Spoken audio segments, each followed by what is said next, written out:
Hi, there. Welcome to my channel. If you like Christian romance, be sure to subscribe to my channel so you never miss an upload. Growing Hope is book 3 in the Magnolia Island series. Each individual book stands alone, but you'll want to go back and listen to Oceans of Mercy and Flames of Faith before you dive into this one. Enjoy. Growing Hope by Mallory Ford. Chapter 1. The ocean breeze did nothing to calm Sage Jameson's ire as she pounded down the weathered brick steps of Magnolia Island's town hall. Her face flushed with anger, though somewhere in her logical brain she knew it wasn't the mayor she was angry at. He only had so much power over companies that bought property on the island, though he hadn't seemed nearly as concerned about it as he should be. Yanking the ponytail holder off her wrist, she pulled her dark curly hair into a bun on top of her head. Fine, if Mayor Trent wasn't willing to do anything about it, she'd just have to attend the next town council meeting, the one just a couple of days after Christmas. The council would finalize their approval to build then, but not if she could help it. That was a little over 6 weeks away, and in that time she planned to do some research into Rockford Properties and what kind of a corporation they were. If only the nature preserve had been a public one, it would have been protected, and Rockford couldn't have gotten their grimy rich hands on it. The family who owned the nearly 100 acres of woods, trails, and habitat had recently declared bankruptcy, and the vultures had swooped in with intentions to bulldoze the whole thing and build some kind of fancy, all-inclusive resort. Magnolia Island didn't need a resort. It was a small town with multiple places for folks to stay. She crossed the street quickly and swung a leg over her road bike, which she'd ridden that morning with an intention to go straight to work after her meeting with the mayor, her green plant baby's nursery shirt paired with athletic shorts and tennis shoes. The bike rack was on the ocean side of the street, and Sage looked out at the early November waves with longing. The sand was nearly empty, and she knew the cold water would help clear her head of at least some of her frustration before she went into work. Her employees could handle any early morning customers. If she wanted to be pleasant to anyone today, she needed a good swim. With a quick text to Paul at the nursery to let him know she'd be in later, the decision was made. Pressing down on the pedal of her bike, Sage took the bike path and back roads to her house, pushing as hard as she safely could to work off some of her extra energy. As a child, Mom had put her in sports to do the same thing, but it had been swimming that stole her heart. She joined the team in middle school, forced out of her other sports for a time due to her diagnosis. With a huff, she shook her head. No need to go back to that mental space when she was already fired up about the resort. She parked her bike next to the small cottage she lived in that backed up to the nature preserve in question. The one-bedroom space was the first large purchase she'd ever made as an adult.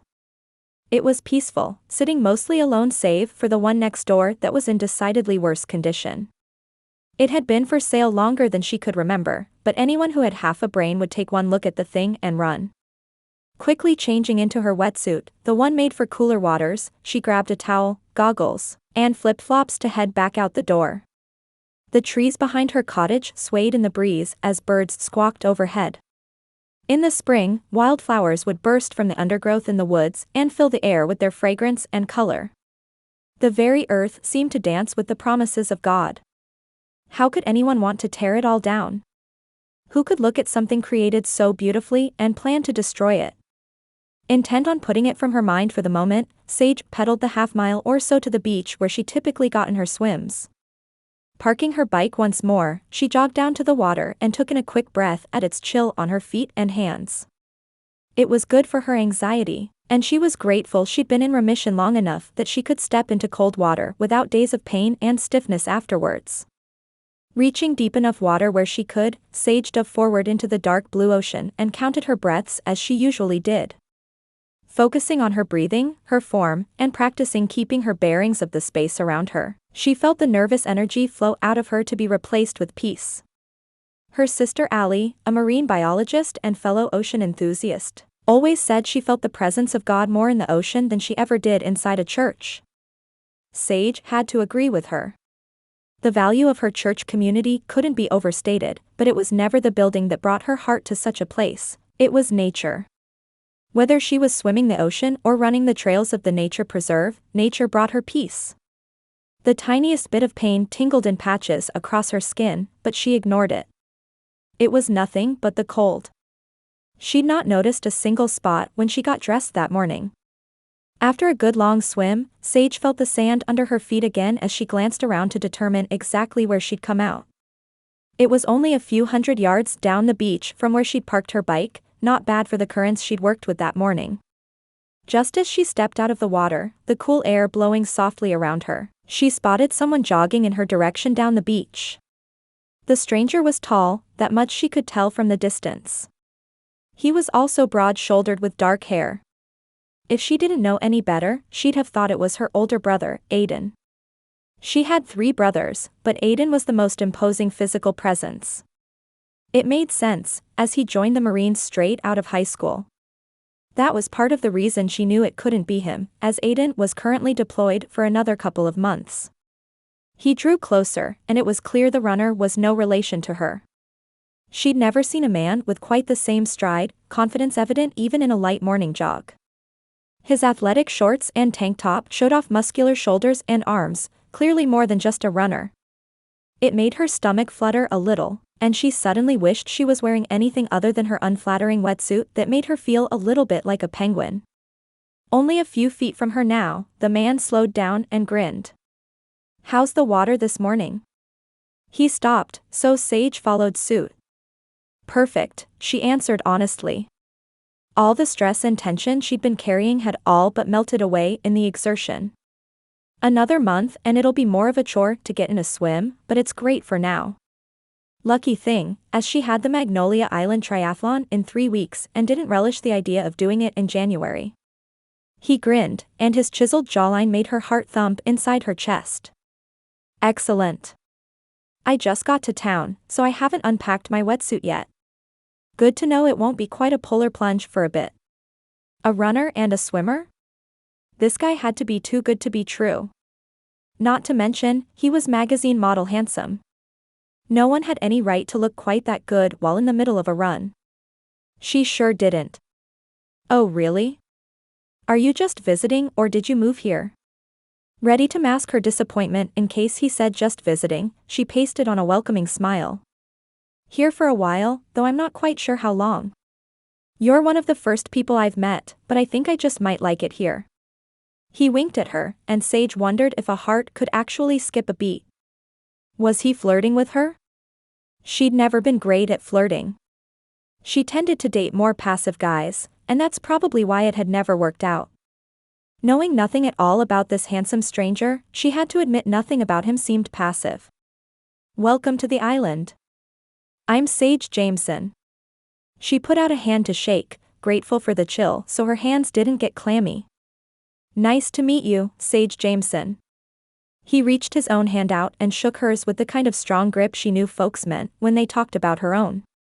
It was refreshing, especially in a man her age. "I'm Bryan Rockford." As soon as he said his name, the smile fell from Sage Jameson's beautiful face. Her hand froze in his, and her jaw clenched so hard he wondered if it was painful. "Rockford?" She didn't speak the question so much as grind it out through her teeth. "As in Rockford Properties?" With her hand still frozen in his, the thought crossed his mind to lie. What she thought of his father's company was written all over her face. Still, he was who he was, and he'd done nothing wrong. One and the same. "It's my father's company, but I'm here for a while to see a project through." "I'll bet you are." She jerked her hand back from his, her big brown eyes narrowed. "How can you sleep at night?" Had this woman had a run-in with Randall when he bought the property? His father's business partner wasn't known for having the best people skills, but he was a shark at the negotiating table. "Sage, I'm a little confused. You strut onto this island in what I have no doubt is a car that cost more than my house and shoes, that haven't even hit the general market yet, with the intention of tearing down a 60-year-old nature preserve, and you're confused that someone might have an issue with you? Okay, so first of all I'm impressed you got all that out in one breath." His method of diffusing tension had always been humor, but from the way her hand sat perched on her hip, It didn't appear to be working. Second, if the people of Magnolia Island have an issue with the resort coming to town, I'd be happy to host some sort of town hall where I can go over the plans. He didn't mention that she clearly knew her running shoes, as that wasn't likely to help his case. A town hall wasn't a bad idea, actually. This was Rockford Properties' first green resort. They planned to run on at least 60% solar energy, and that was just the beginning of the initiatives he'd somehow sold his father on. Randall Cromwell had been a much harder sell, but thankfully he wasn't the one with the majority stake in the company. Her mouth dropped open. "You really are a businessman, aren't you?" Her voice, a little lower than most women's and the tiniest bit raspy in a way that fit her rather than made her sound ill. "Just going to talk in circles and flash that smile at the folks in town and have them falling at your feet? It's not going to work here, Mr. Rockford. You can call me Bryan." He raised an eyebrow. At this point, it was somewhat amusing to watch her work herself into a frenzy, her eyes flashing in a way that had him understanding what his father meant when he told him his mother was cute when she was angry. Saying that probably also wouldn't go over well, so he kept his mouth shut. "No thanks," she replied as she stepped around him. "Don't get too comfortable here, Mr. Rockford. Your resort still has to be voted on by the town council after Christmas, but you won't be the only one presenting. The environmental impact of bulldozing the nature preserve is something I'm willing to fight for, and when I fight, I usually win." He had no doubt about that. Watching her stalk away, Bryan let out a deep breath. He had to see this property through to completion. It was a vote of confidence that Dad had even let him take point on it, something that had infuriated Randall to no end. If he failed, especially before they even got started, he'd never give him another chance. His watch chimed with a text message from his father's secretary, and he realized he'd never paused his run on the GPS. Oh well, he had bigger things to worry about. At 35 years old, Bryan was tired of acting as a glorified intern to his father and Randall. Sure, he was paid handsomely for it, but he was ready for more. He'd studied the market for years, gotten an MBA from an Ivy League school, and a second master's in hospitality management. The industry was one he was passionate about, a lucky thing since he'd one day inherit the company. Many of his friends in school hadn't been so lucky with the fields they were born into. He didn't want his father to just hand over Rockford Properties, but he'd been ready for more responsibility for a long time. His title, Executive Vice President, meant nothing if it didn't come with respect from the one man he'd always wanted to please. As he watched the curly-haired beauty with a fiery streak jump on her bicycle and ride away, Bryan squeezed his eyes shut. He'd taken on this assignment in what he genuinely felt was the leading from the Lord, but had he been wrong? Business and faith, it had always been a bit of a tricky balance for him, but he'd done his best. Such peace had come over him when he pitched himself to take point on the Magnolia Island project, and Sage clearly didn't understand what all he wanted to do there, but doubt pricked him still. Had he just made a massive mistake? Chapter 2. Sage, her mother said patiently over the phone. "I love how passionate you are about this issue, but you are going to let it eat you alive if you're not careful." Mom always tried to talk Sage off the ledge when she was fired up about one of her causes, but this was different. With a huff, Sage skidded her bike to a stop outside of Plant Babies, hair still wet and salty from the ocean but back in her work clothes. There were a few folks already milling about, and Brenda Matson waved at her from near the shrubs. "Mom," Sage replied as she waved back. "You don't understand." As Lydia Jameson began to chuckle, Sage could nearly hear her mother's eye roll all the way across town. "Honey, how many times in your life have you insisted I didn't understand?" "At least a handful," Sage said begrudgingly. She felt like a teenager when Mom spoke to her this way. "At least," Mom replied. "And how many times have you later realized I wasn't so out of touch after all?" "Point received," Sage sighed. "I know, but how could someone be so cruel as to swipe up that land out of foreclosure from that poor family just to tear it down? If they were going to leave it as a preserve it would be one thing, but all they're doing is using it to make money." "There's nothing wrong with making money, dear." "Of course there's not, but could they do it in a way that doesn't hurt so many plants and animals?" The number of native animals that would be displaced and healthy plants that would turn into the resort's foundation was more than Sage even wanted to think about. And why aren't you more upset about the impact to your business anyway? Mercy's Landing will definitely take a hit if there's a big all-inclusive resort 5 miles down the road. Her mother greeted someone on her end, likely a guest of the inn she'd owned since Sage had been a little girl. Mom and Dad had opened it years before Dad passed away from pancreatic cancer, and Mom had somehow kept it going all that time. First, I don't believe my clientele is the same clientele that such a place might have. Second, Mercy's Landing was the outpouring of a dream, but also the leading of the Lord. We will stay in business as long as He wills it. After all the storms we've weathered over the years, I can't help but trust Him. The storms she'd weathered had been numerous, and it would never fail to impress Sage just how gracefully her mother had withstood each one. Having 5 children underfoot while running an inn was a challenge in itself, but Sage's diagnosis had thrown them all for a loop just as the inn really started to take off. Then Dad got sick, and somehow she'd kept the place running the whole time. After he died and she became a single mom, she'd pretty much captained the ship on her own. Sage and her twin brother, Rob, had done their best to help with the younger kids Allie and Levi, though they were only teens themselves. Aiden had gotten a job, insisting he'd help Mom pay bills even though he was still in high school. Somehow, with second and third jobs, help from Aiden, and a whole lot of provision from the Lord, Mom and Dad's dream had been able to continue. Tragedy was no stranger to the Jameson family, not the least of which being Charlie's disappearance as well. Maybe it was fresh on Sage's mind due to the reopening of the cold case, but she'd never forget the way Mom had sobbed as she told Aiden over the phone that Charlie, his high school sweetheart, had disappeared without a trace. He'd been at basic training at the time, and there was absolutely nothing he could do. Since then, he'd been a completely different version of himself, darkening in a way Sage knew kept her mother up at night. Sage squeezed the phone at her ear as she opened the door to the plant nursery she'd opened at only 24. I know, Mom. I guess I just don't know what good could possibly come from this. Passing Paul and her newest employee, Katie Joy, she wondered the same thing about Charlie's case reopening. Charlie's disappearance had rocked the whole island, but the place had finally begun to move forward after 10 years of nothing from her.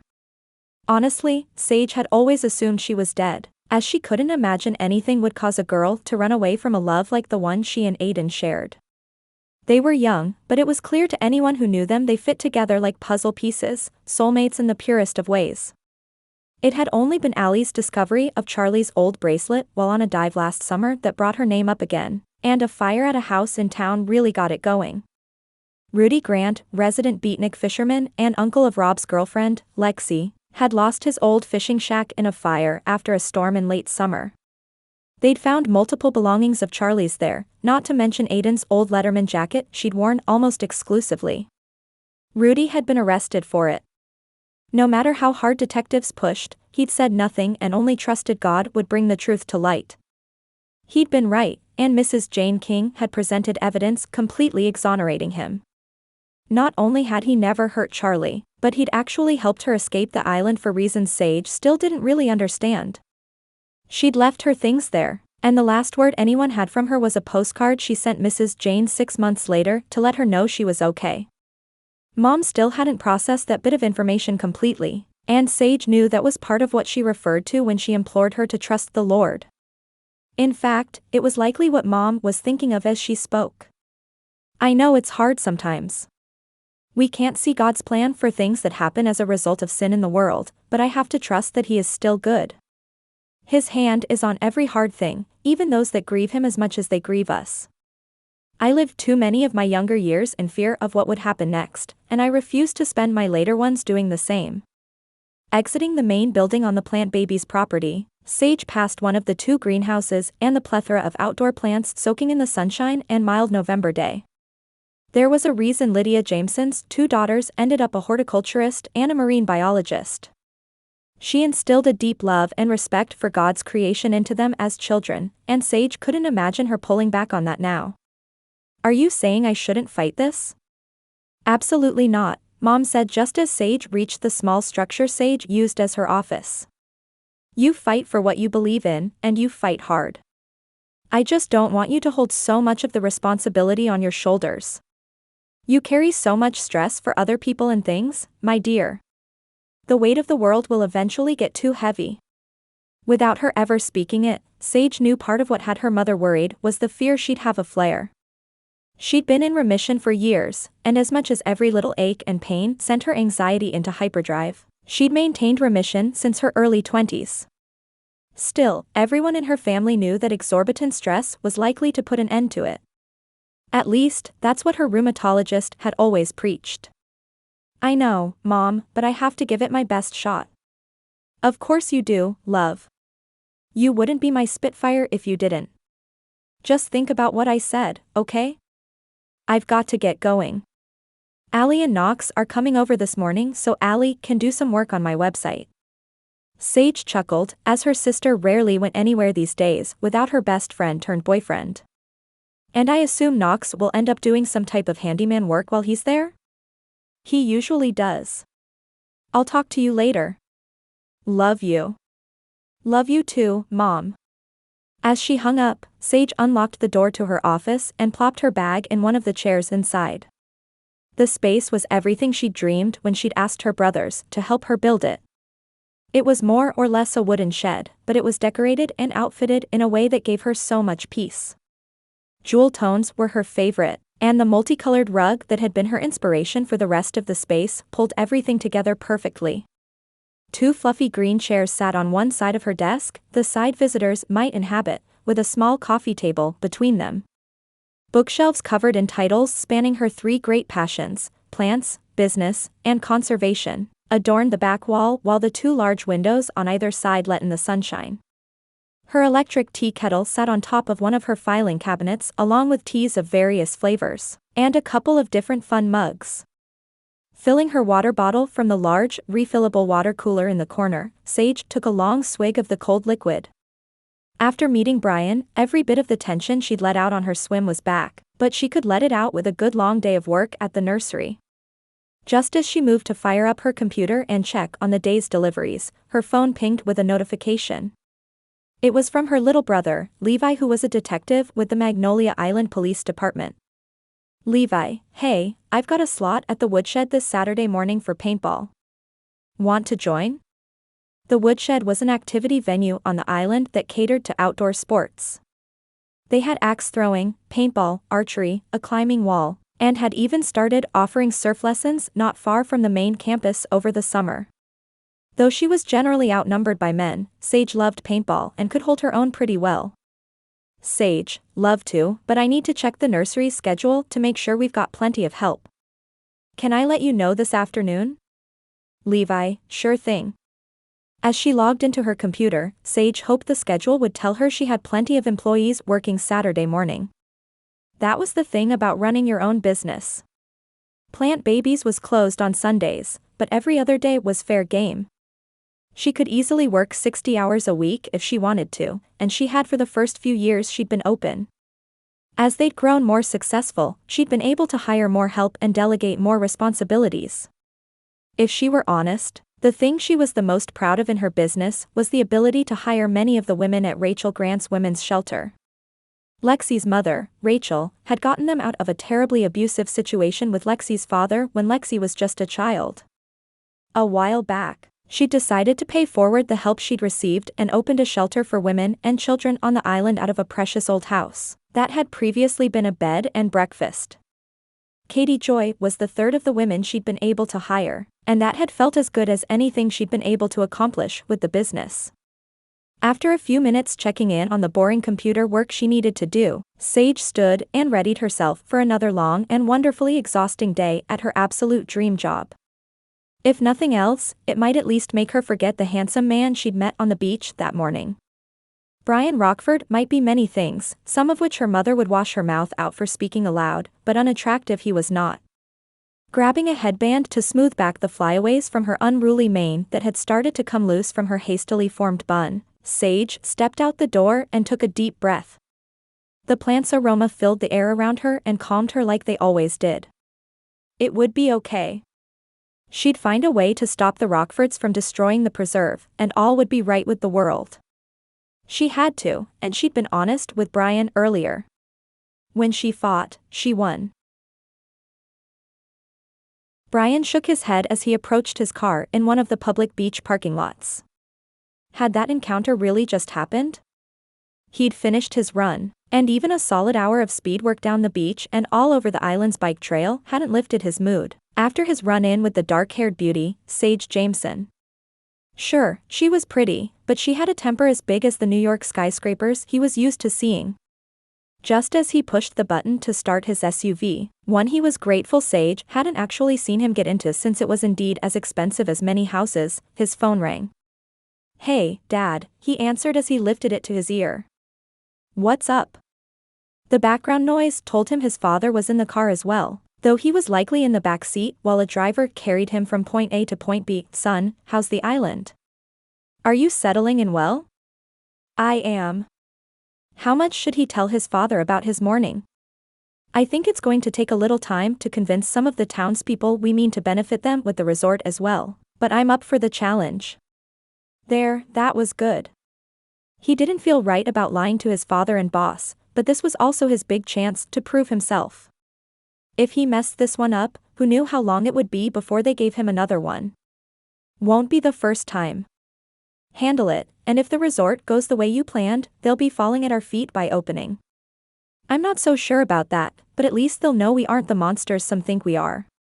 The Magnolia Island Resort was going to be a pilot project for their first green destination resort. It was meant to run on over half solar and geothermal energy, be almost free of single-use plastics, and recycle all appropriate materials. But hey, Dad, did you know this land we bought for it used to be a nature preserve? Dad spoke to someone in the car before Bryan heard someone open his door. That's not possible. Nature preserves are protected land. That's how we lost that property in Colorado. Apparently, it was privately owned, and we don't actually have all the permits yet. Remember, the town council meets at the end of December to give final approval. That was one of the reasons Bryan had come early, as he anticipated some pushback with townsfolk regarding any sort of commercial resort in their mostly mom and pop beach town. "Right," Dad said as the ambient sound around him changed from street noise to the echoes of a large lobby. His expensive shoes clacked on what Bryan assumed was a marble floor.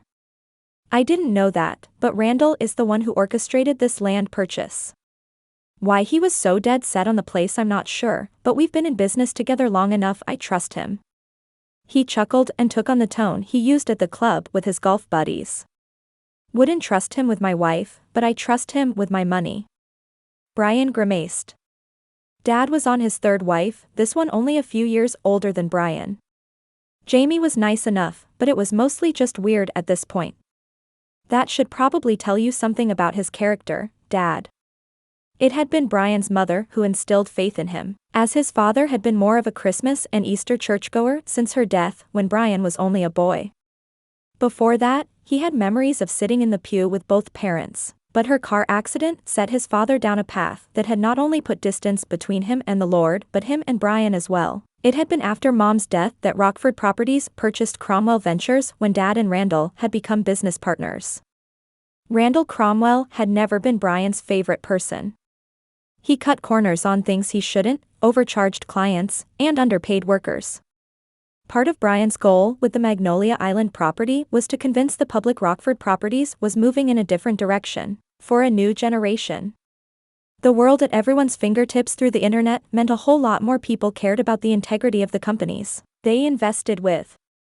If they weren't careful, they'd get blacklisted. "He's not my friend, son, he's my business partner. He's smart, he's tough, and he's got a head for our industry. You'll be taking over at some point, and you'll learn just how important a bulldog is in the boardroom." He probably didn't mean to sound patronizing, but Dad always had the talent of doing so without trying. "Whatever you say. I'll keep you up to date on everything here, and you let me know if there are any developments I need to know about." Without even saying goodbye, his father hung up the phone. Rolling down the window of his black SUV, letting the cool ocean breeze wash over him. Sage Jameson may think the whole of his kind were ogres out to destroy the environment and small communities, but he'd do his best to prove her wrong. Why he cared what she thought was another question entirely, and one he'd rather not dwell on. Chapter 3. The next morning, Sage woke with a grimace. Her knee hurt, as did her hands, and her back was stiff as well. No, she refused to believe it was coming back. She was in remission, and she had been since her early 20s. The patches on her skin also burned, especially those on her arms and hands. Still, maybe it was just the dry weather? She knew better, but as she pulled herself from the bed and stretched her stiff joints, she did her best to shove down the truth that banged on the door of her heart and head. Her psoriatic arthritis had returned, and it was ready to wreak havoc in her life once more. The rug below her feet was soft under her toes, the cottage decorated similarly to her office at work. With a few more stretches, she pulled her white comforter back over the wood-thatched bed. 3 of her walls were white as well, while the one behind her wicker headboard was a deep teal, a chair in the corner of the room the same color in velvet. Going to her knees on the thick rug adorned with deep purple, teal, white, and tan, she stretched everything she could in child's pose. It had always been her favorite, a stretch her swim coach taught them all early on and one she'd done every day for as long as she could remember. Today, it felt even better than usual, and she swallowed down the lump in her throat at the thought of what that could mean. Some might think that was dramatic, and maybe it was, but Sage didn't have time for a flare-up. She'd been diagnosed as a kid, one of the lucky few who suffered from the juvenile version of the disease that carried into adulthood. It was an autoimmune disorder, not unlike other types of arthritis, but she was only 33. Arthritis wasn't supposed to hit until someone was at least middle-aged, at least that's what the photos on all the pharmaceutical brochures she'd flipped through at her rheumatologist's office depicted. It was always older couples with gray hair and matching white outfits who held hands in some sort of grassy park and laughed at something in the distance. The brochures never showed a 12-year-old crying because she was in so much pain after a fall at lacrosse. Before they figured out what was going on, her pain had gotten so intense that she cried when she got out of bed in the morning. Mom had sat there and massaged her poor joints, putting whatever lotions the pediatrician thought might help on her psoriasis patches. Still, nothing helped. She had days where she needed to get up and move so badly, as that could sometimes take the edge off the pain and inflammation, but the idea of even rolling over and standing had felt like a gargantuan task. As a child, she hadn't understood. Her energy had always been high, and she'd continued the sports she loved until every morning became a chore to just leave her covers. It was worse when it was cold, worse when she was stressed, and worse when she'd been forced to sit in a desk all day at school. Still, sports were the one thing that made her feel like a normal kid, and she'd begged her parents not to pull her from them. Finally, they found a pediatric rheumatologist who had been able to get the diagnosis under control. The weekly injections terrified her at first, but Mom had always given her candy to suck on while she poked her. And they helped. The medications combined with the new sport the rheumatologist had suggested, swimming, had brought her pain and skin patches to a manageable place. In fact, they'd all but disappeared for portions of her adolescence, mostly flaring under times of immense stress.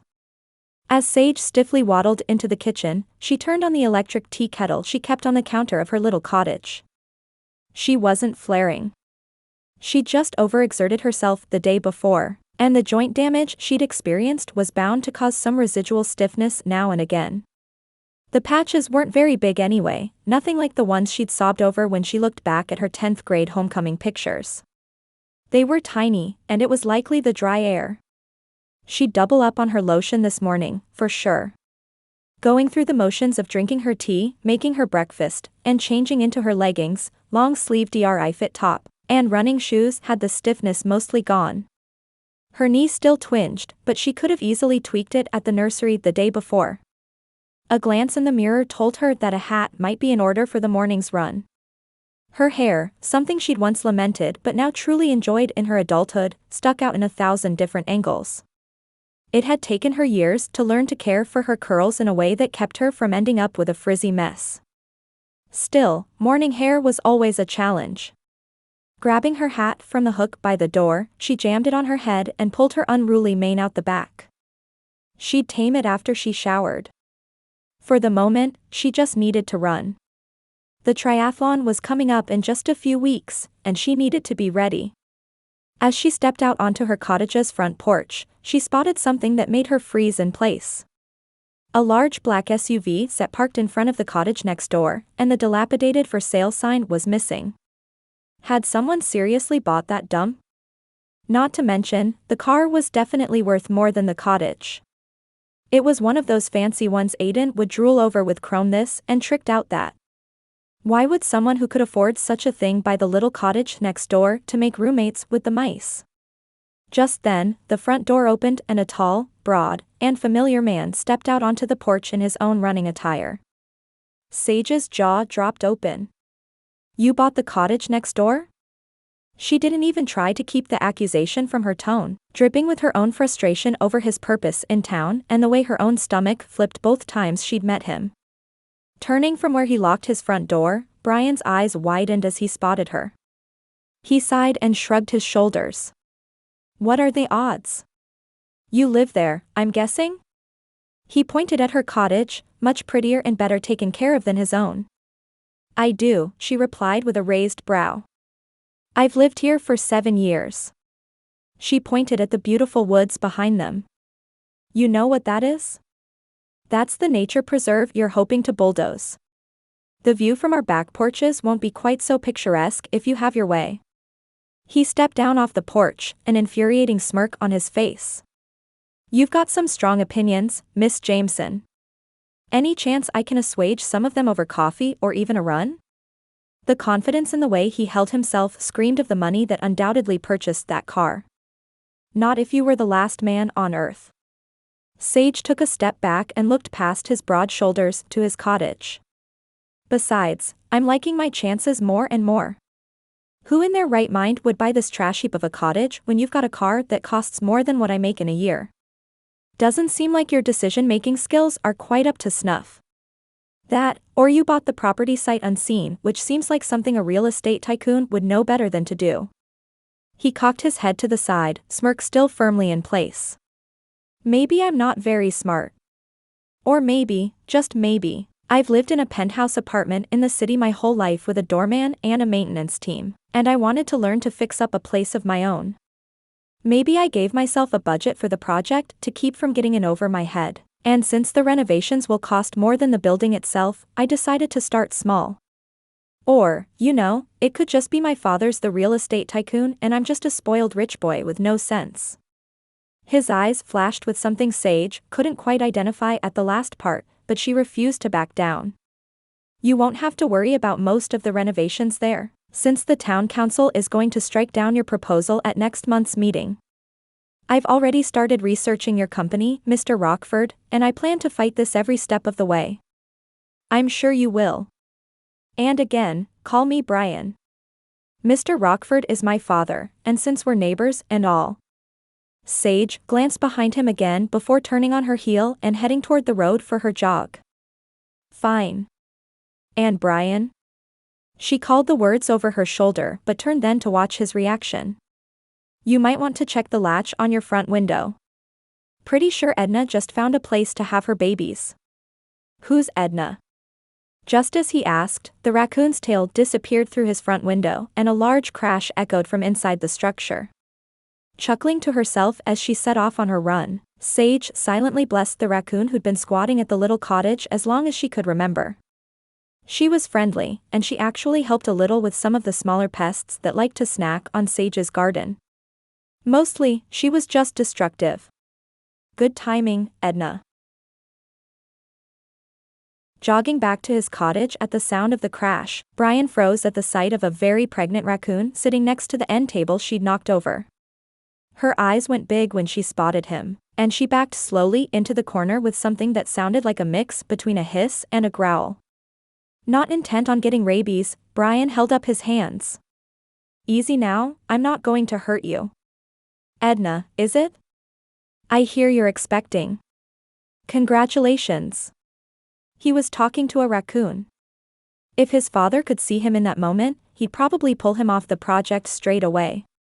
But his voice seemed to calm the agitated trash panda before him, and that was a fine enough trade-off. If I'd known, I'd have gotten you a baby gift. Backing away to his kitchen, Bryan kept his eyes on the thing while he opened his pantry door. Do you like peanut butter? I bet you do. If you're about to deliver your babies, you're going to need some protein. Goodness, he'd never felt so ridiculous. Still, no one was around to witness it, and he seemed to be charming the thing. Her black eyes darted toward the peanut butter he spooned out of the jar. He'd only purchased staples at the grocery store the day before, planning to do a larger haul once he figured out which of his kitchen appliances actually worked. Taking a tentative step toward the front door, still open in case Edna wanted to run out, he carried the spoon in front of him. If you want the snack, you'll have to go outside. That's how this works. I help you, and you help me. Great, now he was bargaining with a raccoon. But it seemed to be working. She'd sat up from her crouched position in the corner and wiggled her nose at the scent of the peanut butter. Taking a couple of slow steps, she moved toward the door exactly as he planned. Sage was probably laughing at the thought of him right now, but Edna was eating out of the palm of his hand, well, metaphorically. It wouldn't be peanut butter that did the trick, but maybe he could convince his beautiful neighbor he wasn't all that bad after all. Come on, girl. Out you go. Edna followed him onto the porch, still keeping a safe distance, and watched as he placed the spoon on the bottom step. It's all yours. Satisfied with himself, he walked back inside his cottage, morning plans amended. Before he went for a run, he'd need to get something to fix the window so he didn't end up with a pregnant roommate and however many babies raccoons had. Were they called litters? He'd have to look that up later, and maybe he could make a little shelter for them on the far end of his yard. After he closed the door, Bryan made his way back to the kitchen for a snack of his own. Grabbing a second spoon and scooping his own spoonful of peanut butter, Bryan tensed at the shuffling behind him.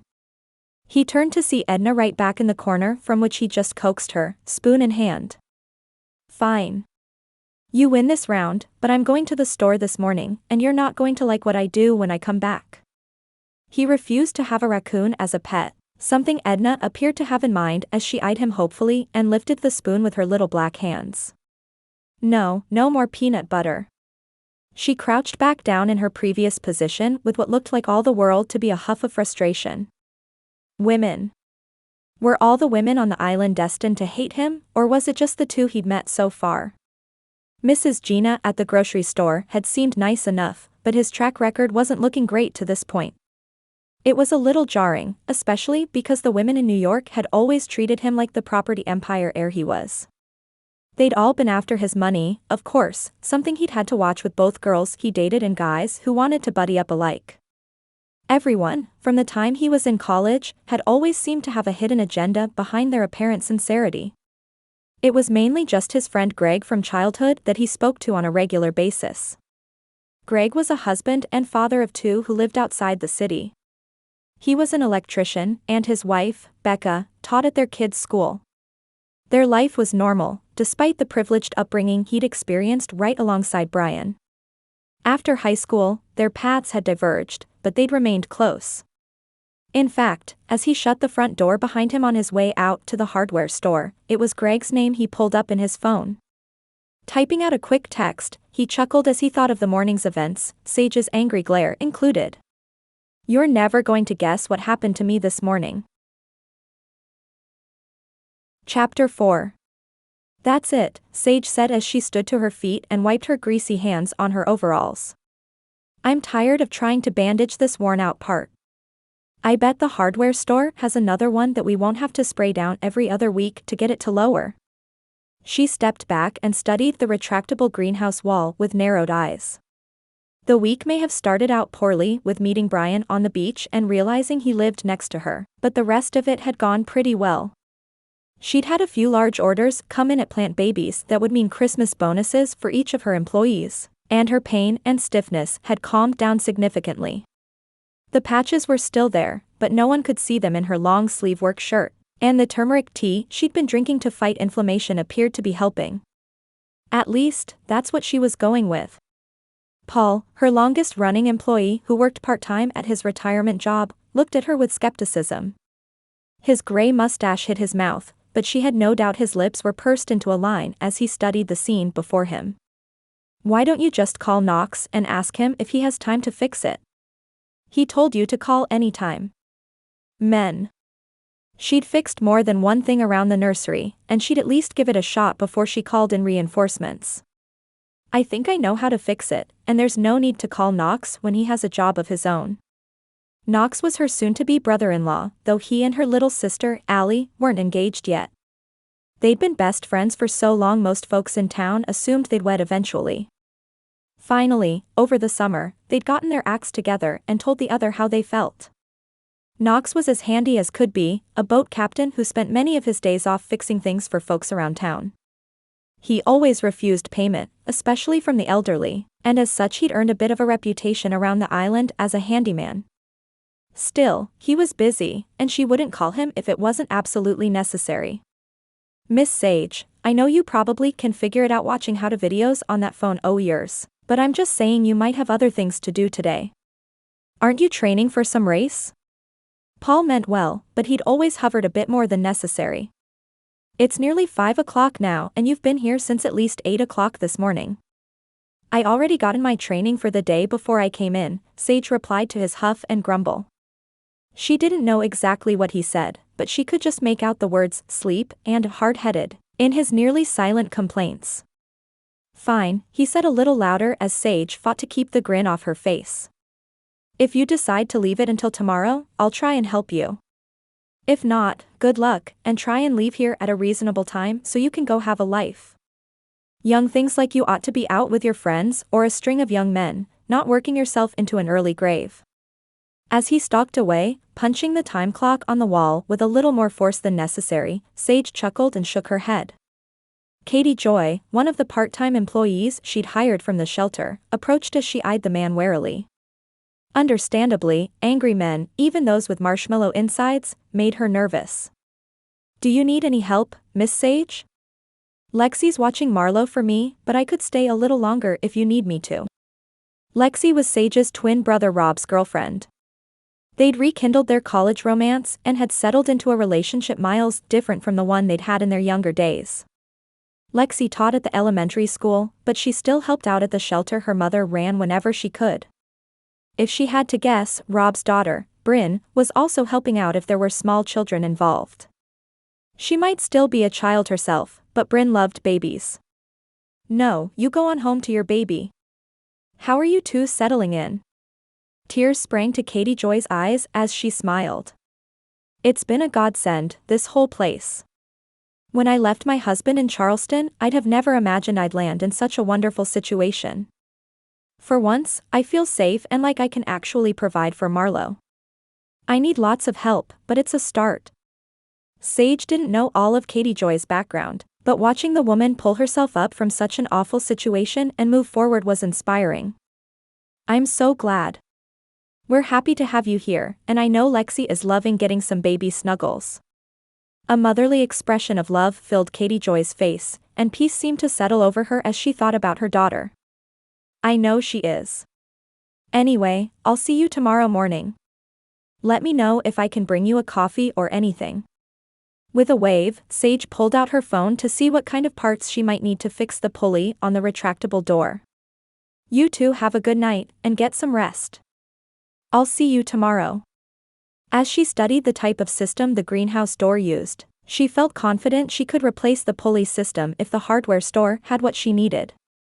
Rather than using her bike, she decided to take the pickup truck she kept parked at the nursery in case she needed anything larger. Pete, the owner of the hardware store, was always helpful when she ran projects by him. He never acted like she was in over her head, even when she most definitely was. He just pointed out tools to make the job easier and gave her tips on how to be successful. Only once had he suggested she call in a professional, and that was because the problem was electrical. The weather had started to cool down a little more, but it still wasn't so cold her long sleeves didn't keep her warm. Maybe it was because of the long overalls she so often donned in the winter, but she usually only wore a coat in January and February. It hindered her movements at work, and usually she was so busy she broke a sweat anyway. Pulling the old pickup truck into the hardware store parking spaces on Main Street, she glanced in a mirror for the first time since that morning. It was only her rearview mirror, but still she shook her head at the way her hair had gone wild. It had a tendency to do that, her dark curls refusing to be tamed by any product that dared try. She'd fought the battle in her teens, but had given in once she reached college, and a roommate with curly hair had taught her how to work with her curls rather than against them. Since her locks had already begun to pop out of her scrunchie, she surrendered and grabbed a stretchy headband out of the truck's glove box. Pulling the scrunchie out, she fixed the headband so it held the hair away from her face and let the rest of it go. Women stopped her in stores and on the street to ask what she did to get her hair to do this very thing, and it never failed to amuse her. She'd love to give them some technique or system that would do the same for them, but the truth was she did nothing. She showered and most often let her hair dry on its own with the tiniest bit of mousse. Anything else was useless anyway. With a final twist to the headband, Sage grabbed the notebook she'd written her necessary parts in and hopped out of the truck. Hopefully, she'd be able to get everything she needed and could fix the door before Paul returned in the morning. Watching his face when he saw it glide open with ease would bring her satisfaction that was absolutely worth a couple of hours' work tonight. The bell above the door jingled as she entered, and she waved at Pete as she made her way back to the section she needed. She'd measured the pulley on the existing door and even snapped a photo of it before she left, so hopefully she could get the right size. As she compared two, someone brushed her from behind as they passed. "Oh, I'm sorry," the familiar voice said as they turned to face her. Bryan's annoyingly attractive smile faded as he realized it was her. "Of course. Hi there, neighbor." His blue eyes twinkled as his strong jaw tensed. He was taller than she'd realized the first couple times she met him, as close as they were standing now. He had to be 6 foot for at least to be that much taller than her 5 feet 11 inches. In his hand, he held a box of wood screws and a pipe coupling. "Odd pairing you've got there," she said as she eyed his items. "Yeah, "They're for different projects. The coupling is for the bathroom sink since the one there is cracked, and the wood screws," he trailed off, his eyes darting to the side. "Well, you can never have too many of these in a fixer-upper." What in the world would the man have to be shady about with wood screws? Was anything about Bryan Rockford genuine? Why are you doing the work yourself anyway? I'd think you could hire someone to do the work for you. Is Rockford Properties doing that poorly? She spoke with sarcasm, but Bryan's cocky smile sent her scowling. "Rockford Properties is doing fine, but thanks for asking. Like I said a few days ago, I grew up in a penthouse apartment, and I wanted to learn to do some of this on my own. It's a valuable skill," he said as he glanced at the 2 different-sized pulleys in her hand. "Don't you think?"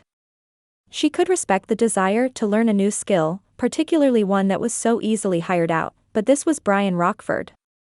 In her mind, everything he did had an ulterior motive, and it likely involved making money regardless of who or what got damaged in the process. "I do. I'm just surprised you do. Good luck on your project, Bryan," she clipped as she turned her back on him once again. After a frustrated sigh, she heard him step out from behind her and head in the direction of the register. Fine, he could be angry at her if he wanted. In fact, it was better that way. Getting a rise out of him meant that at least she'd hit home a little bit. As heartless as Rockford Properties had been getting the land in the first place, she had no doubt he had other agendas as well. She would fight as hard as she could to protect her beloved island from the man's claws, and she'd smile as she watched him leave town with his tail between his legs after the council voted his proposition down. Her mother would no doubt tell her to pray about it more and have some grace for her new neighbor, but that's why she didn't tell her mother everything she was feeling. Lydia Jameson could be far too forgiving at times, and Sage? Well, Sage might have had to rely on the grace of God a little more. It was a good thing he had a whole bunch of it to give. Bryan pushed through the door of the hardware store a few minutes later in frustration. He had the new pipe coupling, so hopefully the kitchen sink would stop trying to give him a shower every time he tried to wash dishes. As for the wood screws, even he couldn't believe his plans for those. He was certainly not going to tell his ever-so-prickly neighbor. Surely, that would be wrong too, and he'd never hear the end of it. It was annoying, really. Sage Jameson wasn't the first person who'd hated him on sight due to his family and his job. He'd been dealing with that since his buddy Eddie Lamb in the 6th grade had flipped a switch as soon as a business deal between their fathers went south. He'd been over to play Bryan's new gaming system one day, and the next it was like Bryan had just kicked his puppy. So he was used to it, but for some reason he cared more than he should about what the beautiful, wild-haired neighbor thought. It wasn't just her looks, he knew that much. He wasn't that shallow. Most women he interacted with threw themselves at his feet in a way that made him sick to his stomach. There was absolutely nothing genuine about them, and it was clear all they wanted was the trappings of a businessman husband and the title of trophy wife. Even if she didn't hate him due to the nature preserve situation, he could never picture Sage doing such a thing. He'd seen her outside her cottage in the last couple of days, though she honestly wasn't home all that much. Still, she left early in the morning for a swim, bike, or run. Then, she'd change clothes into some version of jeans and a t-shirt or overalls. Usually, there was some sort of those ridiculous woven headbands involved that somehow made her look younger than she was. Maybe it was the crazy hair and fiery eyes that told him exactly what she thought in a world where he was often never sure of people's intentions, but he was drawn to his firecracker of a neighbor. Maybe it was just his desire to sway public opinion regarding the resort, something he'd already begun doing as he patronied town businesses, but he did care what she thought. That fact, in and of itself, was frustrating. Passing an ice cream shop called Maribel's Creamery and the town's library, Bryan spotted the grocery store on Main Street. He'd mostly been relying on peanut butter sandwiches and takeout the last few days, not exactly the peak of nutrition when he worked out as much as he did. He grabbed a cart at the front of the store and waved to the gray-haired man behind the counter. He'd met Mr. Ray the first time he came into the store, along with his wife Mrs. Gina, and they'd been among the first to welcome him to Magnolia Island. They'd also invited him to church, something he fully planned on doing that weekend. He'd always attended church in New York, but he'd more or less gone to listen and blend into the background. The way his church there was set up, it was easy to get lost in the shuffle. In fact, he'd been considering visiting others before the Magnolia Island project came to fruition, but that had obviously been put on hold. The grocery store was larger than one might expect for a Main Street business. It was also well designed to have virtually anything one might need without having to go over the bridge into the city. His father had never understood why he didn't just hire someone to do his shopping the way he always had, but Bryan actually enjoyed it. There was something grounding about it, and he'd always appreciated that even as a child. Making his way around the perimeter to the produce, Bryan studied the wall of brightly colored vegetables as he thought about what he might make that week. He'd become a passable cook, too, something else his father didn't understand. Just as he placed a butternut squash in his cart, two men around his age rounded the corner engaged in friendly bickering. "No way," the dark-haired man in a navy M.I.F.D. shirt and pants said as he shook his head. "Absolutely not. New York is not going to trade Tucker at this point in the game. If they were going to do that, they'd have done it already." The other man, fair-haired and in jeans and a t-shirt, smirked. "We'll see about that. I call AM like I see M, and Tucker's days in New York are numbered. After last season, he's lucky they didn't run him out of town." Bryan chuckled at the conversation, as it was just a version of one he'd heard over and over again since they'd missed out on the World Series thanks to a series of spectacularly bad games by Graham Tucker. It might just be baseball, but it mattered to New Yorkers. "We tried, but he's got really good security." The two men noticed him then, and the blonde's grin widened. "You from New York?" "Yep, though I almost hate to admit it after last season. Name's Bryan." He put out his hand, intentionally avoiding his last name after what happened with Sage. He was slowly working the resort into conversations with folks to gauge public opinion when he could, but he'd already begun planning an informational meeting within the next couple of weeks to answer questions and discuss the ways the resort would benefit the town at large and not just his wallet. "Levi," the blonde replied as he shook his hand. His grip was firm, something Bryan had always been taught to appreciate. "This is my brother, Rob. You new in town, or are you just visiting?" "New in town," Bryan replied. Before they could ask how long he was staying or what he was in town for, he decided to change the subject back to baseball. It was silly, but his run-ins with Sage had shaken his confidence a little. He'd still been doing what he needed to do, but it had been a long day already. He had no desire to put on what Greg called his business Bryan face. But as for Tucker, a friend of mine probably would have led the pack on running him out of town if he'd have been able to. He'd put some serious money on the outcome of the series going a whole lot better for us than it did. The dark-haired brother, the one called Rob, blew out a breath. And that's why you never bet on sports. Too many variables. He wasn't wrong. Over the years, his buddies had tried to get him to join their betting pool, but he'd always felt it a complete waste of money. Business was enough of a gamble for Bryan. Amen to that. Levi cocked his head to the side as his eyes went large. Hey, do you play paintball by any chance? File that under one of the last questions Bryan expected to be asked that day. Well, I have before. He hadn't played since a couple of bachelor parties a few years back, but he'd enjoyed it then. We're playing Saturday morning at the woodshed here on the island. It's a legit business, don't worry. Levi shrugged, as though that would have been Bryan's first concern. It probably should have been, but he hadn't thought that far yet. We'll meet there at 9 if you want to join. It's just a general elimination game this time, so it's perfect if you haven't played in a while. It wasn't the kind of thing he did with friends in New York, but he really wasn't in a position to be choosy if he wanted to spend his days doing anything other than campaigning on behalf of Rockford Properties and fixing up his house. Sure, I'll be there. Levi nodded, his disarming grin still in place. Sweet. You can rent gear there, so don't worry about bringing anything. As they went their separate ways, Bryan's brain started working overtime. What had he just gotten himself into? Lord, he prayed silently right there between the frozen chicken and TV dinners. Just don't let me embarrass myself in front of these guys on Saturday. That's all I ask. Whether God cared about paintball games was questionable, but he did care about Bryan. Hopefully, he would at least not make a fool of himself. Chapter 5. Sage stepped out of her truck Saturday morning with a happy sigh. The woodshed was an outdoor adventure venue on the island that offered everything from rock climbing to ropes courses to hiking.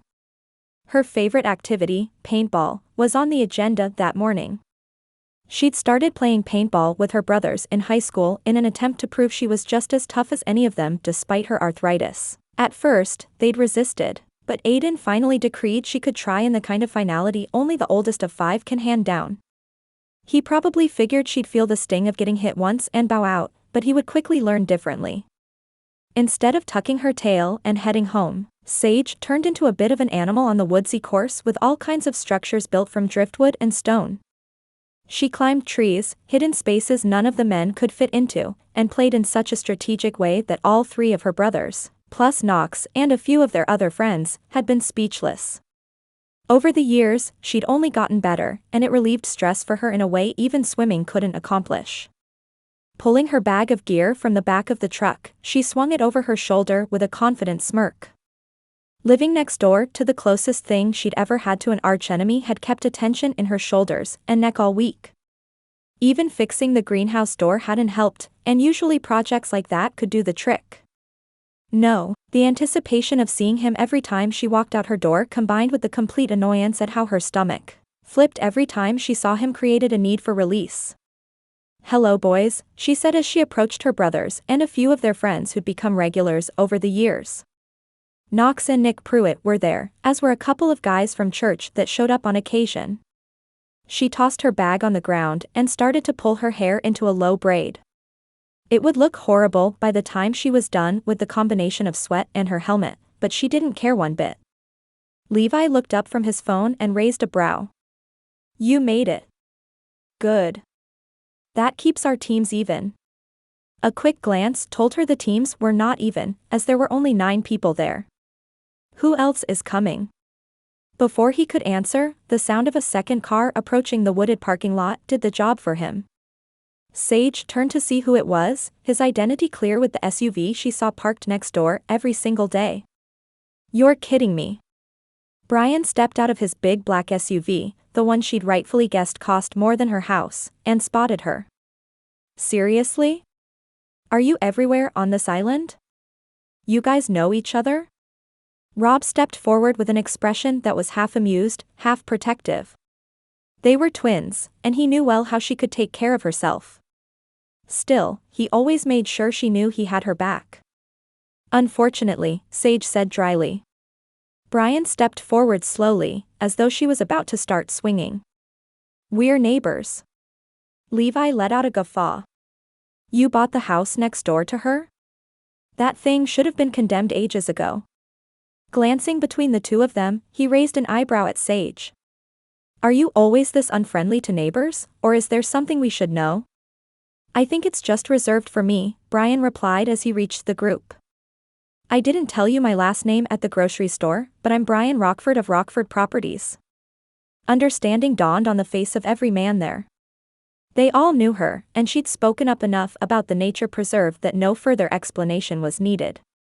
I didn't know you'd be here, or I wouldn't have agreed to come. I promise, I'm not some creeper who's following you. That thought hadn't even occurred to her, though it probably should have.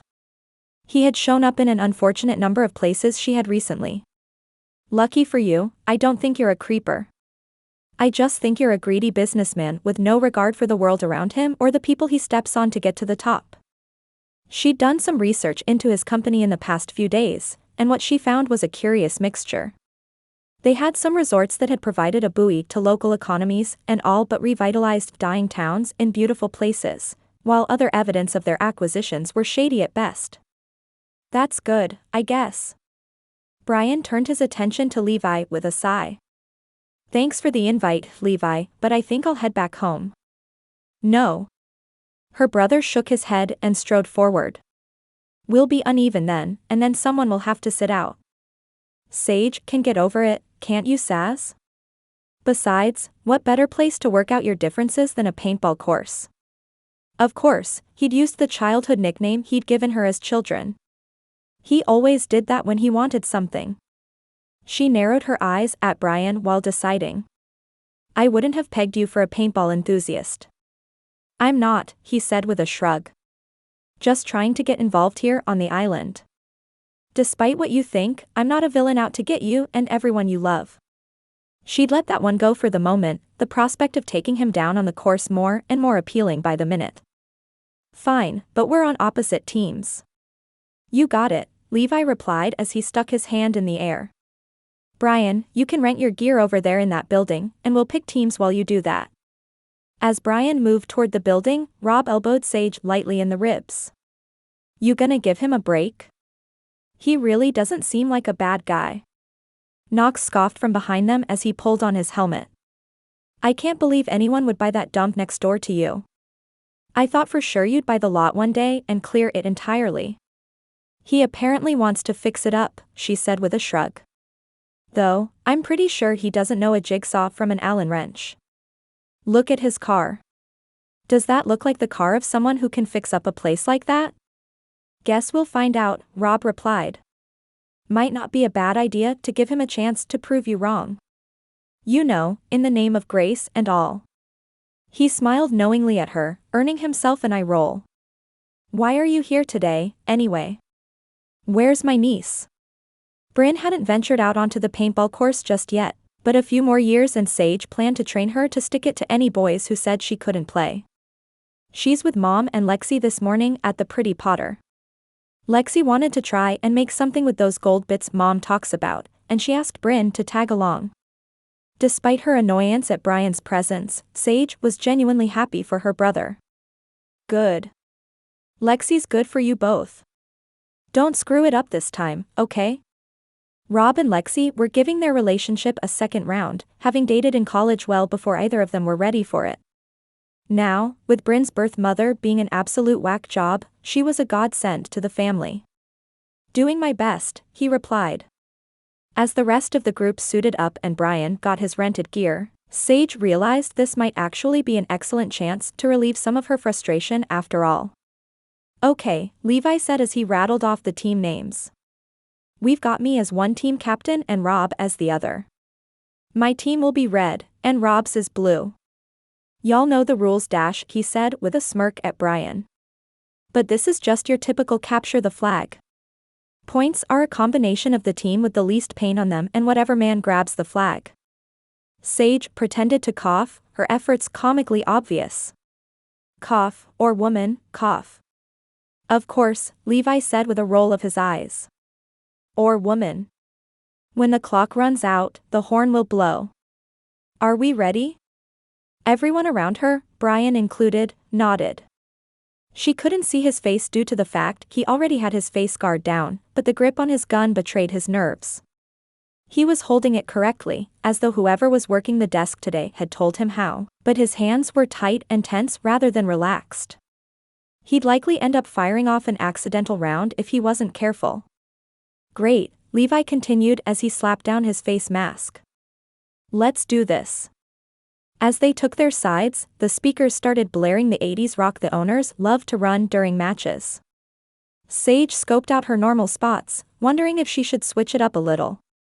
Did she go for the flag like she usually did, or did she just dive in with a free-for-all and show Mr. Rockford that Sage Jameson didn't go down without a fight?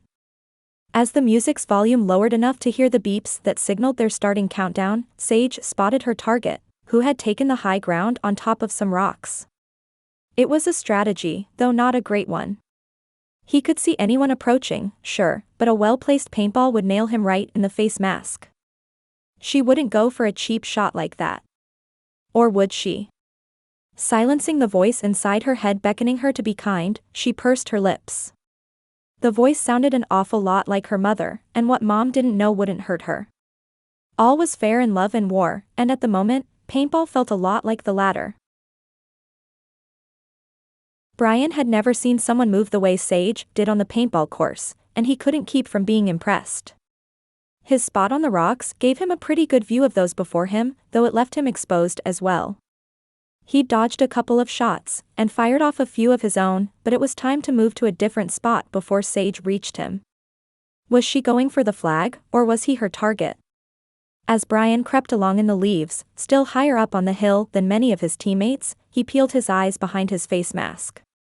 The few times he'd played had taught him to wear multiple layers of clothing, but paintballs still stung when you got hit.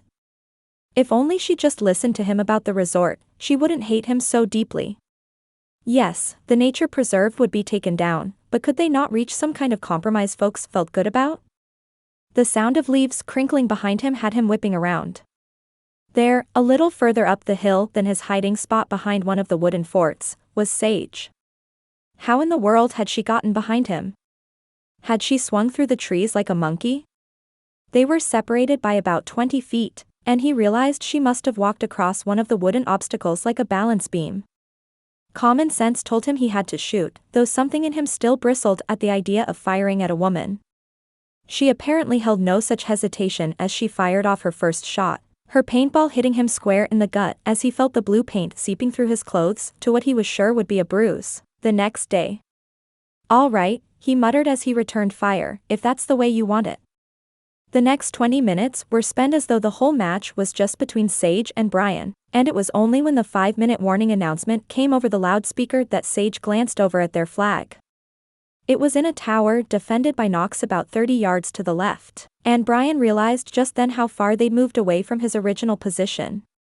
Apparently, Sage already had her bearings, as she took off through the woods at a clip most would never be able to catch. But he wasn't most, and he'd prove himself amongst these men even if their sister did hate his guts. Shouting sounded in the background, but he wasn't paying attention. His only target was the occasional glimpse of the cat-like reflexes of the woman who'd haunted his thoughts since he arrived. He hadn't hit her yet, something he blamed solely on his astigmatism that inhibited his depth perception rather than the fact he was just a poor shot. Yeah, it was definitely the astigmatism. She'd only hit him once, though, something that pleasantly surprised him as he did his best to keep her in his sights as he followed. Knox might manage to stop her before the time went off, but he wasn't counting on it. A quick look backwards told him Levi was on his way to grab the blue flag, but he'd landed in a face-off with his brother at their tower. Just as the beeps began over the speaker to signal one more minute, Sage got past Knox and managed to start her ascent up the tower. There were no stairs, just scaffolding to climb. She spotted his approach and fired, but he managed to dodge it by ducking behind a tree. How had she already climbed so far with a gun in one hand? The beeps got faster, signaling just 30 more seconds. It was now or never. Hoping his depth perception wouldn't fail him, Bryan fired multiple shots in Sage's direction. The way she froze on the scaffolding told him he'd hit her before the red paint even seeped across her shoulder. Just as he fired again, this time going wide to the right by about 6 inches, the music and beeps were replaced by a blaring alarm. Sage didn't move for a second there on the tower, leaning her head into the wood scaffold before climbing back down and hopping the last 5 feet or so to the ground. She removed her helmet with a grimace, stretching the shoulder he'd hit in circles. Not bad for a daddy's boy. She didn't know how wrong she was, but he wasn't about to correct her. Thanks. Same to you. Narrowing her eyes at him for a moment, she cocked her head to the side and studied him. Without saying anything else, Sage turned and walked off the field with a fist bump to Levi and Knox as she left. Her dark braid was wet from sweat, but somehow it only made her even prettier to him. Curls had already started to break free, and he imagined her hair was a little like she was. Good match, Rob said with a slap to his back. Looks like it might have been a draw, but we'll know once Tony gets all the points tallied.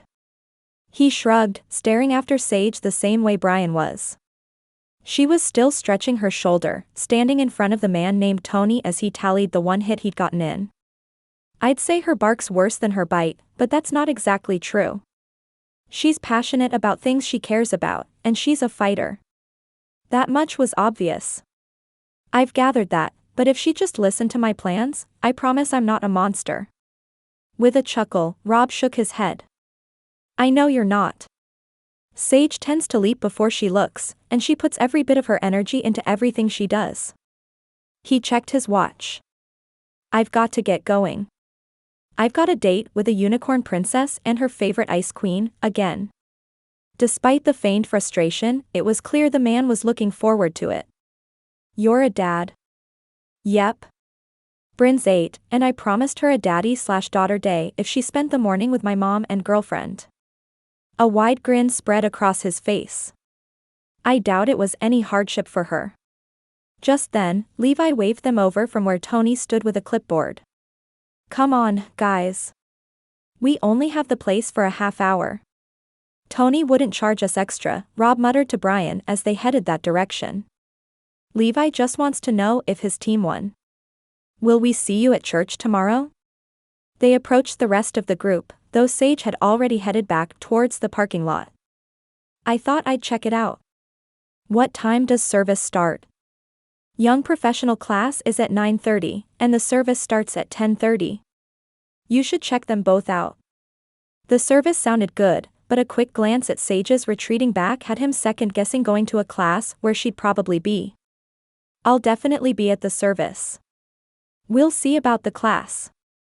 Levi laughed as Tony tallied the points beside him. Don't worry. Sage won't be in the class. She usually helps with the nursery during class.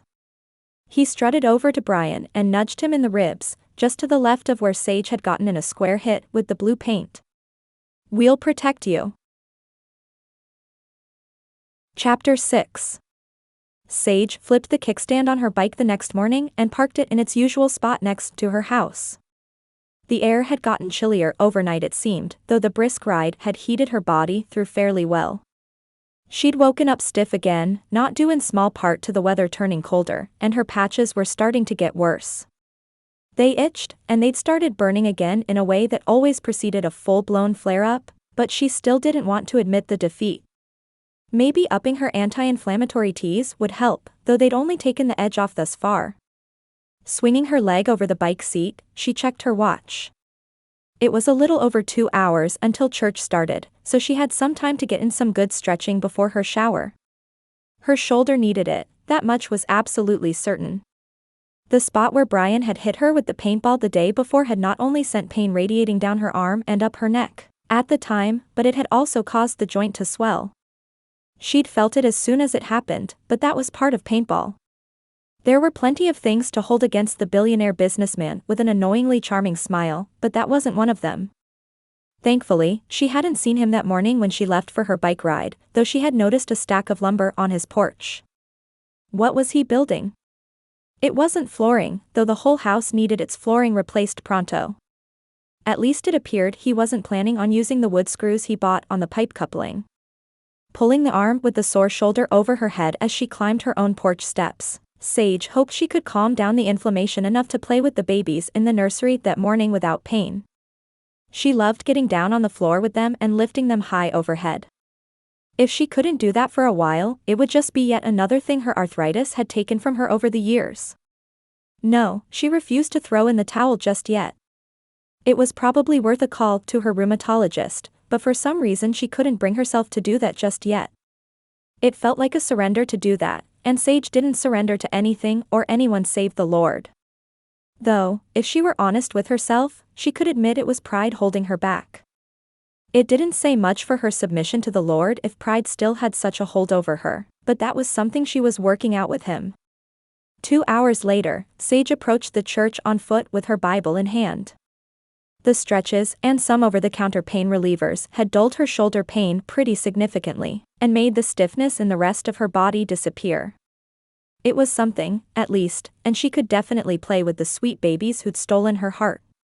"Good morning, Sage," one of the greeters said as he shook her hand at the door.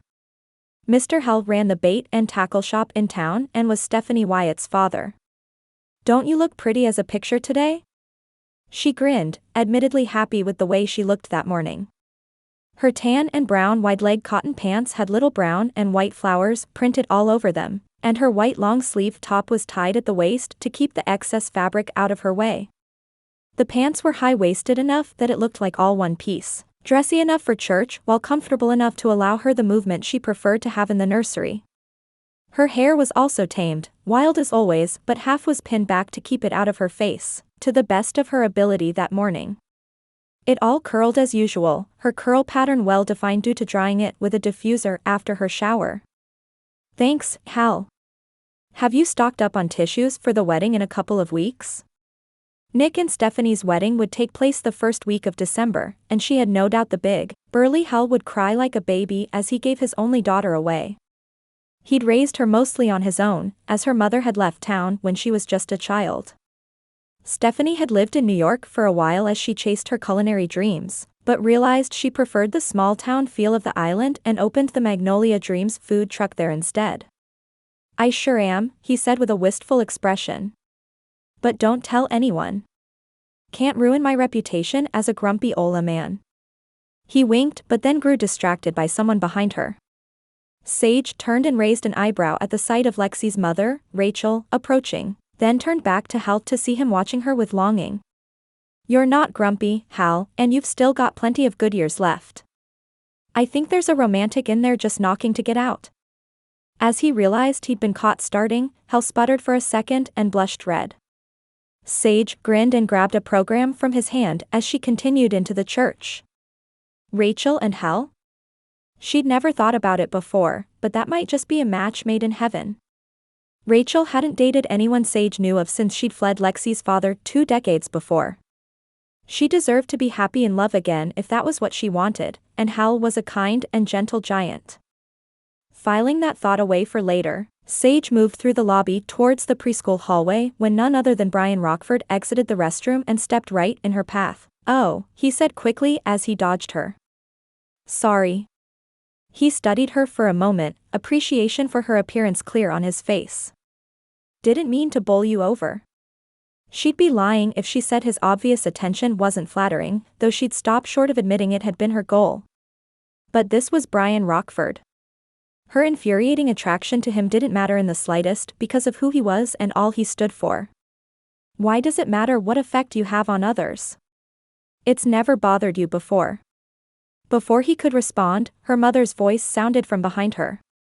"Sage, dear, why don't you introduce me to your friend?" Mom stepped up beside her and took hold of her arm with a grip that communicated all Sage needed to know. Just to drive the point home, she shot Sage a look that left no room for misinterpretation. Bryan raised a brow at Sage before turning his attention to her mother, amusement clear in his smirk. I'm Bryan Rockford, ma'am, and I don't think Sage would necessarily classify us as friends. Realization dawned on her mother, but she held her kind smile. That was clear from the way she spoke to you. I promise, I did raise her better than that. She held out the hand that wasn't currently welded to Sage's tricep. I'm Lydia Jameson, Sage's mother. I wish I could apologize on her behalf, but I lost that right when my children reached adulthood. Fine. If Mom was going to throw her under the bus, she could at least get in a parting shot. Yes, this is my mother. She's one of the small ins you'll likely put out of business with your resort, when you get finished tearing down the habitats of our local flora and fauna. Ripping her arm from her mother's hold, she continued down the preschool hallway. I'll see you in the service, Mom. Anger rose up in her as she pictured Bryan working his magic on her mother the same way he'd apparently done to Rob and Levi. Why could no one else see how Rockford Properties was going to hurt the island with their development? It was completely obvious, and yet she seemed to be the only one who was paying attention. Mom could talk about trusting the Lord with her business all she wanted, but he also helped those who helped themselves. She could scold Sage all she wanted, but it wasn't going to change her mind. Bryan sighed as he stared after Sage's march down the hall. She's not overly fond of me. Yes, Lydia said as she shook her head. It appears that way. My daughter is passionate about many things, and her passion sometimes breaks down that filter between her brain and her mouth. For what it's worth, I do have plans to help keep the resort from hurting the business of smaller inns in the area. He really did, as it was something he'd been working tirelessly on over the past few months. Guests at the inns nearby would have access to some of the amenities at the resort, and he'd been researching other small towns with resorts in them to gain other ideas as well. It's not my goal to put you out of business. Mrs. Jameson waved her hand between them. I'm not concerned about that. If the Lord builds a house, or in this case an inn, it'll take more than a resort to tear it down. What would it have been like to be raised by parents who so clearly trusted God's plan for the future? After Mom died, he couldn't ever remember hearing his father talk about faith. Whether Dad really believed or not was a question Bryan had held for years, but he'd always been a little scared to ask. That's a good way of looking at things, Mrs. Jameson. I could use a little more of that mindset. She winked, and he realized how much of Sage's beauty had clearly been inherited from her mother. Mrs. Jameson's hair was all silver, but it was thick and curly like Sage's. In her younger years, Bryan wondered if her hair had been dark as well. It's the only way to live, dear. At least, it's the only way to maintain your hope in troubled times. Well, I'll let you go on to your class, but I hope to see you around here more often. Church is a lovely place to meet new folks, something I know is important at your age. Thank you, ma'am. He paused, but decided to just go for it. I really did mean what I said about doing everything I can not to hurt the local inns and bed and breakfasts. If you're amenable, I'd love to take you to coffee and pick your brain about ways we can make that happen. She beamed, and Bryan could see the wheels turning behind her eyes. I'd love to, and I'll do you one better. Why don't you come on out to Mercy's Landing this evening for dinner? I'd love to show you the value we bring to the community and tourists alike, rather than just tell you. How could someone so generous raise a daughter like Sage? Then again, it didn't seem to be anyone but Bryan that Sage had issues with. Even as he spotted her down the preschool hallway, she held a toddler on each hip as she danced to music he couldn't hear. Are you sure about that? I don't want to impose. Oh, don't worry about Sage. She's got a meeting at church tonight anyway, so she couldn't join us even if she wanted to. Lydia shrugged, a mischievous grin in place. Besides, I'm not scared of my daughter, and you shouldn't be either. She may have her daddy's temper, but she's also got his intense love and compassion. I have a sneaking suspicion the Lord's going to work it all out. I hope so, ma'am, Bryan replied just as his phone rang in his pocket. Would you excuse me for just a moment? I need to see who this is. Of course. I'll see you at 6 at Mercy's Landing. Bryan pulled the phone from his pocket and saw his father's name on the screen. Did he forget it was Sunday? Bryan had been going to church for years alone, but Dad had always respected that time. Hey, Dad, I don't have but a minute. I'm about to go into church. Oh, I'm sorry, son.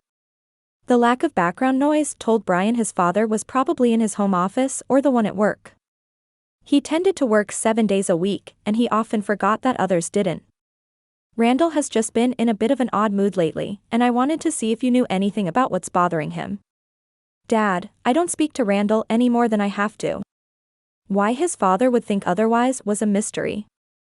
Bryan had always been respectful, but he'd made no secret of the fact he didn't agree with the man's morality and ethics.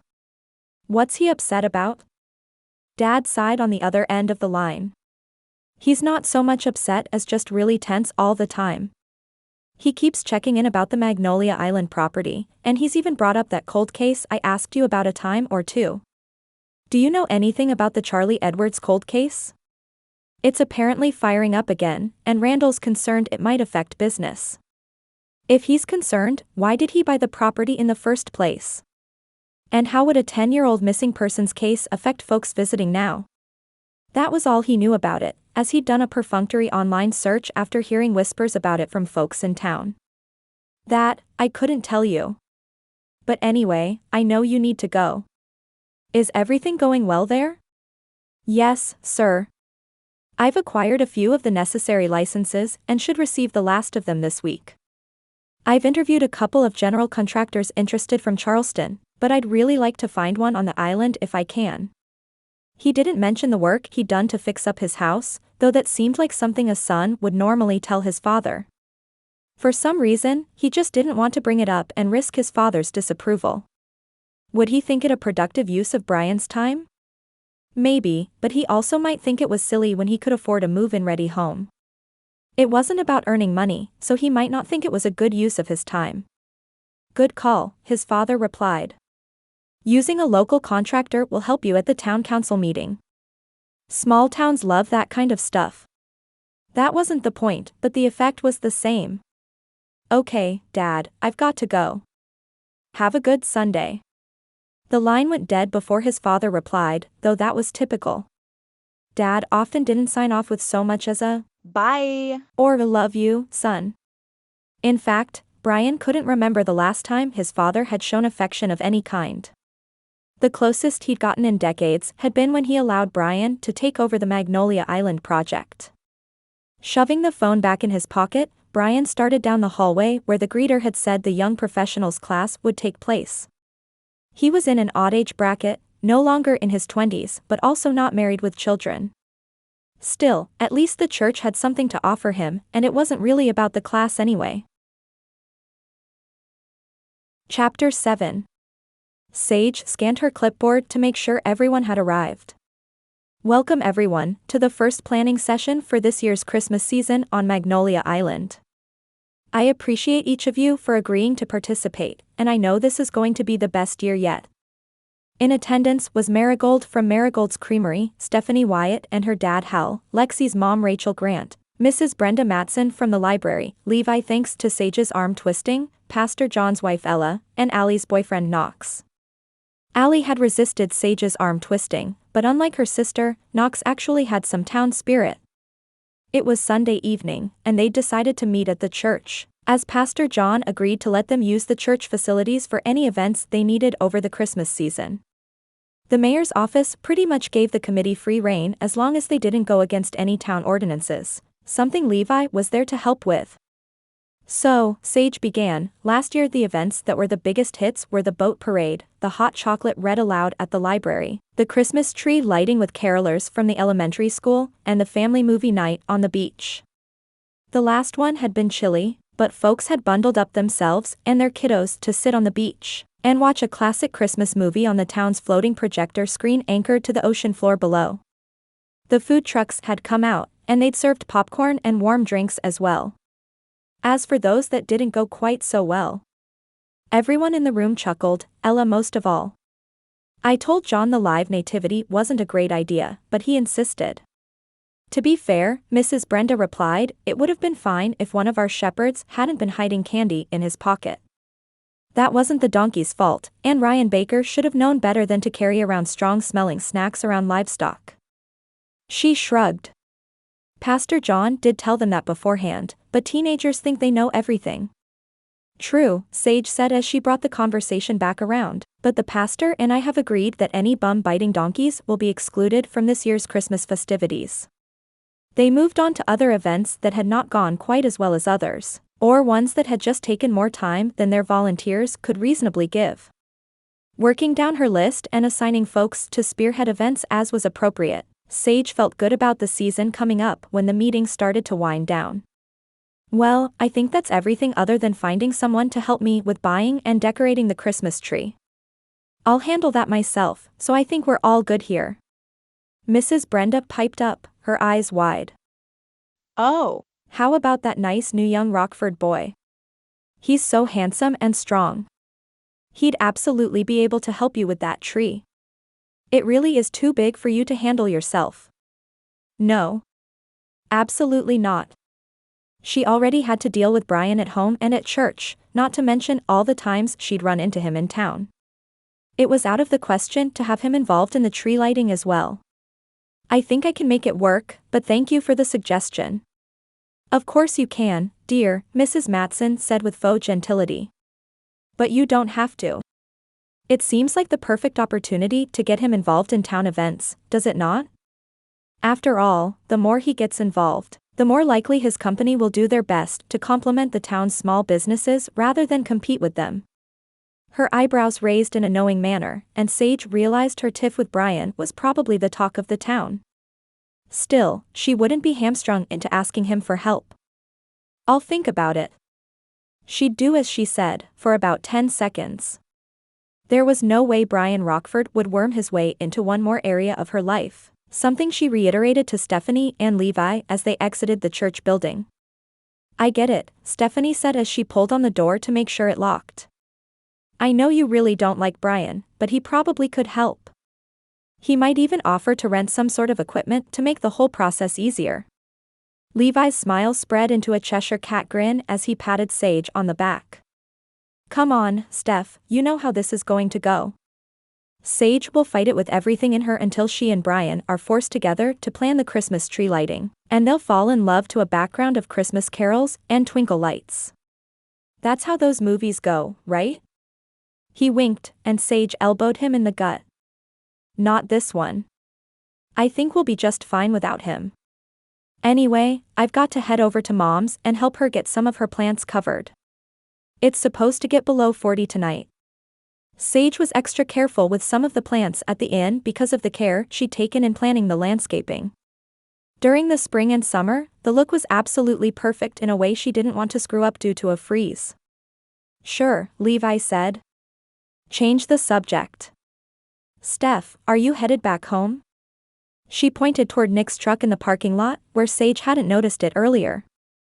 Nick's taking me out to dinner, actually. We've been so deep in wedding planning that we're in need of a relaxed meal out. She smiled, the love she had for her fiancé written all over her face. Y'all have a good night.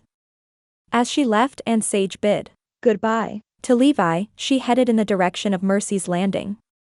The sun was setting over the water in the distance, and Sage breathed in the salty ocean air as she wrapped her thick sweater closer to her body. The stiffness in her shoulder had subsided some over the day, but the biting cold of the evening had it smarting again.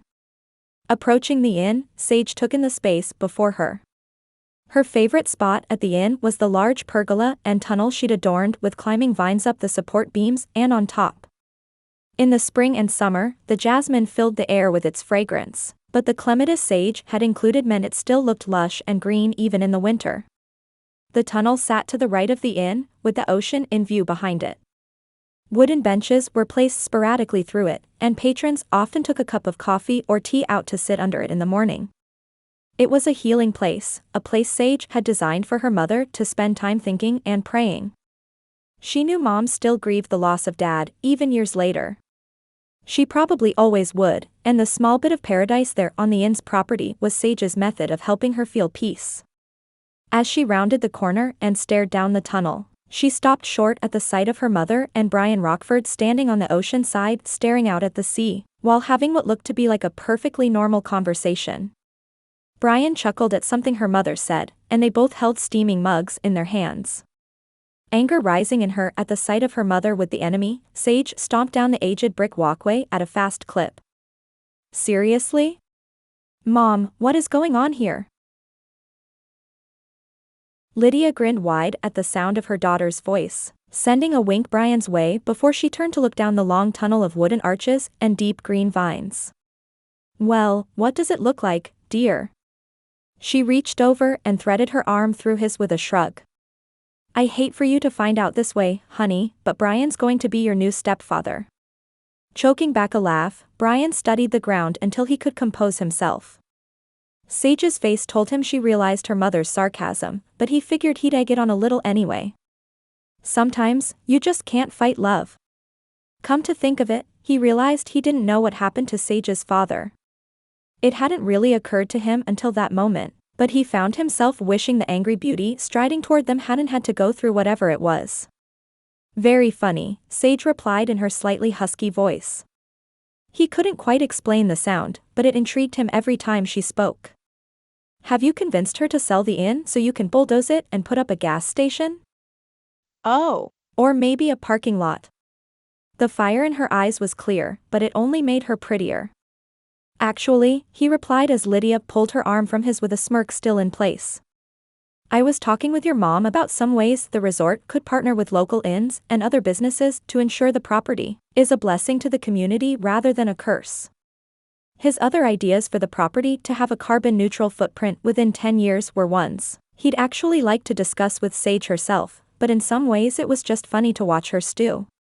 He'd be the first to admit that purchasing the nature reserve hadn't been Randall's best decision. In fact, he probably wouldn't have worked so hard to head up the project if he'd known. Still, his efforts to pull folks from hesitant to proponents of the project had been going well. He had a good deal of work left to do, but his goal was to have as close as possible to 100% of public opinion in his favor before the council meeting. Sage's eyes narrowed, and he could see the wheels turning in her mind. Really? That surprises me. If you get to know me, I think you'll find I'm more than a little surprising. Taking a step toward her, he realized Lydia had somehow vanished from his side. As cute as you are when you're angry with me, I'm not the ogre under the bridge. He stopped about a foot from her, the scent of lavender and something else floral in the air. It was a little intoxicating, her scent, and it was tempting to rile her up more often just to stand this close. Her mouth dropped open in surprise at his words before snapping shut with a pop as her teeth clacked together. You think that's going to work on me? The charm that seems to pull everyone else over to your side? I think you're not the only one who enjoys defying expectations. She was infuriating, that was for sure, but apparently he was a glutton for punishment. Picking at her might be the most fun hobby he'd picked up in Magnolia Island. You know, I've had the same thought. Everyone else in town seems to love you, and you return the feeling. I feel a little special. I've earned the ire of the unstoppable force that is Sage Jameson. He stared down at her, swallowing down the urge to kiss her. It would surely end in a slap, one he'd well deserve. Actually, Sage didn't seem like the kind of girl who'd fool with a slap. No, she probably had a right hook that would send him to the ground. Should I be afraid? Meeting his gaze without a speck of intimidation, Sage appeared to really think about it for a moment. No, you're safe. The only person on this island who should be afraid of me in that way is Rob's ex, Bryn's mother. She's currently serving a nice little sentence for being an absolute thorn in their sides, so everyone's safe. There was more to that story, details he'd like to hear, but she didn't elaborate. Well, that's good. I'd hate to fear for my safety while trying to move forward on the resort project. Sleeping with one eye open doesn't exactly make for the best rest. With a chuckle, Sage jutted her chin up a little. I said you're safe, but I only meant physically. Your project? Well, we'll see about that. I fight to win, Bryan Rockford, and I plan on giving the council everything I've got. With that, she spun on her heel and moved back down the tunnel. Mom, she called over her shoulder, I know you're hiding somewhere and listening. Don't forget to cover your plants tonight. It's supposed to get cold. Somewhere behind the climbing vines to his right, he heard Lydia's laugh. You got it, honey. She moved back towards him and patted his arm sympathetically. I considered stepping in, but that just might be the best fireworks show I've seen since the 4th of July. Best of luck, young man. I've got plans to cover. He was about to ask if she needed any help, as he'd clearly driven off her daughter, but she'd already disappeared again. On the short and chilly walk home, he couldn't keep the picture of her big brown eyes out his mind. It was really unfortunate the first girl who'd turned his head in years hated his guts. Not to mention, she probably wouldn't help if the locals tried to chase him out of town with torches and pitchforks. Forcing his mind to turn to the sermon from that morning, he realized he was having a little trouble remembering what it was even about. He'd paid attention, or at least he thought he had, but he'd have to go online when he got home and rewatch it to jog his memory. If he were being honest, the reason he'd only half paid attention was pretty clear. 3 rows ahead of him, sitting with her siblings and her niece, a woman with wild brown hair and a temper to match settled in the pew. Watching her with the little girl she'd called Bryn had sent a warmth through him he wasn't quite ready for. No, he definitely needed to rewatch the sermon if he wanted any memories that didn't involve his neighbor. Chapter 8. Later that week, where she'd been working at the nursery, Sage sat back on her heels to an aching back. She'd been kneeling down for the better part of an hour, and the cold snap hadn't helped her stiff joints. Even Paul had noticed her movements had slowed, though he hadn't said anything. At least, she hadn't thought he had. As she stretched her back and shoulders in the sunshine of the cool day, Sage spotted her mother moving up the brick path between the clusters of plants with a knowing look on her face. "Good morning, honey. How's your day going?" Mom didn't frequent the nursery, as Sage's contribution to the family effort that was Mercy's Landing was the landscaping.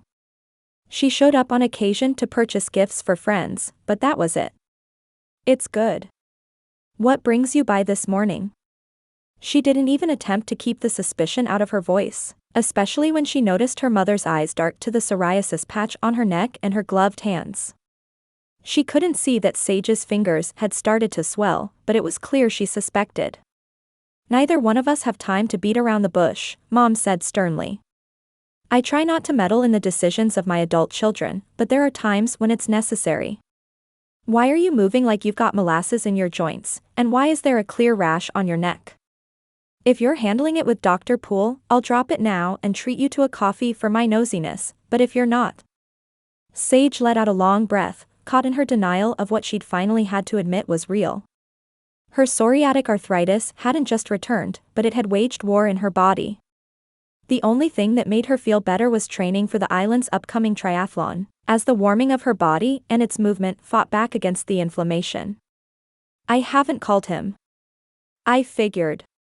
Mom pursed her lips and crossed her arms over her chest, concern mixed with frustration on her face. "You know what happens when it gets out of control, and you know there are medications that can keep that from happening. Why haven't you called him?" If she were honest, she didn't quite know.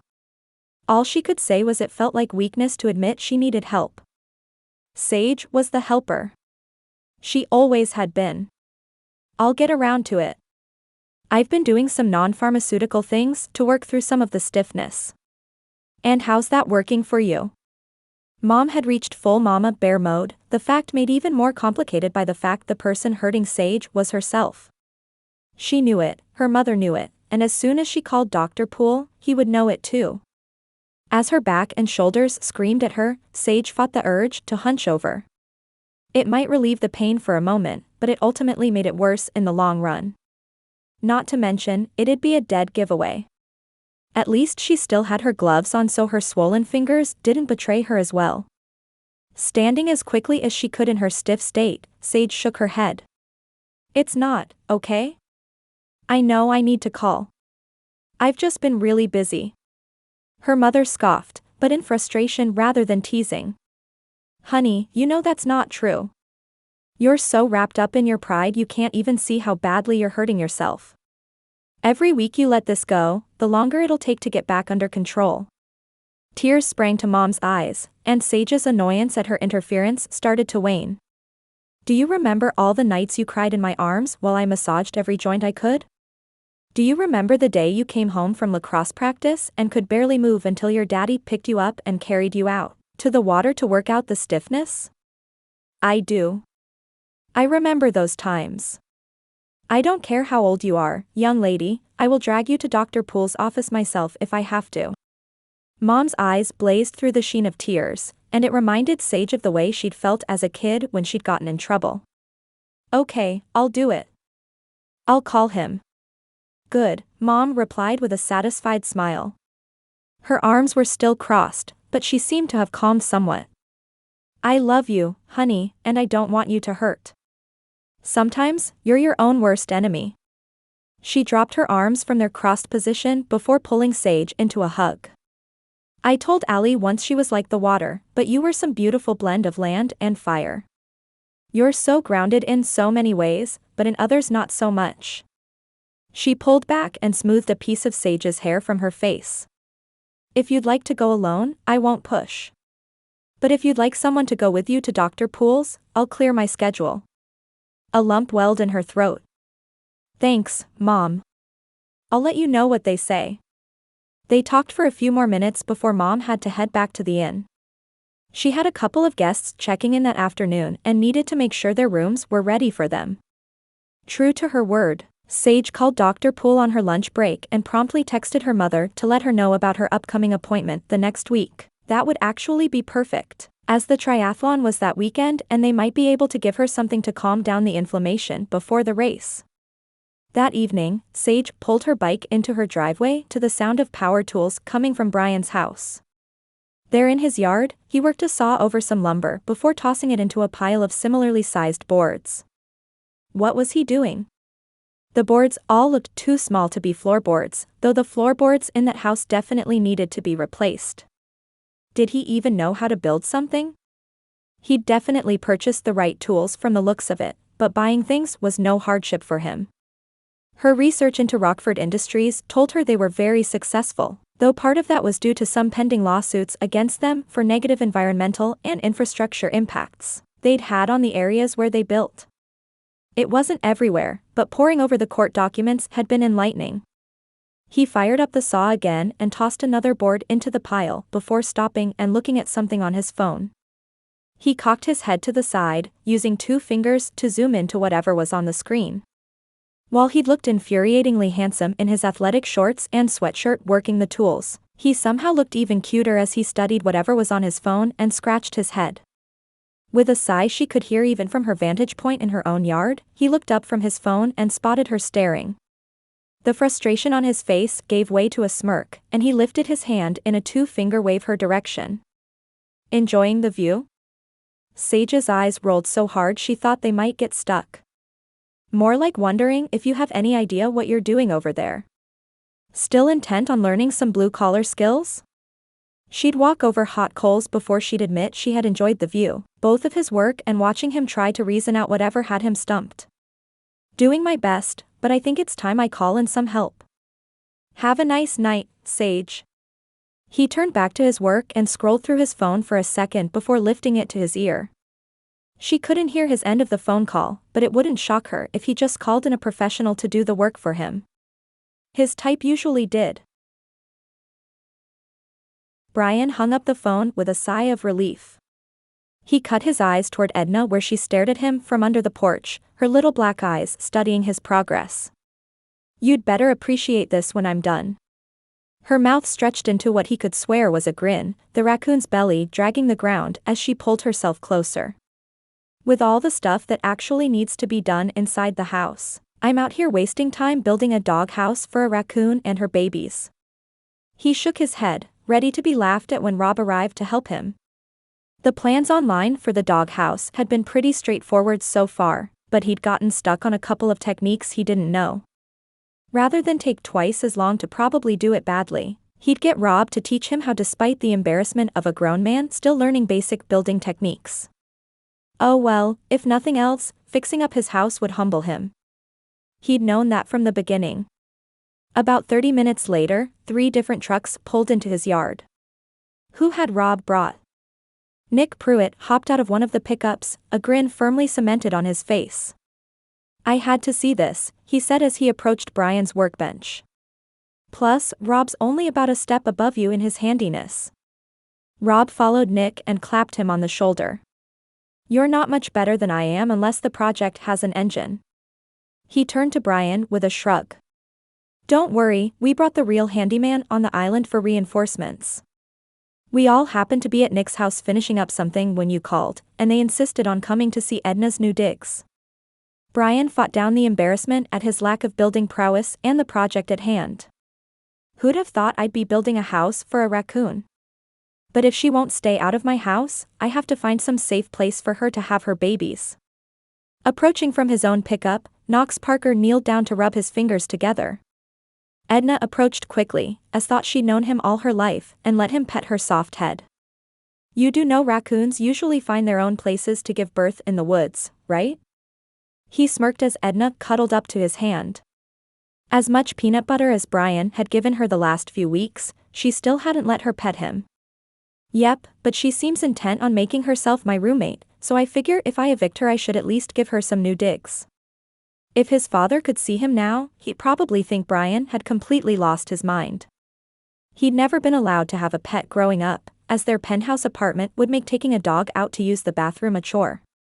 A cat would apparently stink up the place, and a goldfish seemed useless to his father. It's the least I can do. Over the next hour, he showed Knox and the other guys the plans he was attempting to follow. Knox took hold of the project pretty easily, and the rest of the guys basically just did what he said. Rob was right, Knox was the real handyman among them. Something about spending time outside in the evening with other guys his age made Bryan feel something he hadn't felt since college. Even then, his friends at his Ivy League school had often been after him for connections to his father rather than just to hang out. Sure, they'd played pickup ball games and gone out, but the conversation often turned to what they'd do after college and what internships they had that summer. As they worked on Edna's house, as ridiculous as the project was, they did what he'd always imagined normal men with normal lives did. They ribbed each other about sports and other pieces of their lives, teased Knox about when he'd proposed to Allie, and talked about the progress they'd made on Nick's house. Apparently, he was marrying Stephanie Wyatt in January, and they were doing their best to get everything in order before then. When they were nearly done, Bryan heard a door open and shut behind him from the direction of Sage's house. Footsteps approached quickly, and Rob stood from where he crouched down marking a board. We're in trouble now, guys. Sage stuck her tongue out at her brother before stopping in front of Bryan. Seriously? You're using my brother and his friends to fix up your house? What happened to learning how to do these things yourself? She put her hands on her hips and narrowed her eyes at the structure behind him. They hadn't put all the pieces together yet, so it wasn't quite clear what they were building. They have jobs, you know, and we have builders on the island. Sage, Rob said as he shook his head. You should probably try out for the Olympics with as far as you just jumped with that conclusion. We're just helping out. It's the same thing I've been doing at Nick's. He's helping? She glanced at the phone in his hand where he'd been about to pull up the plans once more for Knox. He'd wanted to take one more look at the roof to make sure they had everything perfect, and Knox had been busy scrolling to find the document when Sage marched over. He looks like he's just on his phone. Her eyes snapped to his. You may think this whole island is beneath you, Rockford, but it's full of good people. You think I'm riled up over the nature preserve? Let me find out you've taken advantage of someone here and then you'll see my riled up. I told you you didn't have to be scared of me, but that could change real quick if that happened. Sage, Rob said with a groan. Could you be any more dramatic? We're grown men. We don't need you to come defend our honor. Besides, you should ask Bryan here what we're building. He grinned, and Bryan inwardly braced for having to tell her they were doing something so admittedly silly. She was an environmentalist and thought everything he did was wrong, so this probably would be too. She cocked a hip out to the side, her hand still firmly on it. Well? What are you building? Should he tell her? Seeing her riled up was plenty entertaining, but it was getting a little tiring. He didn't think she could sway public opinion enough to get the council to vote down the proposal, but she was a town fixture. Apparently, she was a jewel to everyone in town but him. They all thought her a bit on the intense side, but someone who fought hard for the people and things she cared about. Edna appears to have taken up residence inside my home, and I'd like her to leave. So, we're building a doghouse for her and her babies once she has them. Her eyes widened, the shock clear on her face. You're building a house for a raccoon. All three men behind him all appeared to be stifling laughter. To be honest, he was too. Annoying Sage Jameson had become a pastime of his, but shocking her just might beat it. Yep. Would you like to see the plans? He held up his phone, the screen clearly still marked to the photo of the structure. Quiet for a moment as she studied the plans, Sage's shoulders relaxed. Well, I can honestly say that's not what I would have guessed. He hadn't realized it, but Edna had approached her as well and rubbed against her leg like the cat she thought she was. Sage knelt down and petted the animal like Knox had. Looks like you're getting a she-shed, Edna. She stood back to her feet, studying Bryan as she went. I don't trust you as far as I can throw you, but this is a nice thing to do for Edna and her babies. Thank you. A grin pulled at his lips as he studied her olive skin and brown hair and eyes. She held herself with confidence and grace at the same time, her words clearly sincere. It's my pleasure. Besides, I truly think she'll find a way in regardless of how many windows I replace if I don't give her somewhere else to go. Stubborn women usually get some version of what we want. Sage shrugged and looked behind Bryan again. Bye. Gentlemen. Try not to injure yourselves or each other. With a wave, she turned and headed back to her house. As Bryan watched her leave, a familiar but admittedly unwelcome stirring in his chest rose in him. Why was it the one woman who'd attracted him more than any other had in years, was the same one who'd made it her mission to drive him out of town? He wasn't a glutton for punishment, at least he hadn't thought so. Chapter 9. Jameson, Timothy Carter said as he spotted Sage at the triathlon's packet pickup, "You ready to take home the gold this time?" Timothy and his wife, Paige, were the leaders of the Road Racers Association in Charleston, and Sage had gotten to know them through various races over the years. She'd also headed up a few fundraising projects for them to give back. I'm going to try. She grinned, finally feeling a little bit more like herself since her visit with Dr. Poole. She'd let it go long enough that a couple of injections wouldn't bring her back to normal, but she no longer wanted to cry every time she got out of bed. I'm feeling good about this one. Mom had actually gone into Charleston with her for the appointment, and they'd had lunch at a cute little bistro there. Modern medicine and its power was one thing Sage respected greatly, just as she respected homeopathic remedies as well. The thing she liked about Dr. Poole was that she didn't disparage the combinations of inflammation control Sage utilized, but made sure none of them interacted with her injections. Timothy grinned and checked her name off the list. Weather should be pretty good tomorrow, but that water's going to provide a challenge. That's all right, she replied with a wink. I like a challenge.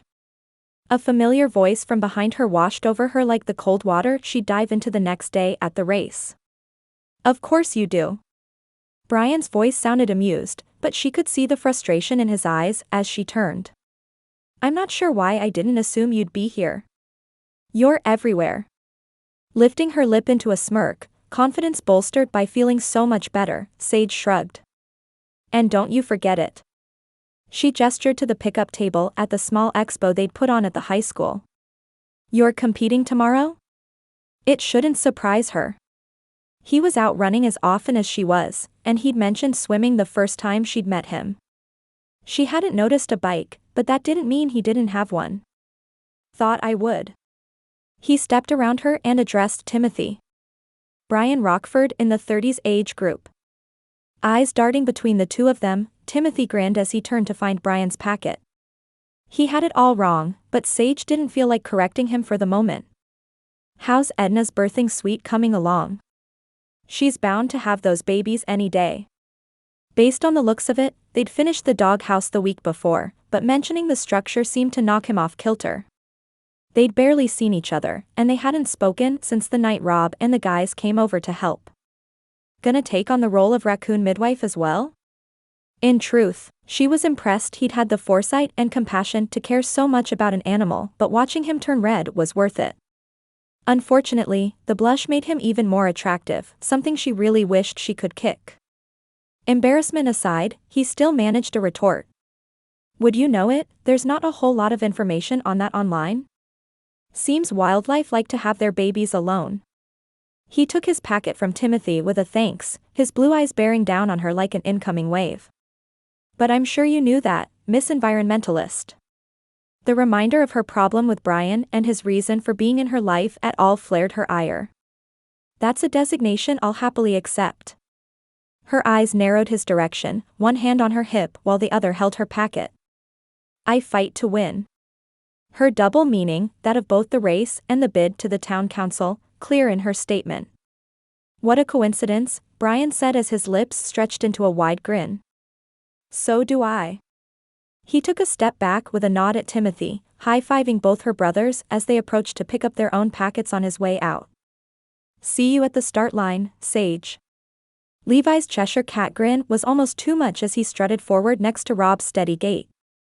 So we're flirting with the enemy now, big sis?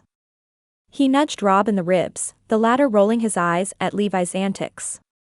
I thought we were mad at him. You've never been mad at him, Sage replied. You and the rest of the family have welcomed him with open arms, despite knowing what he's here to do. If possible, Levi's grin only grew larger. You know what they say, there's a fine line between love and hate. Rob turned to Levi with a raised brow. That how things are going to work out with that reporter who approached you? Scowling, Levi shook his head. If there was one group of folks that could raise Levi's hackles other than criminals, it was reporters. He'd had more than one investigation compromised by them over the years, and the rest of the family's assurances they were mostly an ethical bunch with a few bad apples fell on deaf ears. Not a chance. Lainey Hyatt can poke all she wants, but I think she'll find she's poking a bear. Who's Lainey Hyatt? This was the first Sage had heard of such a woman, but she was grateful for the shifted focus from her and Bryan. Is she pretty? Shooting her a wink, their twin connection telling her clearly he'd changed the subject on purpose, Rob nodded. She is, but my man here could never get over himself and date a reporter. Careful, bro. You'll throw your back out with that stretch. He took the few steps toward the table where Timothy stood watching the whole exchange with interest. Timothy, my good man, I'd love to pick up my packet. I'll be in the 20s age group, unlike these guys here. He jerked his thumb back, gesturing to Rob and Sage. Make sure you guys have a med tent on site. I'd hate for one of them to break a hip. Rob clapped him on the shoulder. You turn 30 in less than a month, dude. I wouldn't go throwing stones when your walls are glass themselves. Besides, Timothy said as he brushed fake dust off his shoulder. I'm 45, and I just ran my personal record in Hawaii last year. You're only as old as you feel, though I wouldn't expect a whippersnapper like yourself to understand just yet. Didn't your brain just finish forming like 4 years ago? He grinned, easygoing and unoffended. Holding up his hands in surrender, Levi's signature grin landed back on his face. Fine, none of you are that old yet. You've got a few years until the arthritis sets in. Sage's heart fell to her stomach, and her whole body ran hot. She swallowed down the lump that had sprung to her throat, unwilling to show Levi how his careless comment affected her. Rob's eyes widened. Dude, not cool. As soon as the words left his mouth, Levi clearly realized his mistake. Sage, I'm really sorry. I shouldn't have said that. It wasn't funny. His genuine remorse was clear on his face, and Sage had no doubt he'd probably lend free labor at the nursery for a week if she asked. He was the youngest, so he'd not been paying close attention leading up to Sage's diagnosis.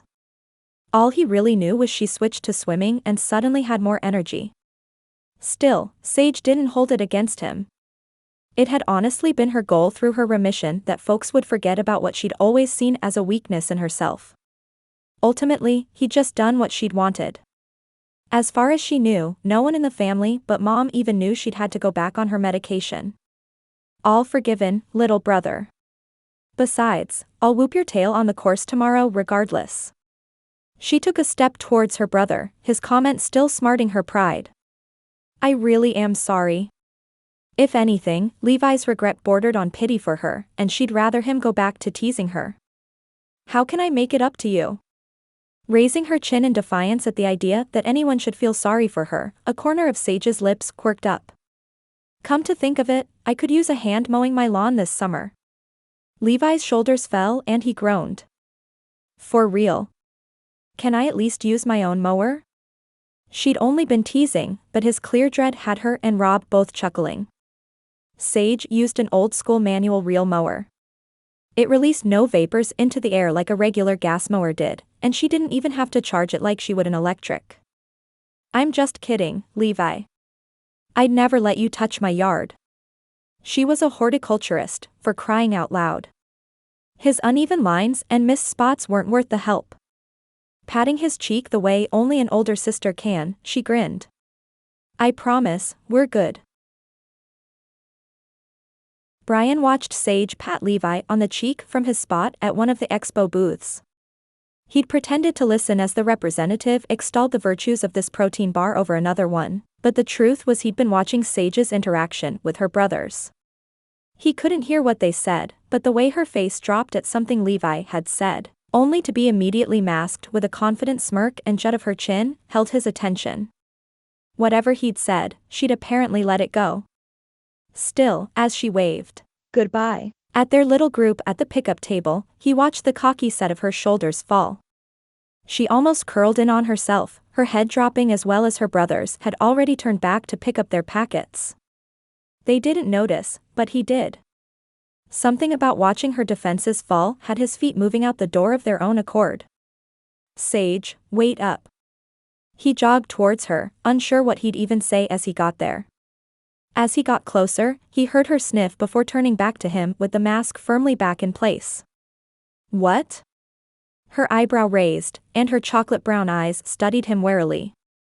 I just wanted to make sure you, at that moment, he realized there was nothing he could really say without admitting he'd been creepily watching her. I just wanted to see if you wanted to carpool to the start line tomorrow. Flimsy, but it'd do. I hear parking will be sparse. From her expression, Sage clearly thought he was out of his mind. Maybe he was running out after her like he did, but he couldn't change it now. I usually ride my bike to the start line to warm up. Of course she did. That made all the sense in the world, but at least he hadn't had to admit to being a creeper. Oh right. Yeah. I guess I'll probably do the same. Still clearly confused, Sage nodded. Yeah. Probably should. She pursed her lips. Well, if that's all. Oh. Yeah. Bryan raised his hand in an awkward wave as she turned away. Watching her lips, he ran a frustrated hand through his hair. Turning back towards the high school gym, the large retractable door open and in full view of the pickup table, Bryan spotted Rob and Levi. Both grinned from ear to ear, and Rob met Levi's expectant fist with a bump. Rather than go back in and try to explain what had just happened, Bryan just shook his head and moved in the direction of Main Street.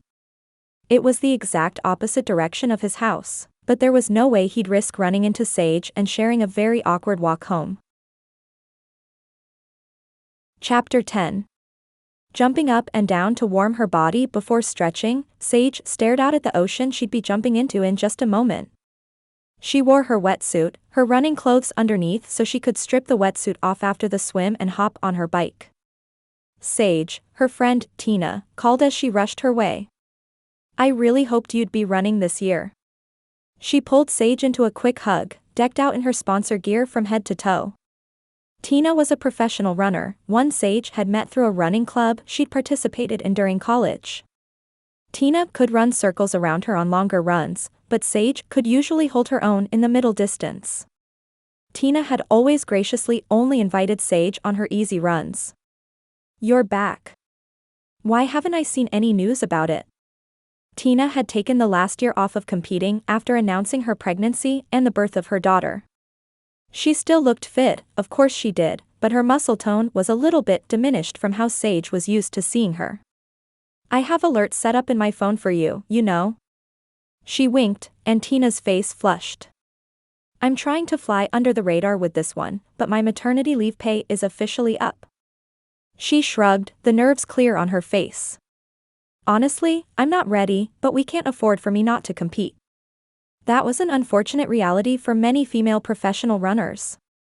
It depended on the sponsor, but some set unrealistic expectations on how long a woman should be allowed to take off after having a child. When women didn't compete on their timetable, they withheld pay. It made sense in some ways, but it was wholly unfair in others. Oh, Tina, I'm sorry you felt pressured to come back. Do you have to hit a certain time? As a triathlete, Tina could really hurt herself if she wasn't back in race shape yet and had to compete anyway. Tina shook her head, relief on her face clear. Thankfully, no. Not this time, anyway. Still, there's a whole crop of women who just graduated in May gunning for all the sponsorship spots. I feel like I have to push as hard as I can or I'm going to get dropped. Her eyes misted over, and Sage pulled her in for another hug. I'm praying for you to have an easy and fast race. Are Scott and Lucy here? The baby was only 4 months old, but it wasn't that cold out. At least she'd have some moral support. Yeah, Tina said as she pointed toward the crowd with a smile. There, in an adorable fluffy pink coat and matching hat, was little Lucy in her daddy's arms. She grinned while Scott lifted her arm in a wave at Tina. They came, even though I tried to get Scott to stay home. He'd never do that. Scott was Tina's #1 fan and had been for as long as Sage had known them. I'm glad they're here. No matter how your race goes, you know they're waiting for you at the end. With one last hug, Tina made her way back over to the professional corral, her nervous energy radiating off her as she continued her warm-up.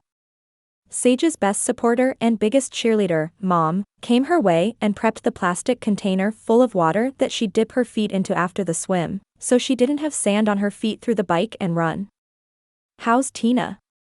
Shaking her head, Sage sent another silent prayer to heaven for God to put his hand on her friend. She relayed the short version of their conversation to Mom, her frustration clear. I'm worried about her. I'll be praying for her the whole time, Mom said with shared concern. I can't imagine doing a full triathlon at only 4 months postpartum.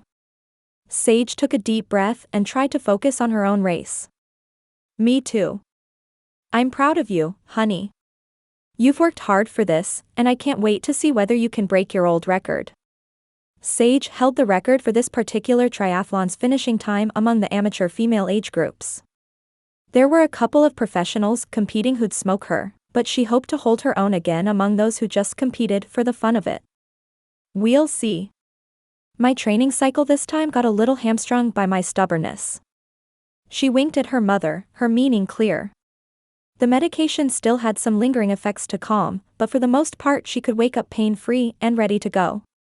It helped that Dr. Poole had given her a one-time injection to speed up the process as well since she had the race that weekend. Mom placed a hand on her shoulder, her wild gray hair falling in curls over her shoulders over her Mercy's Landing sweatshirt. That's what I meant. I'm proud of all your athletic accomplishments. I always have been. But I'm much prouder of you finally recognizing that accepting help isn't a sign of weakness, and that weaknesses aren't such a bad thing anyway. Even the words stirred up anxiety in Sage, her first inclination always to be the strong one. I guess his power really is made perfect in our weakness, isn't it? Sure, the Lord had used medication and doctors, but Sage credited him with her ability to even make it to the start line that morning. At least, that's what I keep telling myself. Leaning her forehead forward to meet Sage's, Mom grinned. Yes, my love. Embrace it, and your life will go much smoother. She pulled back and gave Sage's shoulder one last squeeze. Now, if you're good here, I'm going to go find those brothers of yours and make sure they don't need my professional support crew services. Levi and Rob had decided to compete at the last minute, both in good shape due to their jobs. They'd borrowed road bikes from friends of hers who weren't competing, but she hoped they'd catch the race day bug and sign up for more. They were only doing the sprint version, a much shorter one than her Olympic length race, but that's how most folks started. Do that, and make sure you tell Levi to conserve his energy. If he blows it all on the swim, that run will be a whole lot harder. If I know my son, that's exactly what he'll do, but I'll pass it along. She winked at Sage and spotted someone over her shoulder that had her lips spreading into a smirk. Well, good morning, Bryan. It's a beautiful day for a race, isn't it? Of course. Sage had tried not to think too much about Bryan's confusing offer to carpool yesterday, but she couldn't shake the feeling that it hadn't been what he'd originally chased her down to say. Facing him, Sage took in a quick breath at the sight of him in his own race day gear. He was fit, she'd known that, but where many men who competed in these races were long and lean, Bryan was long while maintaining a broadness about his chest and shoulders that made her feel small. At her height, Sage wasn't used to feeling small. It sure is, Mrs. Lydia, he replied with a grin. Pointing at the water bottles and hand towels in her hand, he raised his eyebrows jokingly. How much are you being paid for your pit crew services, ma'am? I bet I can double it. If he wasn't so infuriatingly charming, Sage might not dislike him so much. She's got her hands full this morning, so I'm afraid you're on your own. Mom rolled her eyes at Sage before replying.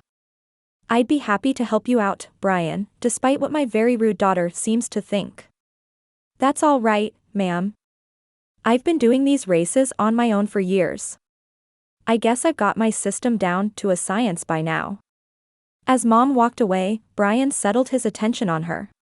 His blue eyes were the color of the ocean, leaving hers only as he placed his bike in the rack next to hers. Ready to put your money where your mouth is? A little friendly competition never hurt anyone. Her eyes narrowed. You want to bet on who wins? In a manner of speaking. If I win, you have to go to coffee with me and really listen to what my plans are for the resort. Listen to understand, not to argue. He watched her expectantly, his words hanging in the air to the backdrop of the music that blared over the loudspeakers. And if I win? Why did her voice sound so breathy? She wasn't a girl who lost her senses in the presence of a handsome man, especially this one. What's in it for me? Bryan cocked his head to the side, biting his upper lip as he thought. There's a lot next to the nature preserve. It's not great land, but it is for sale.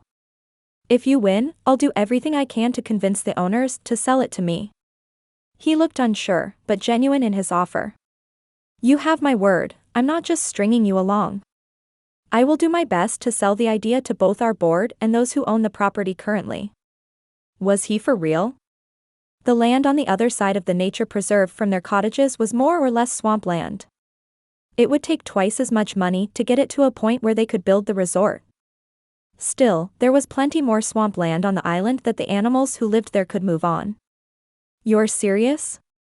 That doesn't seem like a great business decision. Sometimes, there are decisions you make in business that don't always make sense on the surface. There are things more important than the bottom line. If he was putting on, he'd missed his calling as an actor. Fine, she replied as she stuck out her hand. Sir, I hope you're ready to buy some swampland. Timothy's voice came over the loudspeaker and beckoned folks into their positions. Welcome, athletes. Before we start, I want everyone who's competing for the very first time to put your hands in the air. Applause and cheers rose from all the veteran athletes, Sage and Bryan included, as all the rookies raised their hands. Rob and Levi held theirs in the air from over in the corrals reserved for the sprint competitors. Excellent. From this day forward, no matter what distance you're doing, you can call yourself a triathlete. We hope to see you in many more races after this one, but for now, let's get this show on the road. He began to gather folks based on the color of the swim caps they'd received in their packets, and Sage plopped hers onto her head over her long French braid. Hers was green, as was Bryan's, signifying that they'd both put up some impressive times in the past. Levi and Rob's were both yellow since they competed in the sprint, while other colors out on the course were blue, silver, white and red. Race officials pulled their kayaks into the water and took up their life preservers and whistles. They'd be in the water until the last competitor finished the swim, ready to step in if anyone signaled that they needed help. Red swim caps meant they'd keep an extra eye on them, as those folks were a little less confident in their swims. Bryan and Sage moved together towards the start line with their wave, one of the first to take off behind the professionals, and he put out his hand once more. How was he still so good-looking with the ugly black goggles they wore and a swim cap? May the best man win. He couldn't see the way she rolled her eyes behind her own goggles, but she took his hand in a firm grip. Don't worry, she will. The countdown began, and as Timothy's race gun went off, both Sage and Bryan took off down the sand toward the water. They were both barefoot, and dove into the water to begin their swim at the same time. At that point, Sage lost track of Bryan as she began her admittedly strongest event. She'd swam in high school and had been offered scholarships for it in college, but she'd foregone them to focus on her academics and swim for fun instead. The cold water flowed over her in ribbons as she focused on her form and breath. Practicing as much as she did, she knew pretty closely how many strokes she'd need to take until it was time to turn back at the buoy. Legs kicked around her, and arms cut through the water in a sea of green sea caps. There were no red sea caps in this wave, as everyone here had competed in multiple races before. Was Bryan still beside her, or had she left him behind? She was a bit of an outlier in the triathlon community, with the swim being her best event. For most folks, they preferred the bike or run. Lifting her head to check her location in relation to the buoy, she spotted the bright red beacon only a few yards ahead. She'd go around it, following the track the race officials provided, and swim back in. She didn't see anyone but the professionals in their sponsored swim caps ahead of her, but that didn't mean anything. Swimming was just the first event. She'd have to push with everything in her to beat Bryan in the other events and save the nature preserve she loved so much. Losing herself in the swim gave her a moment to focus, something the ocean would forever do for her. Lord, she prayed silently as she glided through the water like a knife. I'm sorry for all the ways my pride has gotten in the way of your plan for me. I'm sorry for how badly I fought the resources you've given me to continue to do what I love. I guess I'm also sorry for how I've treated Bryan. He may be lying through his teeth, but I don't think so. Make the path clear to me, Lord, and forgive me for all the ways I haven't honored you. I want to glorify you in my weakness, Lord. Continuing her prayer all the way until the sandy ocean floor appeared in her vision once again, Sage prepared to stand and run out of the water. As soon as the grainy sand touched her feet, she lifted her knees high and pushed through the shallows onto the beach. There still wasn't anyone but the professionals ahead of her, but she refused to take her foot off the gas.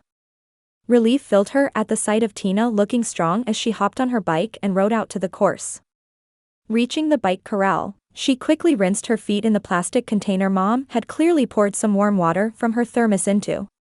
It wasn't nearly as cold as she'd have thought it would be after sitting out for so long, and she glanced up quickly to see her mom behind the spectator tape shoot her a wink. As Sage blew her mother a kiss, she reached down for the towel that would dry her feet, then grabbed her socks and shoes. She'd wear the same shoes for the bike and run, not one to waste time changing shoes. Her bike pedals didn't require a special shoe, so she didn't fool with them. Keep it up, girl, she muttered to herself as she pulled her bike from the rack. Don't give up your lead, now. Chapter 11. Goodness gracious, how had she swam so fast? Bryan looked up to get his bearings as he exited the cool water onto the sand and spotted Sage already hopping on her bike and pedaling out of the corral. He'd seen her swim that day at the beach, but it hadn't registered with him how fast she was. Still, he could catch her on the bike. It was his strongest event, and he had no doubt they'd be nearly evenly matched on the run. If he could just pass her on the bike, he could probably beat her and win the bet. To be honest, regardless of who won, he did plan to inquire about the swampland next to the preserve. Unbeknownst to Sage, he'd been researching different solutions for the issue of tearing down the nature preserve. He hadn't told his father yet, as he wanted to have all his ducks in a row before he did, but it was in the forefront of his mind. He pushed hard as he reached the bike corral, dipping his feet quickly in Sage's abandoned plastic bin of water, the water surprisingly warm. Lydia really was the pit crew queen, and he lifted his chin in a nod to her in thanks, drying his feet on his own towel. His plan had been to remove the sand from his feet with an extra water bottle, but this was faster. Not to mention, it wasn't like Sage would be using it again. Lydia nodded his direction with a grin, cheering his name just as he imagined she cheered for all her children. Sage's sister Allie and Knox stood next to Lydia, clapping right alongside her. Maybe, if he could beat Sage and get her to actually listen to him, she'd join the rest of her family in not thinking he was the ogre under the bridge. Unwilling to lose a second, Bryan started his bike at a run and hopped on as soon as he exited the corral. He'd ripped off his swim cap and goggles next to the rack when he'd put on his socks and shoes, so now there was nothing hindering him from fastening his helmet and setting off. Sage's fluorescent green helmet was easy to spot about a mile ahead of him, and she was flying. No matter, he had 40 kilometers to catch her, and he had no doubt he could. The rest of the bike ride was spent with an increasing burn in his quads and his continued focus on keeping his breaths even. He ducked low, doing his best to keep himself as aerodynamic as possible, finally reaching her at around 5 kilometers before the run. "Now we're cooking with gas," he said as he leveled himself with her. Her breaths were even as well, but it was clear her quads were starting to burn out. Most wouldn't notice she'd slowed a little, but he did based on the energy it took him to keep up with her. Other folks were close as well, but they hadn't quite caught up with them. The professionals were in front, as always, and most of them had already gotten back to the bike corral and embarked on their run. Bryan and Sage followed in short pursuit, though he'd taken the lead by a little bit at the end of the bike. It was time for the rubber to meet the road, literally, and Bryan was feeling strong as he set off at a brisk but sustainable pace. He settled into the pace for the next couple of miles, with Sage only a few yards behind him. If he knew her, she was preparing to pass him on a hard kick in the last few yards. He'd do well to leave a little gas in his tank to try and best her. Up ahead, one of the professionals dropped to the ground with a yelp, her hands clasping her ankle. The poor woman was outfitted head to toe in her sponsor's kit, some kind of energy bar Bryan had never tried. Sage's voice from just behind him pulled his attention from the runner. "Tina." With an energy he wouldn't have thought she possessed at this point in the race, Sage sprinted toward the downed runner. She reached the woman before Bryan did and dropped to her knees beside her. "Tina, what do you need? How can I help?" Tears streamed down the woman's face, and her ankle had already started to swell. "I have to finish, Sage. I can't afford not to." "Ma'am," Bryan said as he stopped as well. Runners rushed past them, some shooting concerned glances while others tried to wave down the medics. "We can help you to the side." He stood and spotted the medic cart coming up from just outside the course. "They're coming for you now." There was no way she was going to finish that race. There was nearly a mile to go. The woman Sage had called Tina pushed herself into a sitting position with a grimace. "I don't need the medics, and I'm not leaving the course. I have to finish." Bryan met Sage's stare over Tina's head. She nodded resolutely and shot him a plea for help without saying a word. Just as the medic cart approached, Sage and Tina both held up hands to stop them. "No," Sage said as they hopped out of the cart. "She wants to finish, and I'm going to help her. Meet us at the finish." Her tone left no room for argument, but they couldn't have anyway. She'd already knelt back down and was helping pull Tina to her feet. "We're going to do this together. You're not losing that sponsorship today, and at the end Scott and Lucy are waiting for you." With a teary, snotty nod, Tina took a deep breath. "Are you sure you're willing to sacrifice your race? I know you're trying to beat your record." "Record?" Bryan had no idea Sage held the record. Was it for the course or the race in general? He made a mental note to ask later, but now wasn't the time. "Of course," Sage said with a scoff. She pulled Tina's arm over her shoulder and raised an eyebrow at Bryan. "Looks like we're getting coffee after all." With a deep sigh, Bryan took Tina's other side and lifted that arm over his own shoulder. He was taller than her, so it was a little awkward, but they could make it if they all worked together. "How about we just all cross together and each can hold up our end of the bargain?" As they hobbled down the course, the medics riding parallel to them incredibly slowly, runners flew by them from all different waves. They'd reached the point where the sprint distance athletes had joined in on their portion of the run, 2 miles to the longer race's 6. Folks of all levels of fitness and experience clapped and cheered for Tina as they went by. You can do it. You're almost there. South close. Don't give up. You've got this. It was a bit of a surreal moment, one he was sure would show up on those sports highlight reel moments. He didn't know the circumstances surrounding Tina's tenuous sponsorship, but there was no way they'd drop her after this. It would be a PR nightmare. Finally, the finish line came into view, and a man about their age holding a baby in a pink hat and coat came running toward them on the sideline. His eyes were wide and worried. Tina, are you okay? She'd been tough, he'd give her that. Her ankle was already twice its normal size and swelling more by the moment. Sweat and tears poured down her face, but she nodded at the man. He followed the medics to the finish line, the worry clear all over his face. He must be her husband, and that must be her little girl. How old was she, and why was a woman who'd clearly just given birth running a triathlon already? Sage's voice broke through his thoughts as she spoke to Tina. Okay, we're so close. You have to cross on your own for your race to count. Can you do it if we get you close? I can do it, she said. I have to. About 5 feet from the finish line, she removed her arms from around their shoulders while Bryan and Sage stayed behind her to keep her from getting jostled by other runners. The crowd cheered as she got closer and closer, a cross between hopping and limping. The ankle looked worse from that angle than it had when he was helping support her. As though his hand had a mind of its own, it snaked out and took Sage's as they crossed the finish line just behind Tina. He heard her sharp intake of breath, even over the crowds, but she didn't pull her hand from his. It wasn't even really a romantic moment, not really. It felt deeper than that. They just experienced a triumph of the human spirit few people would ever know.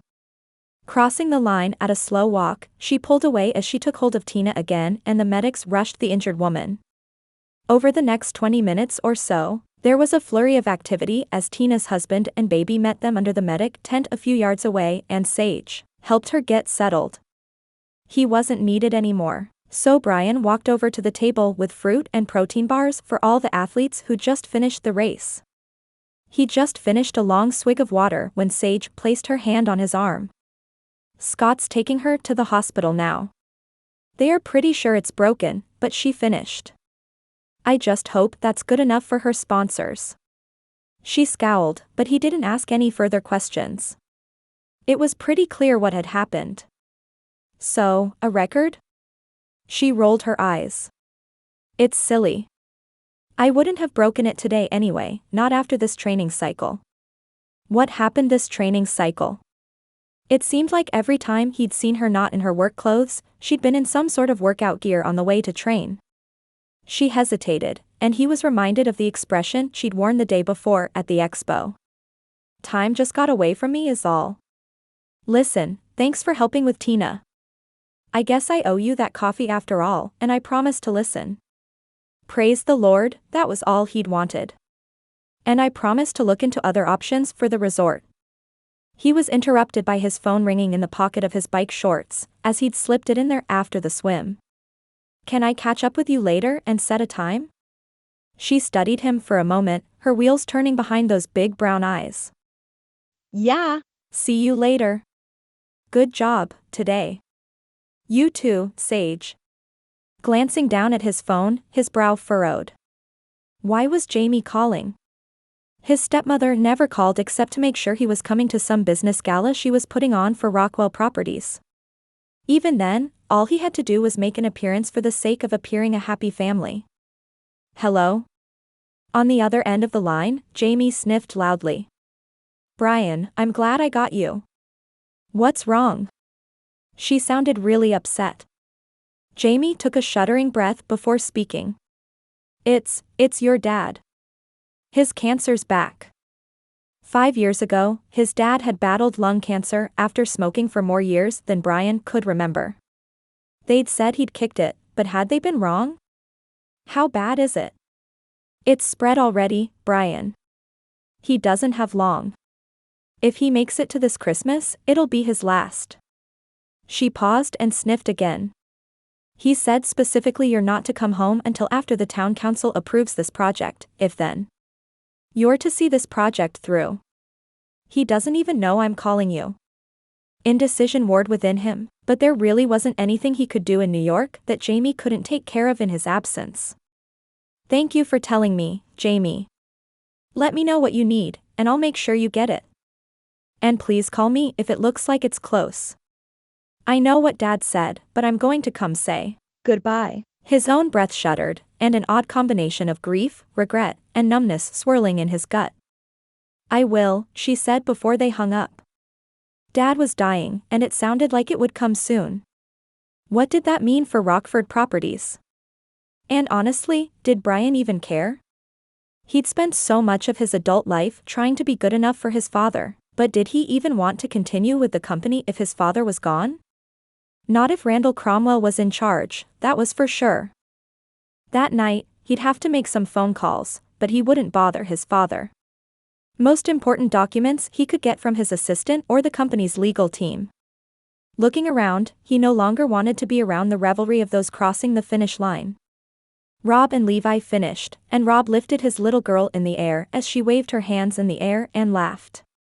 Levi forced a sweaty hug on their other sister Allie, while Knox and their mother watched and laughed.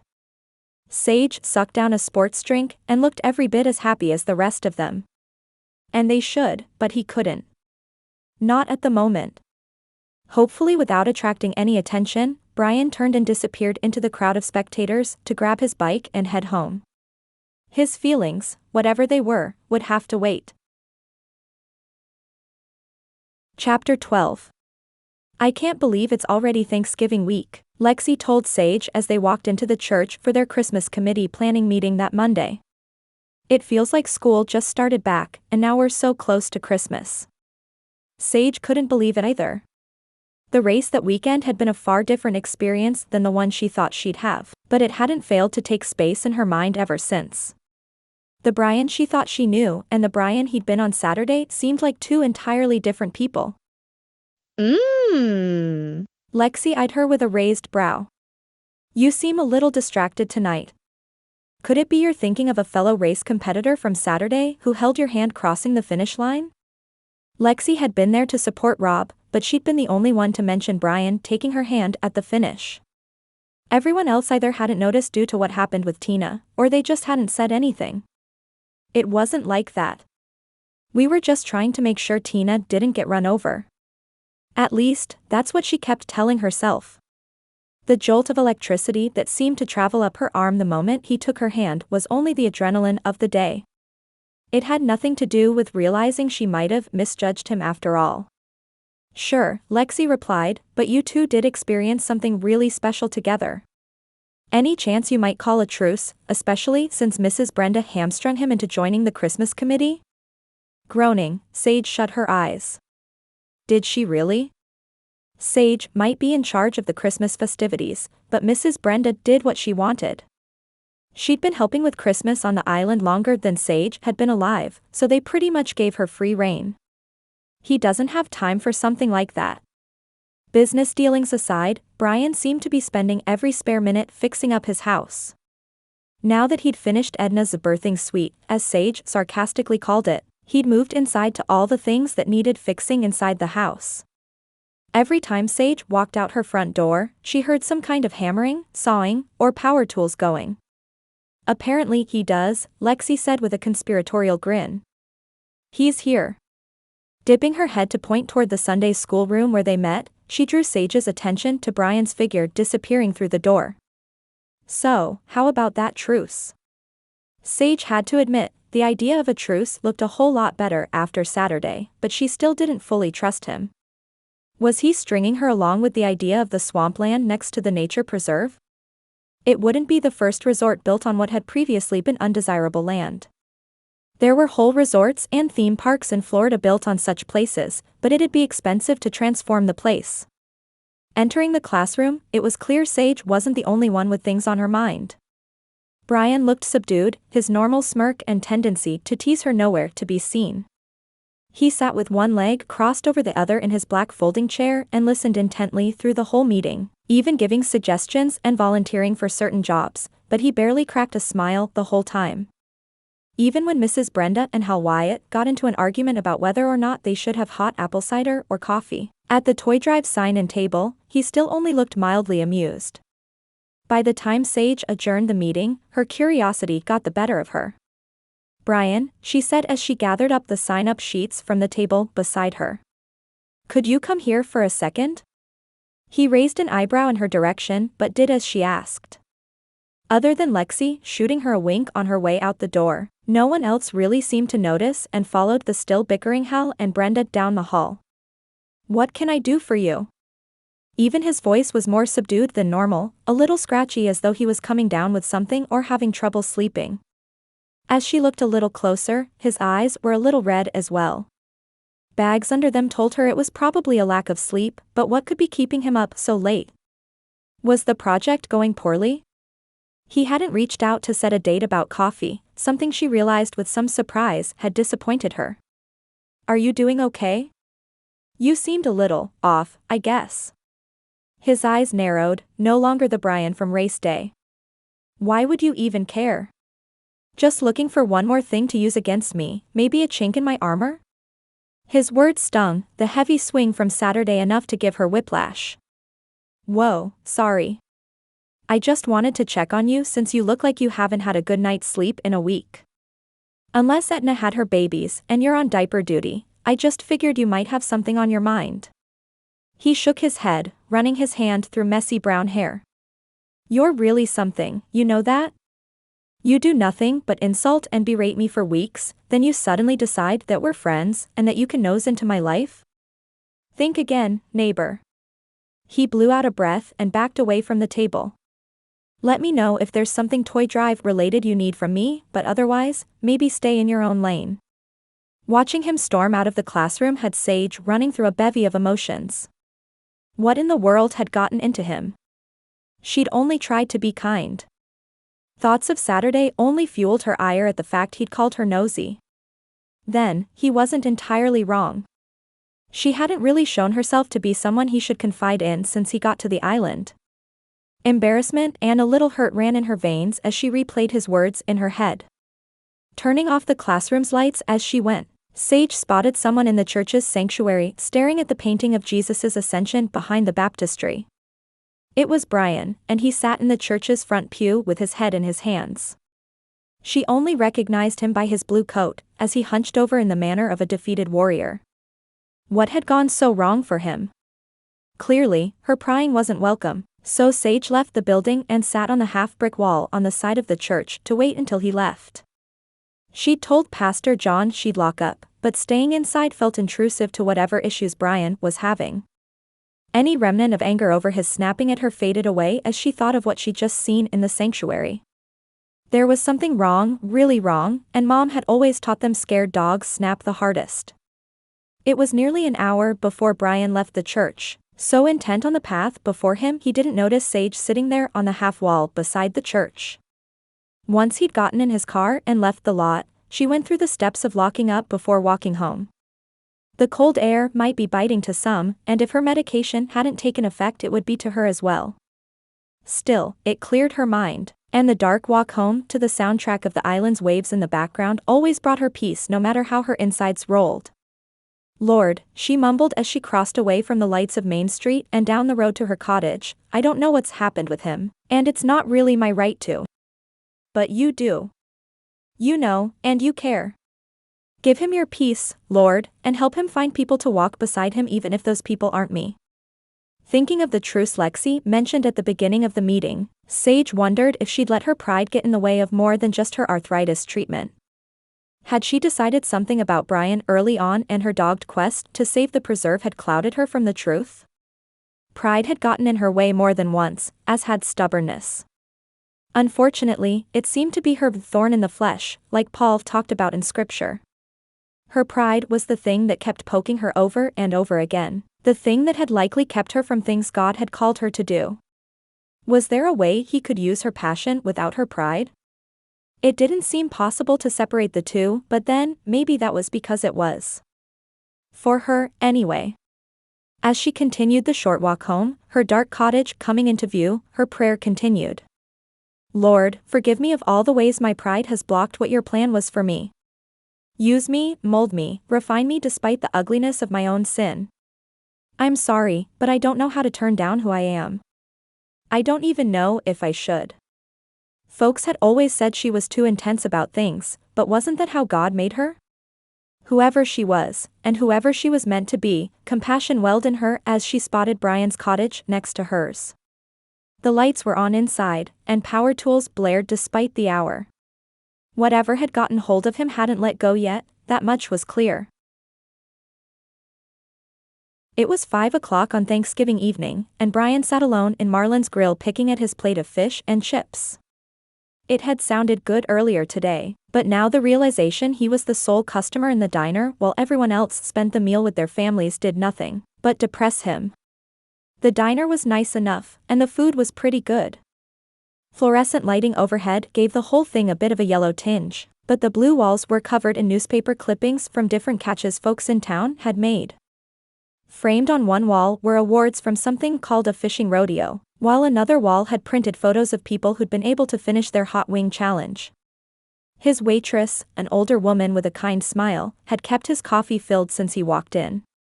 The pity on her face was clear, but he probably did look a little bit pitiful under the flickering light above his booth, the radio in the corner playing a mix of classic rock. The bell above the door jingled, and he sighed in frustration as Sage Jameson walked through it. She spotted him immediately, as though she'd seen him through the wall of windows outside. The waitress came from the back holding a large to-go bag. Got your pies ready, Sage. That'll be $34.50. Thanks, Betsy. I'll grab them in just a sec. She continued to move toward Bryan, her steps unsure for the first time since he'd met her. As she reached him there at the table, she took a deep breath. I wanted to apologize for prying on Tuesday. I haven't treated you like a friend to this point, so it wasn't fair of me to do so then. She glanced around the restaurant, then at the empty place setting across from him. It was clear she wanted to say more, but she bit her lip. Score one for her finally learning to mind her business. Forgiven. And I'm sorry for snapping at you. I got some news after the race that threw me off my game a little, but I shouldn't speak to people that way. He'd nearly gone over and apologized for it at least 5 times since Tuesday, but the one time he'd gotten up the nerve she'd not been home. Also forgiven. Listen, I know I'm probably overstepping again, but no, it's from a good place. If you're eating alone tonight, you're welcome to come to the inn for Thanksgiving dinner. With guests from the inn and friends, there will be at least 30 people there. Mom always makes enough for an army. She grinned, but it was clearly hesitant. I'm good, but thanks for the invitation. Honestly, after the news about his dad, he didn't relish the thought of getting together with other people. How's Tina doing? A real smile spread over her face, and she nodded excitedly. She's good. The ankle was definitely broken, but her sponsor called her and told her not to worry about rushing back to racing. Apparently, some new big-shot shareholder called and yelled at them over not giving her more time to come back after the baby in the first place. They said she can take all the time she needs, and they were with her every step of the way. That's good to hear, he replied. Buying stock in the energy bar company had been a business decision, but it had also been a personal one. Luckily, they were a publicly traded company and his broker had been able to purchase enough shares. He could get straight through to the CEO on the phone. They did well for themselves, so he'd make his money back, but ultimately it had been about helping Tina and her family. She studied him suspiciously, her mouth opening as she did. Her gray sweater somehow brought out her brown eyes even more, while her hair was pulled half back into some type of clip. The rest stuck out wildly from her head, a few tendrils breaking free of the clip to frame her face. You know, someone also sent word through her agent that they'd like to help with hospital bills when she received them. She didn't think anything of it since there were so many people at the race. She trailed off, stopping just short of asking what he knew was on the tip of her tongue. The Lord works in mysterious ways, Bryan said as he stood up from the cracked blue leather of his booth. He shrugged, heading up to the register and handing his waitress a $100 bill for his $10 dinner. Her eyes widened, but he shook his head the slightest bit. Have a nice night, Sage, and happy Thanksgiving. He waved at both the young woman behind the register and his beautiful neighbor who continued to stand there and stare at him. "Happy Thanksgiving, Bryan." As he pushed through the door, he spotted what looked almost like a shrine to a young woman named Charlie Edwards, her high school photo front and center. "Once in our midst, forever in our hearts," the sign above the photo said. That was the case his father had asked him about, the one Randall had apparently been interested in. Bits and pieces about the case had reached him through the rumor mill as he'd met with different folks in town over the last few weeks, as apparently some local fisherman named Rudy Grant had been arrested and let go over some stuff found at his old shack on the beach. He'd never defended himself, not even when he faced going to prison for a crime he apparently hadn't committed. It had only been the return to town of the old pastor's wife that set him free. How much of the gossip he could believe was the question. Much of what he'd been told came from Rob, and he trusted that information, though some of the rest seemed sketchy at best. Mrs. Brenda had mentioned the witness protection program, while Mary Bell over at the creamery had theorized Charlie had reinvented herself as a famous musician, since she'd always been into music. One day at the hardware store, he'd heard talk she'd run away with some guy, while another said she'd been way too taken with that Jameson boy to do that. He hadn't bothered to read the local paper or any of the online news sites that had sent reporters in. According to Rob, his brother, Levi, was pretty upset about that part, but there wasn't much he could do. Still, the most fascinating piece of all of it was Rudy Grant and his refusal to defend himself. According to Rob, he'd made a promise and refused to break it. That was an integrity Bryan didn't know if anyone in his life had. His father wasn't a snake of a businessman, but he definitely put his own interests before others. Randall, on the other hand, was less of a snake and more of a shark. Frankly, nothing he did would surprise Bryan, and he knew he was fit to be tied over Dad giving him free rein of the Magnolia Island project. Meeting with potential contractors and suppliers, doing all the prep work for permits, and doing his best to convince folks of the value of the project took up so much of his time, he hadn't really had much left over to dwell on his father's rapidly declining health. When he'd called earlier to wish his father a happy Thanksgiving after being expressly told to stay on the island, rather than come to New York for the holiday, the man hadn't been doing any kind of resting. He'd tackled his impending death with the same ferocity he'd attacked life, and he refused to wallow in self-pity. Still, Bryan had no idea where his father's faith really stood. It burdened him, but trying to bring it up was like talking to a brick wall. As Dad handed off project after project to others in the company, he'd also met with his lawyers to ensure his will was up to date. It was appreciated, of course, but Bryan wished he'd slow down and spend some time with those he loved. Well, Bryan assumed his father loved him. He couldn't actually recall a time when he'd told him so. Affection had been his mother's job, or so Dad said.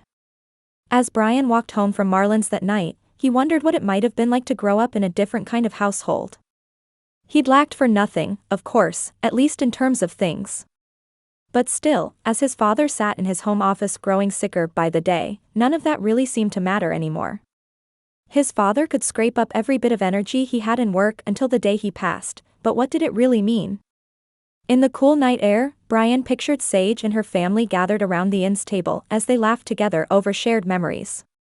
He could have gone, but at the moment, it just felt like a reminder of all the things he'd never had. Maybe it was due to word about Dad's cancer returning, but he'd never felt more alone than he did in that moment. His mother would tell him to call on the Lord, and he had, but it felt like no one was listening. To gather around a table with a happy family of people, he'd only be reminded of what he was about to be. As silly as it sounded for a man in his 30s to say it, Bryan would be an orphan soon. It didn't mean anything in terms of his physical needs, but the grief of losing his father was only compounded by the fact that it was also the last of his family. The phone in his pocket vibrated against his leg, and he sighed when he saw Greg's name flash across the screen. Of course, Greg had heard about Dad's cancer coming back. It was easy to forget when his friend had been out of the life of luxury for so long, but his parents were still firmly entrenched in the circle. "Happy Thanksgiving, shouldn't you be with your wife and kids tonight?" Greg chuckled on the other end, background noise fading as he presumably stepped out of a room. "We're at my parents' house, and I just heard about your dad. I'm really sorry, man. Yeah. I just found out this weekend." Doesn't look like he'll make it to Christmas. The words tasted sour on his tongue, as though not saying them might have made them less true. Are you in the city? We aren't leaving until Saturday if you want to grab a bite tomorrow. Becca and I are here for anything you need. Greg really was a good friend, one of the few Bryan had back home due to his position in his dad's company. Thanks.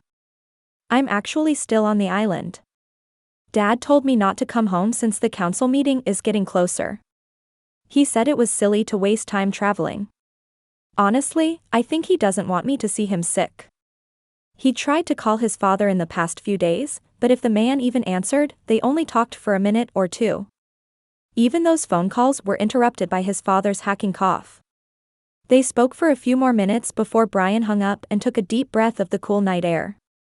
Whatever the Lord had in store, he certainly didn't understand it. Most folks would probably find his life charmed, but he'd trade it all in a heartbeat for the things money couldn't buy. Sometimes, it felt like Greg had the right idea after leaving it all behind. Chapter 13. Rolling out of bed pain-free for the first time since she'd started her medication again, Sage grinned at the weather report on her phone. It was crisp but sunny, the perfect weather to run at the nature preserve. It was the Saturday after Thanksgiving, a day when folks frequented small businesses, but they didn't open until 10 on Saturdays. An early riser, she had nearly 4 hours to get in a good run and get clean for work. Shoveling down a protein bar, cup of water, and a few swigs of coffee, Sage quickly donned her leggings and fitted jacket that she'd quickly shed once she got going. The dry-fit t-shirt under it would have its moment as well, but she'd begin with the extra layer. Pulling her running shoes as she stepped out the front door, she sat down on her front porch to tie them. A quick glance told her that Edna had taken up residence in the structure Bryan made for her, a little surprising to Sage, but a happy occurrence. He'd surprised her at the race, then again when Tina told her she highly suspected it had been him who called her sponsor and bought the extra shares. She couldn't prove it, but his reaction at the diner on Thanksgiving had all but confirmed it for her. Who was this man? He built doghouses for pregnant raccoons and blew his own race to help a woman who fell. He'd spent who knew how much money investing in the company just to help Tina and her family, but they drew closer to the council meeting where he'd fight to be approved to tear down the beauty behind her. He made no sense, and Sage had only just begun to entertain the idea she'd misjudged him. It smarted a little, admitting she was wrong, but was she? Her thoughts were interrupted by the squeaking sound of Bryan's front door and the sound of his steps on his own front porch. He was dressed for a run as well, loose black sweatpants and a hoodie from his Ivy League college. She finished the lace on her second shoe and stood up, the morning air brisk and calming on her face. "Morning, neighbor." A smile spread across his handsome face, and Sage felt butterflies in her stomach that didn't feel quite as unwelcome as they had a few weeks before. "Morning, yourself. Headed out for a run?" Before she realized it, the words tumbled out of her mouth. Yeah. "Want to join me?" His eyes went wide for a minute before his confusion turned to a smirk. "Is this where you murder me on the nature preserve and summon the wildlife to eat me?" "Hardly," she said with a hand on her hip. "If I was going to murder you, I'd just invite you out on Knox's boat and tie a couple cinder blocks to your feet. Less chance of witnesses." "Of course." He paused and studied for a minute. "You're a befuddling woman, Sage Jameson." "Funny," she replied. "I was just thinking the same about you. You in?" He shrugged and stuck his phone in the zipper pocket on his pants. "Sure. I don't see any cinder blocks." They set off down the trailhead behind their cottages, the space pretty sparse since it wasn't tourist season, and most folks didn't get out and run first thing on a Saturday. As Sage went, she did as she usually did and grabbed any small pieces of litter or trash to throw away at home. Her pockets always filled quickly, but thankfully most folks did their best to protect the preserve. The third or fourth time she leaned down only to speed up and catch Bryan again, he glanced over at her. "This place is really special to you, isn't it?" "It is. When I was a kid, my dad used to bring me out here and teach me about all the plants. He's the one who taught me how to love them, and he always said nature was the closest he ever felt to God." He said it reminded him how small he was, and how good God was. Ever since, I've done my best to protect it. Most people rolled their eyes a little when she talked about how being in the woods, or gliding through the water felt like she got a little glimpse of heaven, but it had been many years since the fact embarrassed her. He's why I learned to love nature, and now that he's gone, it helps me feel close to him too. Bryan was quiet for a moment, but it was a comfortable silence. Their steady breaths and feet on the crunching leaves created the soundtrack for the next few hundred yards. If you don't want to tell me, I understand, but what happened to your dad? He seems like a great guy. Pancreatic cancer. It was fast and aggressive. By the time we found out he had it, he only had about a month left. She swallowed down the lump in her throat before continuing. I was in high school. I'm so sorry. I lost my mom too, but I was only 10. I know you really miss him. His mother had died? It was another piece of the puzzle that was Bryan Rockford, but all it really did was create more questions. I'm really sorry. I guess you and your dad are close, since you work for him and everything? With a chuckle wholly devoid of humor, Bryan shook his head. I wouldn't call us close. In proximity thanks to work, sure, but I'm not sure my dad even remembers I'm his son half the time. They ran in silence for a few more minutes, but Sage's brain worked overtime until his voice cut into her thoughts again. I'm really not a monster.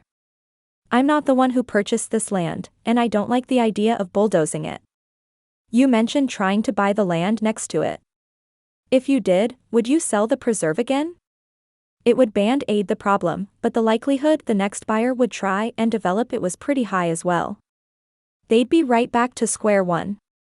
Jumping over a log that had fallen in the path, Bryan settled back into their steady pace. I've had a couple of different ideas. I'm sure you've noticed from your research, but my company doesn't always have the best reputation in some of the areas we've developed. I'm hoping to change that. His voice was so earnest. Could he really be telling the truth? How so? He spent the next 4 miles telling her a laundry list of ideas and plans he had regarding sustainable and community-forward approaches for the development. Honestly, my dad's pretty sick himself. He's not going to be around much longer. Not normally speechless, Sage struggled to find the right words. Would he have to go back to New York, or would the whole project be scrapped? I'm so sorry, Bryan. She stopped, swallowing down the insecurity as she did. What does that mean for you? How was it possible? As much as she'd wanted nothing more than for him to hightail it back over the bridge when he first arrived, in that moment as they slowed to a stroll, she found herself hoping he'd stay.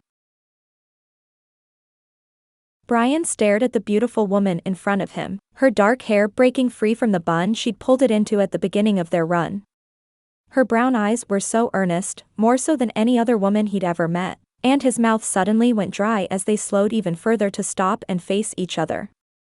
Most of the trees in the forest had dropped their leaves, but that didn't mean the place was void of life. Evergreens dotted the landscape, and there was a stillness in the rest that nature had taken through the winter. Still, as unique and beautiful as it was, it couldn't hold a candle to the person who, until about a week ago, hated him immensely. I guess, why did his tongue feel like sandpaper? I guess we'll have to find out. I'm committed to seeing this project through, but after that is anyone's guess. That was an understatement. He still had to get with Dad's assistant to go over all the numbers. That would help him decide what their next steps could be. According to Jamie, Dad was fading pretty quickly. He continued to bluster that he'd be fine during their phone calls, but his cough had grown more and more concerning every day. It had taken some nudging on his part, but she'd finally admitted Dad's doctor figured they'd have to call in hospice by Christmas. It had spread quickly, and he'd need them for comfort. The compassion and care in Sage's gaze hit him straight to the heart. It wasn't pity, it was the genuine response of someone who'd been there. Do you have people in New York who can support you? I know this is going to be so hard for you. Honestly? Not really. He had Greg, but even he didn't actually live in the city. Randall was part of his problem, and Jamie had only been in their lives for a few years. They hadn't exactly gotten close, nor did he have any desire to. But it's not me I'm worried about. If he was forced to abandon his commitment to the Magnolia Island project, what would happen to the land?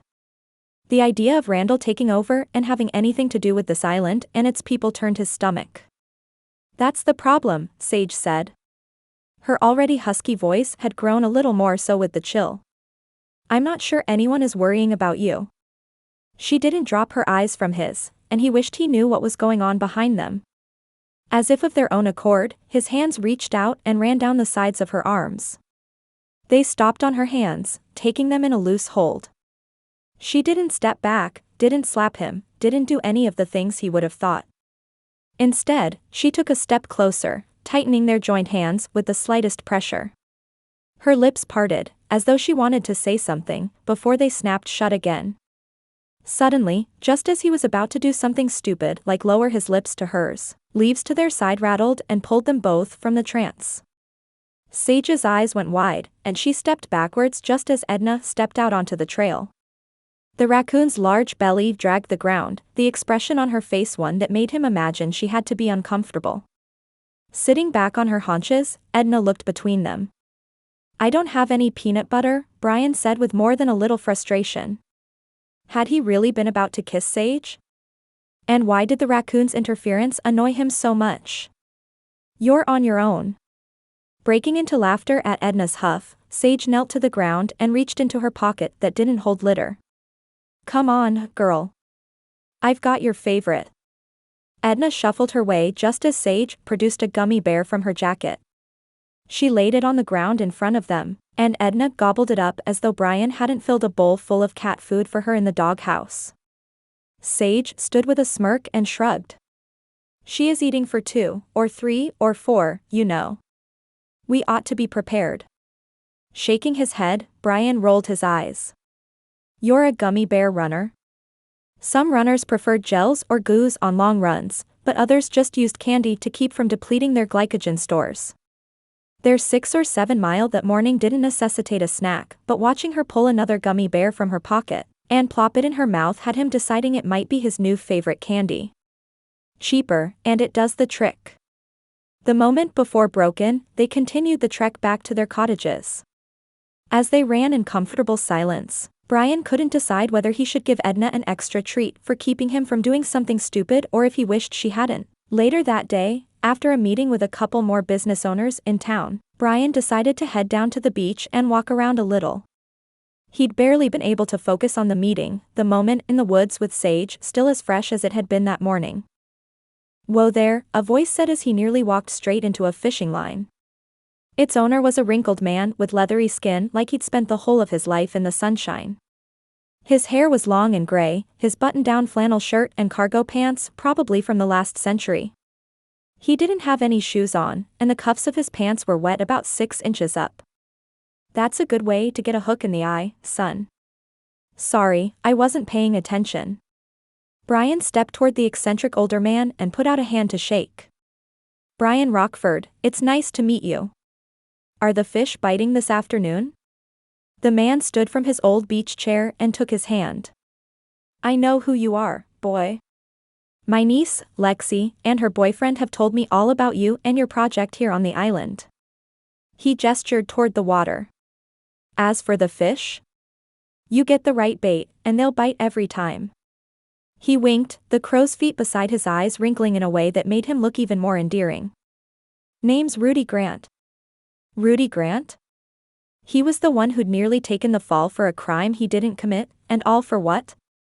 It's a pleasure. The recognition must have flashed in his eyes, as Rudy chuckled. Ya done heard the rumors about me, haven't ya? My favorite's the one about me leavin' a Charlie on an island like that movie with the volleyball. He shook his head.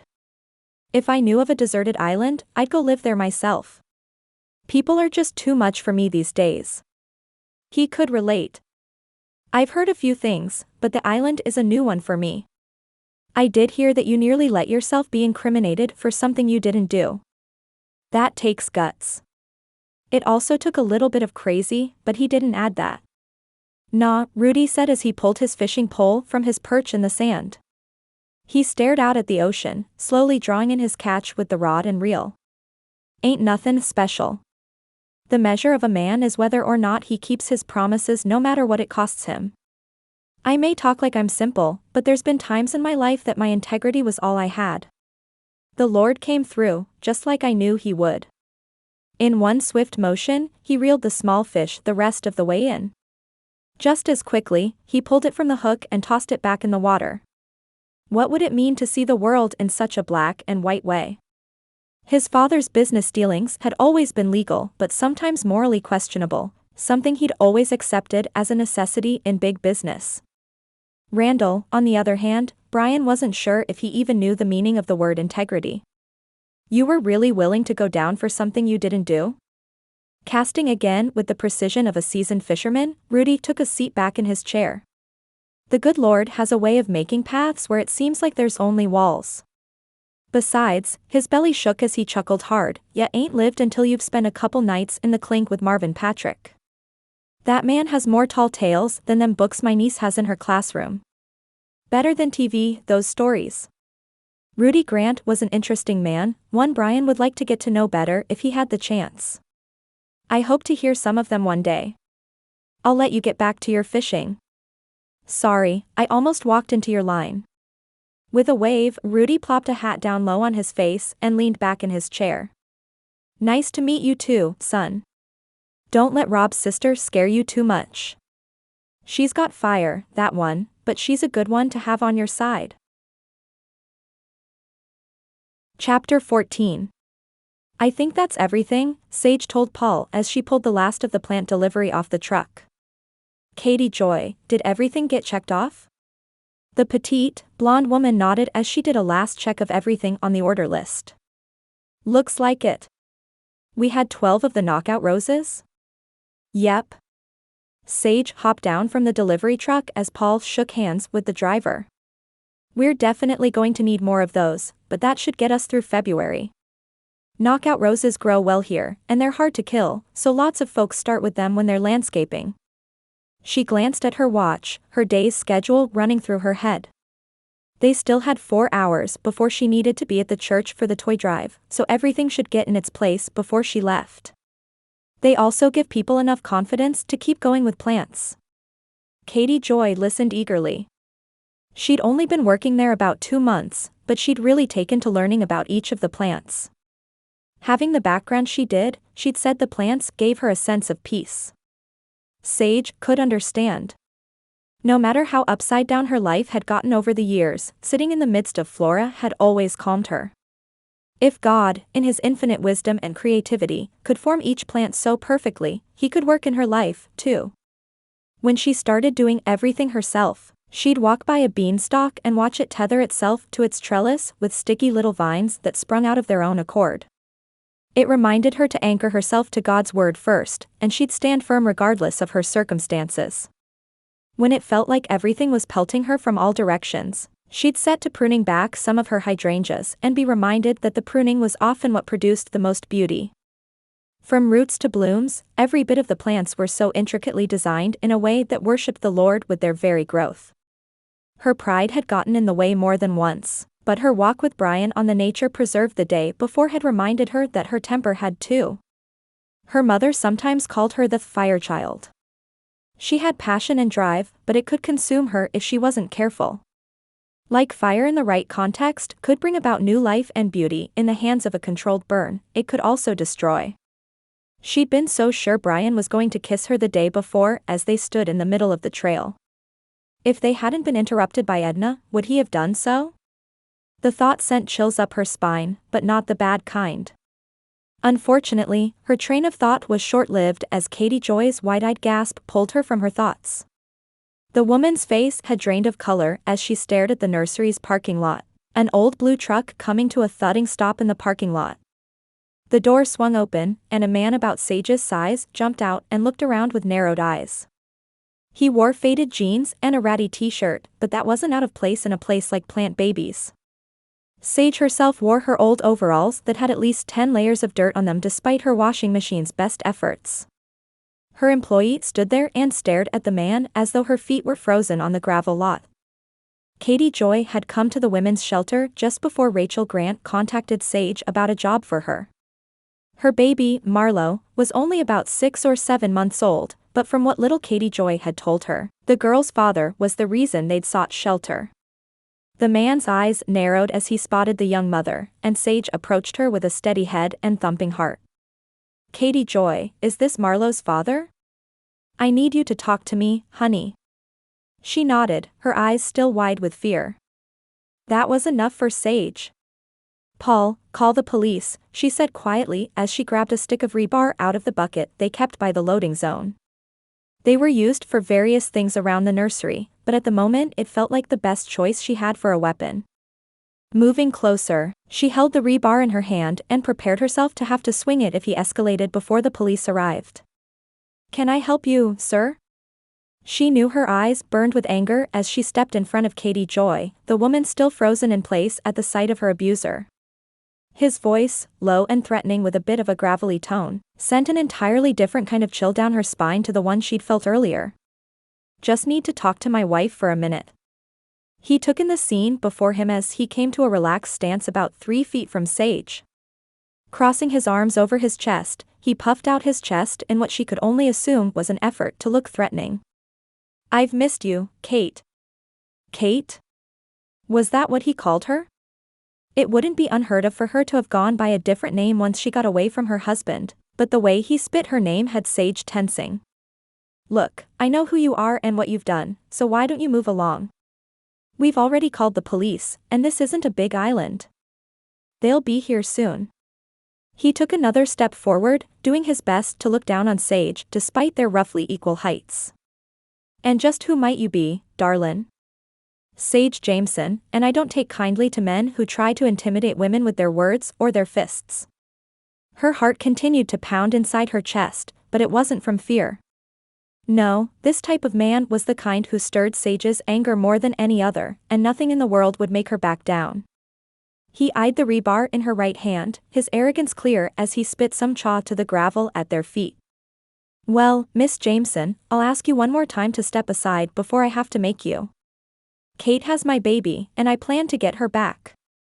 That broke Katie Joy from her daze, and Sage could feel the tension crackling in the air as the woman spat her own words. "You'll not get within 100 feet of her ever again, Chad. You're dead to us, and as far as she's concerned, she'll never even know her father's name." The arrogance that had marked his face wiped clean then, only to be replaced with unbridled rage. With reflexes and a strength that surprised Sage, he took her by the shoulders and threw her down to the ground where she landed hard on her hip. That would smart in the morning, but she jumped to her feet with the dexterity of someone who had motive. Paul rushed toward them, but Chad had already raised his fist to strike his ex-wife.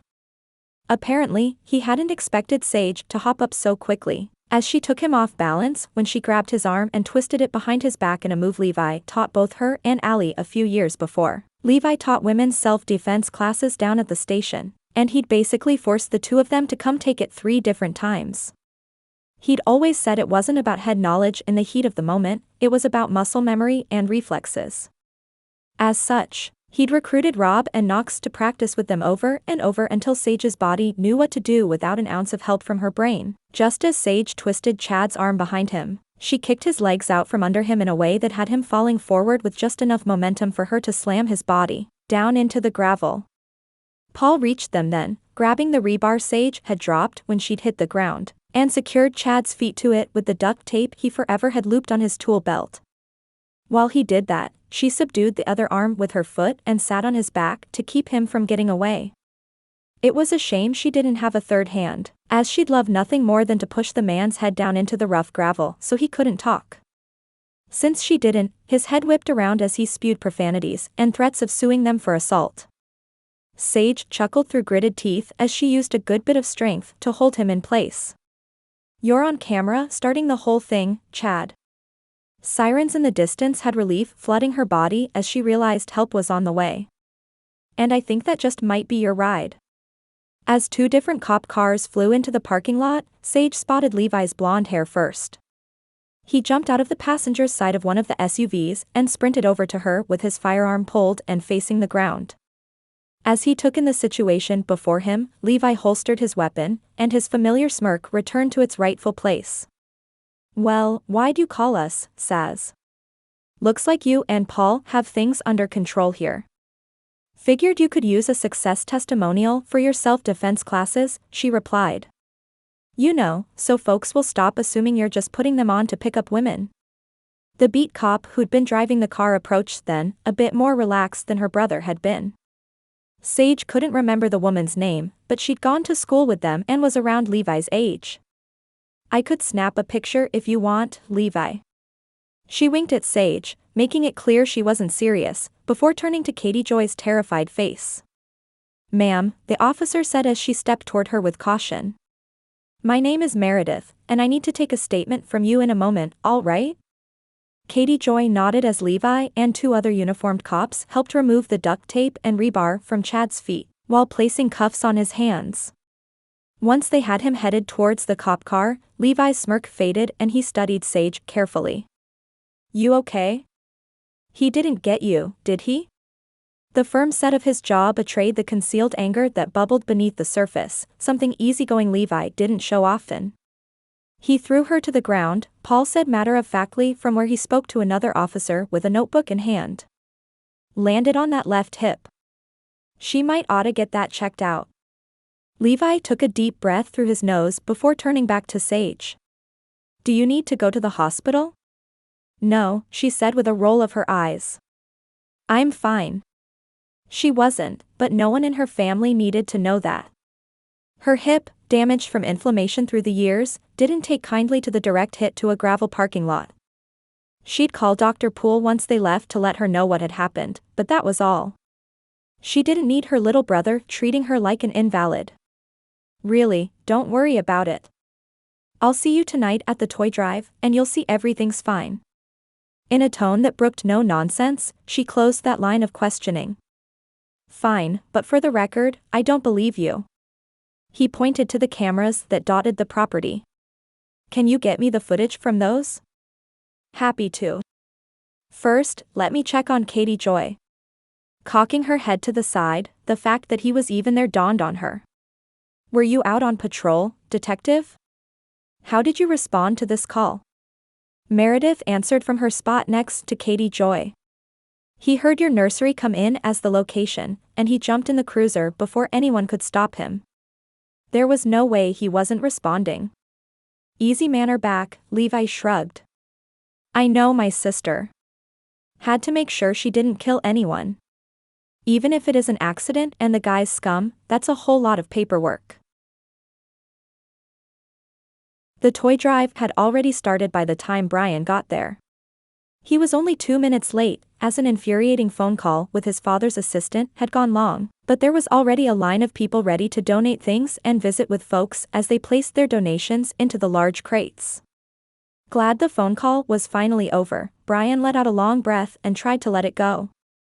Patty, the poor woman, had been Dad's assistant for about 5 years. When his last one retired, he'd hired the new one with an expectation she'd be just as competent as her predecessor. Patty had learned quickly, but she was no match for Randall Cromwell's temper, and her voice shook the whole time she was on the phone with Bryan. Apparently, Randall had been barking orders at her for the past month while Dad mostly worked from home. Something had made him even more volatile than usual, and Bryan worried what that might mean. News of his father's cancer returning had only made things worse, as Randall had suddenly started acting like he was the boss with the majority stake. Unfortunately, some of the things he'd asked Patty to do, from fudging expense reports to over-reporting hours, had been ethically questionable at best and illegal at worst. Dad would be livid, as he'd always walked a bit of a moral gray area but never did anything even bordering on illegal. Honestly, it was probably more about the hassle of dealing with law enforcement than anything, but it was a hard line he'd always walked. Before long, Bryan would be forced to reckon with Randall's misdeeds, hoping they fell more on the side of questionable rather than outright illegal, but not today. At the moment, he had promised to help with the toy drive, and he would keep that promise. It didn't hurt that Sage stood at the welcome table, looking every bit as confident and captivating as she always did. Their walk the day before had been unexpected, to say the least. He would absolutely have kissed her had that ridiculous raccoon not interrupted them. His anticipation faded, however, as he noticed her moving like a woman twice her age.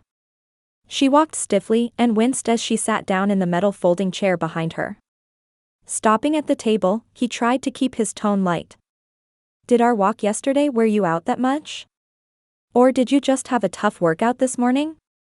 It's nothing, she said quickly. And you're late. Her eyebrow raised slightly, but the diversion was clear. She didn't care about him being 2 minutes late. She just wanted to change the subject. Sorry, but I'm here now. Going into the conversation with Patty was a discussion for another time, and honestly not even one he was sure he wanted to have with Sage. She might be coming around to him personally, but Rockford Properties was still on her bad list.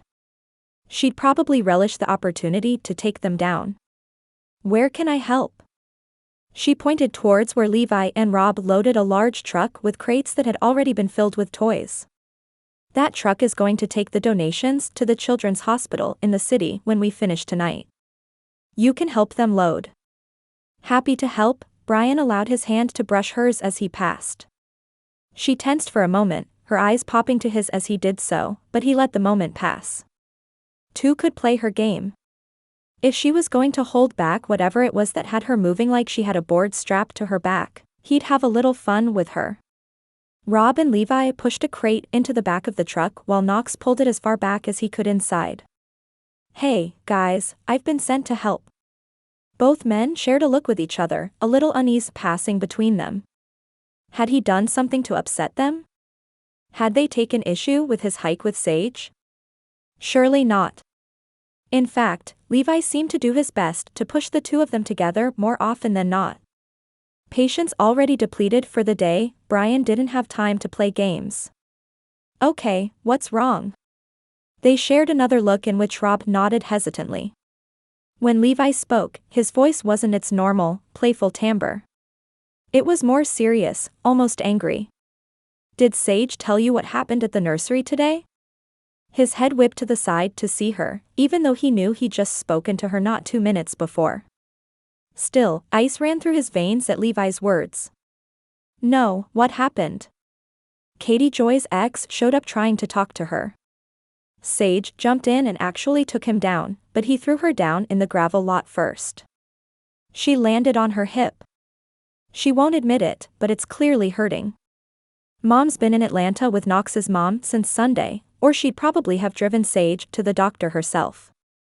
Rage flooded through his veins at the idea that anyone, much less a man, would lay a hand on her. It was an unfamiliar feeling, the unbridled protectiveness that rose in him as he studied her from a distance. He threw her to the ground? He spoke through gritted teeth, and his voice sounded almost foreign with its depth. Yep. She said she's fine, but it's obvious she's not. I'd have called Mom when I got back to the station, but we got tied up with some developments in a case we're working on. Knox hopped out of the back of the truck then, joining the rest of them as they spoke. They figure out anything else about Charlie Edwards? I keep hearing rumors swirling around town about her, but separating the truth from the hearsay is nearly impossible. Well, Rob cut in with an elbow to Knox's ribs. We can probably mark off the list the one about her going to Vegas to be an Elvis impersonator. Bryan still didn't know much about that case, but it was serving as a distraction to keep him from storming over to Sage and demanding details about what had happened that afternoon, so he took the bait. After all, they weren't together. She may not hate his guts anymore, but that hardly gave him the right to pry into her life. What happened with all that, anyway? It feels like everyone in town has a theory of some sort, but I don't even know who this girl is. She's our brother Aiden's high school girlfriend, Rob replied. She disappeared right after he went off to basic, and everyone assumed something tragic had happened to her. It really messed Aiden up, and even after he got out of basic, he didn't come home for nearly 5 years. We always went to visit him. Turns out, she's been alive this whole time. He raised an eyebrow at Levi, who nodded, though it was Rob who continued. It's been a little bit of a roller coaster. How did they find out she was alive? Allie and I were out on the water, Knox explained. She found an old necklace of Charlie's that forensics said had only been there a few months. That reopened the case, but a fluke storm setting Rudy Grant's shack on fire is what really got it going. They found some old stuff of hers and Aiden's at Rudy's place, and he was arrested as a suspect. That part Bryan had heard.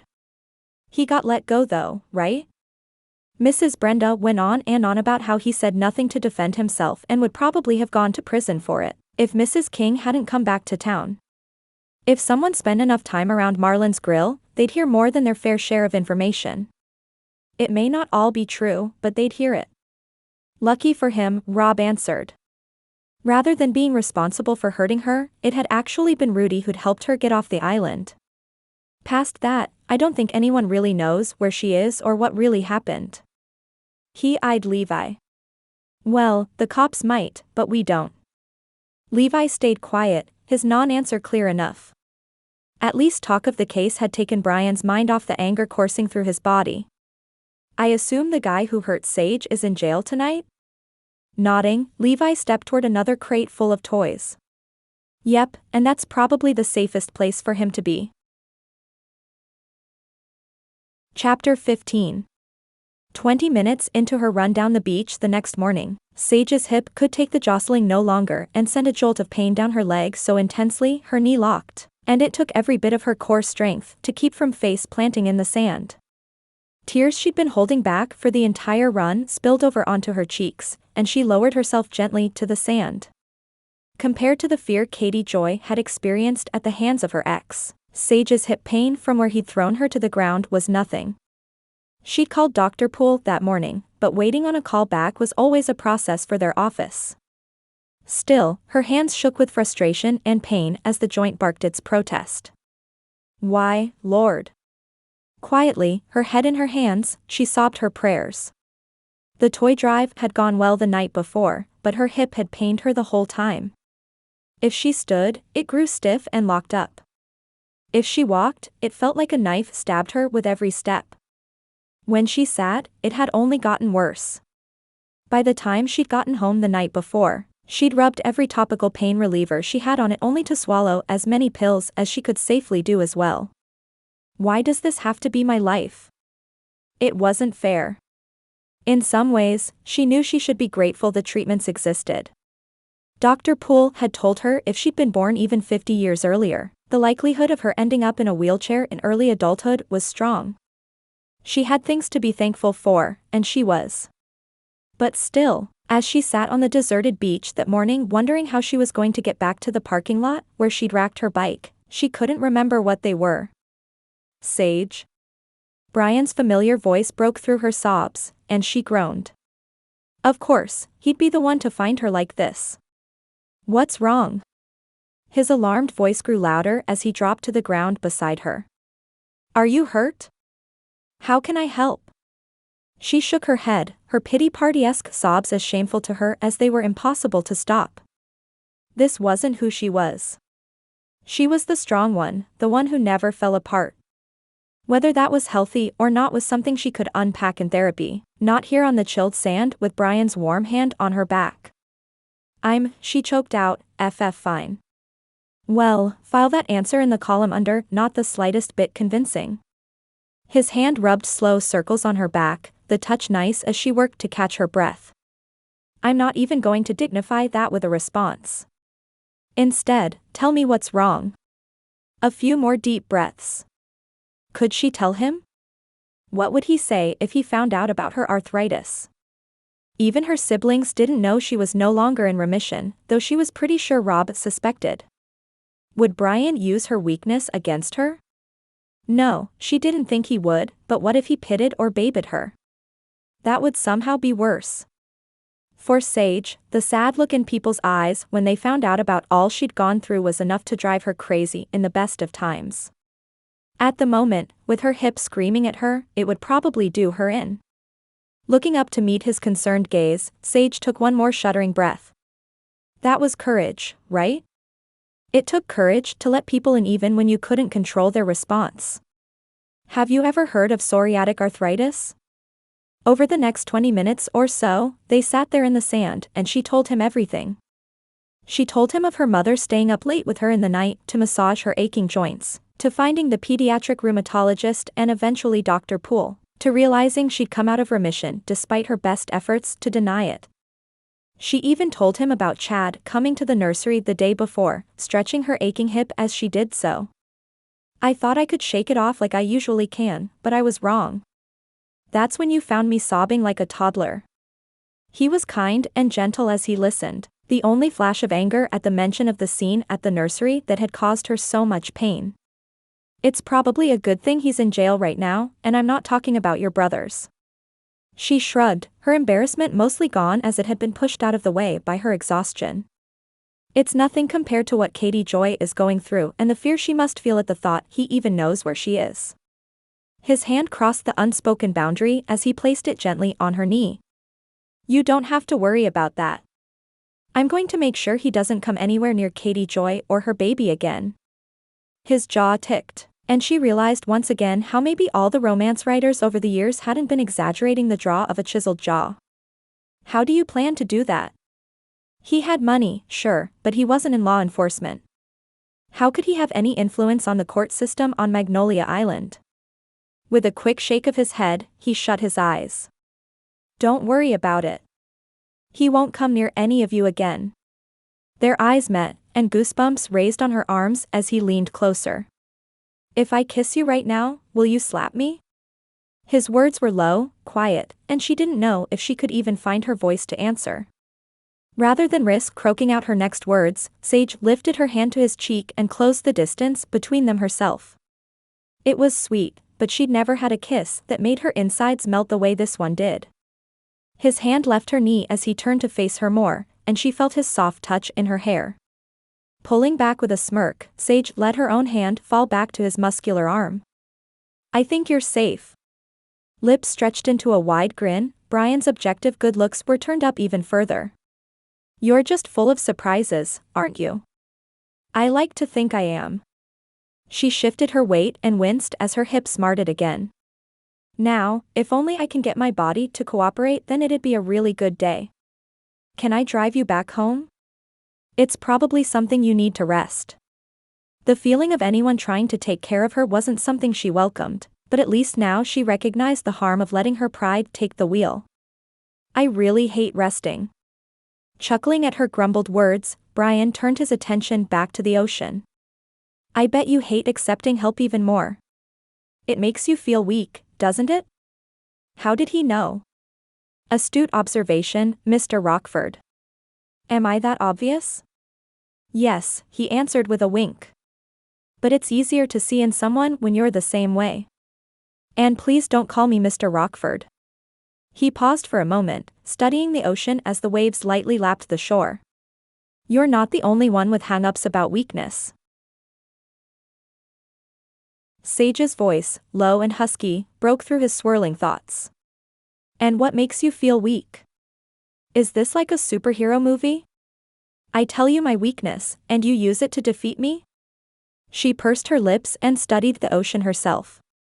I guess you'll just have to trust me like I trusted you. Gently, as though it pained her, she settled back onto her wrists there in the sand. The sun had risen higher in the sky, though the air was still chilly as they watched more of the sunrise. Fine. Might as well. My dad is a hard man to please. I'm not sure he's ever told me he's proud of me. He picked up a handful of sand and let it run through his fingers. Our relationship, it's mostly just me running through walls to impress him and him barely noticing. They sat in a comfortable silence for a moment before Sage responded. He doesn't know what he's missing. You're someone any dad should be proud of. Despite the clear turn she'd done where Bryan was concerned, it still shocked him a little to hear her pay him a compliment. Even as a no-good real estate developer? Shifting her weight forward once again, Sage rolled her eyes. I think it's clear I've changed my mind where you're concerned. I'm sorry I didn't give you a chance when you first got to town. No hard feelings. You're pretty cute when you're mad, so I got to have some fun in the process. He winked, and she shoved him gently with her shoulder. I have never understood why men say women are cute when they're angry. My dad used to say the same thing about my mom. Lifting another handful of sand, Bryan wondered how deeply he could wade into the explanation without setting her off.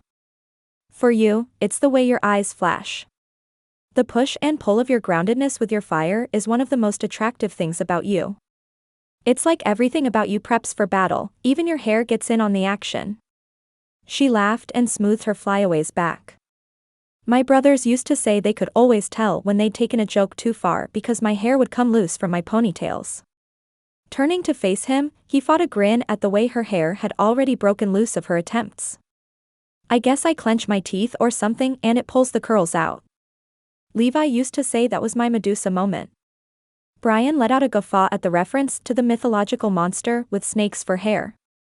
I imagine that didn't go well for him. Nope, she said with a pop on the IP. He learned who was really in charge around our house. I'll bet he did. So, what's the verdict on me helping you get home to rest? He really didn't want to have to push her, but there was no way he was letting her take the rest of her run down the beach when her first 5 minutes had her in tears. I can even carry you to the parking lot if necessary. He laughed with his last statement, earning himself a swat on the arm. I can walk, but a ride home would be nice. Surprisingly, she allowed him to help her to her feet, though the grimace on her face had his fist itching to plant itself into Chad's face. He didn't typically throw money around at folks, but he'd do whatever it took to keep that scum off the island for good. After getting Sage settled into the passenger seat of his SUV and getting her bike from the rack, Bryan took his spot behind the wheel. Penny for your thoughts? Not surprisingly, I was thinking about plants. Sage sighed and leaned back against his leather seat. I was reminded recently about how some plants send off shoots to trellis themselves, while others need to be tied to whatever's holding them up.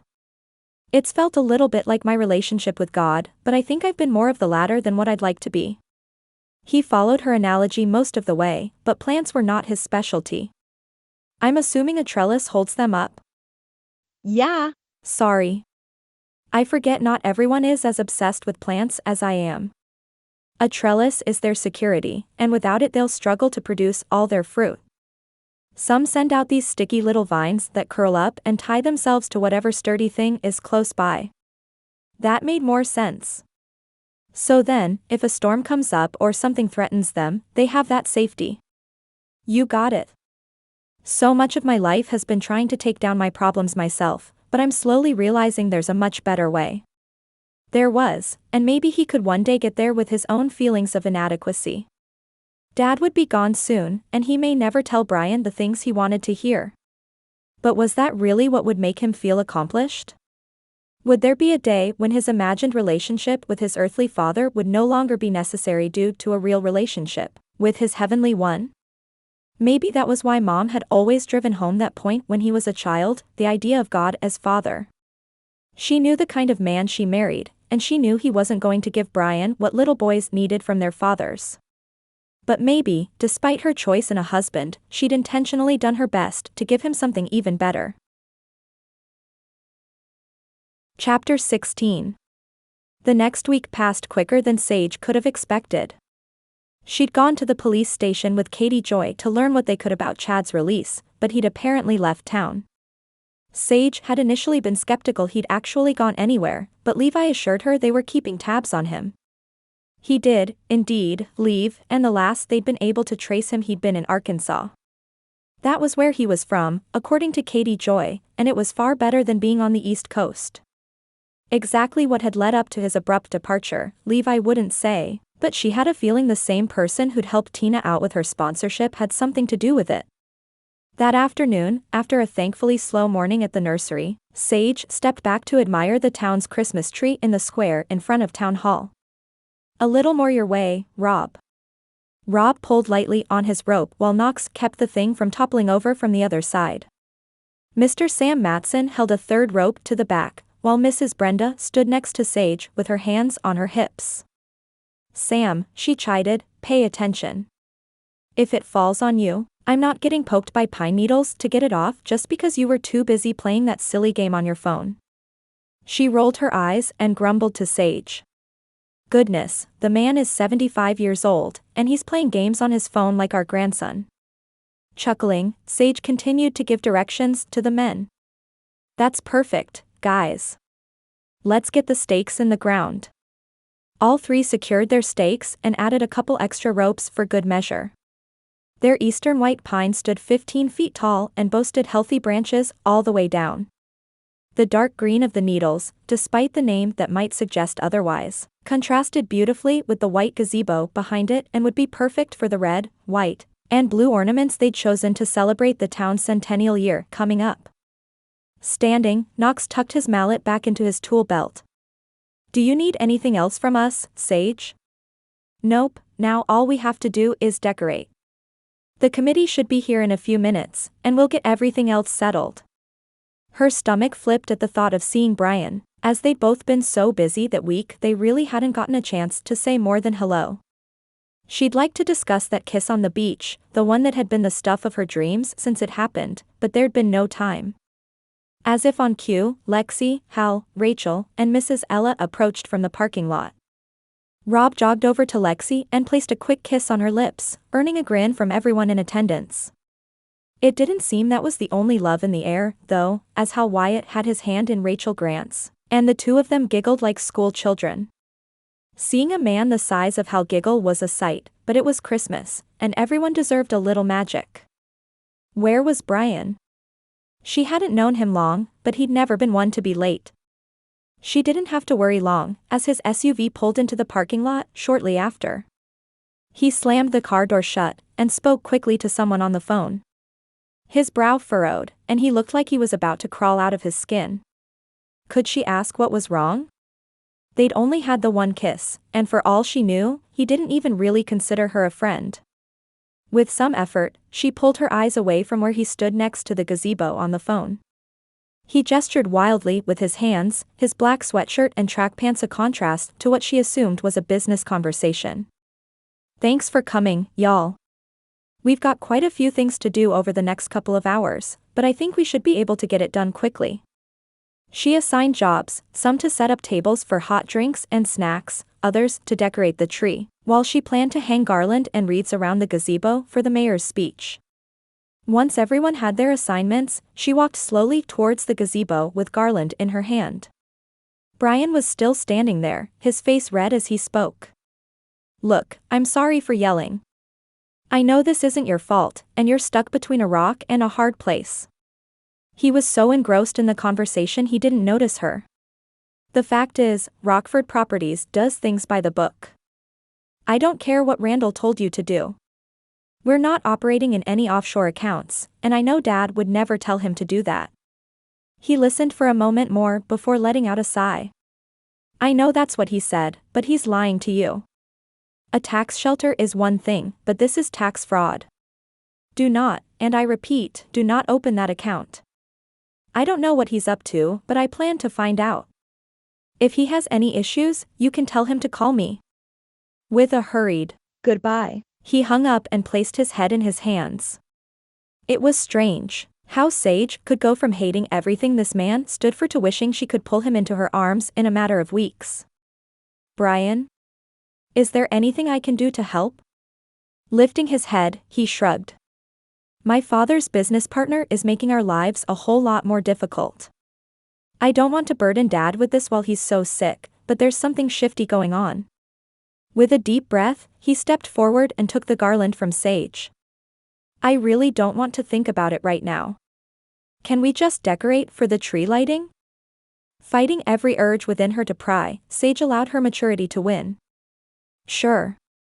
You can help me with the gazebo, and then maybe we can get some coffee before the event if we have time." He looked like he could use a minute to decompress, and the coffee shop in town had the best coffee and donuts she'd ever had. "Sure," he replied. Still a little distracted, but at least he hadn't turned her down. "That sounds really nice." The tree lighting went off without a hitch, though they hadn't had time for coffee. Still, Sage promised him a rain check, and after the conversation with Patty, he could really use one. As the mayor took the microphone they'd set up in the town's gazebo, the town pride on the man's weathered face was contagious. "Citizens and friends of Magnolia Island, welcome to the 25th annual tree lighting ceremony. First, I want to thank the town Christmas committee and Sage Jameson specifically for putting on this event. It may be the best one yet." Sage smiled softly and waved a little as folks clapped, and he realized she didn't shy back from the attention the way other folks might. It wasn't a matter of arrogance, but she'd worked so hard on the events this year and appreciated the thanks. It was a confidence he found refreshing. As the mayor began to talk about the past year and upcoming centennial celebration for the island, Bryan walked over to Sage and took her gloved hand in his. She was dressed casually, in jeans and boots with a thick green sweater, but she looked just as beautiful as if she'd done herself up. Her hair, as usual, tried to escape from its clips in rebellion. The shadow above her eyes had a little glitter to it, something that brought out the chocolate brown even more. "You should be proud of yourself," he whispered quietly. "This is something special." Glancing around, he could see Sage taking in the scenery. Children played together behind where the adults gathered, yard games set up to occupy them. The rest of Sage's family stood in a cluster toward the front, the group of them having been the loudest cheers when the mayor brought attention to Sage. Ornaments and garland hung from the gazebo, while red and white ribbons wrapped around some of the dormant trees in the square. It was a little bit magical, there in the brisk December night, but Bryan had to wonder if the word was really miraculous. Sage squeezed his hand a little as she brought her attention to him. Turning her head so her lips were only a breath away from his, she grinned. "You know what? I am a little bit proud of myself. None of this would have happened without the team, and the Lord really blessed our efforts, not to mention this beautiful night, but we've worked hard. I am proud." The mayor continued, slowly approaching the switch to turn on the tree lights. "So, this year, as we look back on all that God has given us and all He's doing now, let's give thanks. Pastor John, would you mind leading us in a prayer?" The pastor stood next to him, taking the microphone and bowing his head. "Father, we are thankful for the gift of your Son and the life you give through him. Thank you for the truth of Emmanuel, God with us. As we light this tree, let it be a reminder to us of a very different light long ago that led shepherds and wise men to the coming King. In your name, Amen." The tree lit up with a burst of color as Christmas music blared from the speakers at the gazebo. As a surprise for the children, Sage had also brought in some fake snow cannons to make things a little more magical despite there being no snow in the southern forecast. Tiny white flakes sprinkled to the ground around them, biodegradable according to the vendor, and one settled on Sage's cheek. Reaching up, Bryan brushed it off and lowered his lips to hers as though they didn't stand there in front of the whole town. Still, he didn't care if she didn't, and this kiss was even sweeter than the one on the beach that day. This one came on the heels of all he'd learned from Patty earlier in the day, all the ways Randall Cromwell was bound and determined to get them all thrown in prison. This one was a reminder the Lord was in control, despite the circumstances, and he could turn enemies into something much, much sweeter. It was like Rudy Grant had told him that day on the beach, and he'd do his best to remember it. God made paths where there were only walls, and Bryan would just have to trust he would. Chapter 17. The next morning, Sage woke with increased stiffness and pain due to the temperature plummeting overnight. The Christmas tree lighting had enjoyed a warm, clear night. The early morning hours had every joint in her body aching, and the patches on her skin starting to bother her. As much as she loved her little cottage, it didn't fight the cold all that well, and sometimes her heat pump couldn't keep up. Frustration at the fact she was still dealing with it even on medication was her first inclination, but she took a deep breath and remembered what the Lord had been teaching her throughout her most recent flare. "Lord," she prayed aloud in the quiet cottage, "your power is made perfect in my weakness. You've given me doctors and medicine and all the other things to help me manage this beast, give me the courage to use them." Dr. Poole had reminded Sage at her last appointment that figuring out the right dosage was always a process and she should call if she felt she needed an adjustment. It would take everything in her to call the office once they opened, but she knew it was only pride holding her back. Wincing at the movement, Sage picked up her phone off the bedside table and unlocked the screen.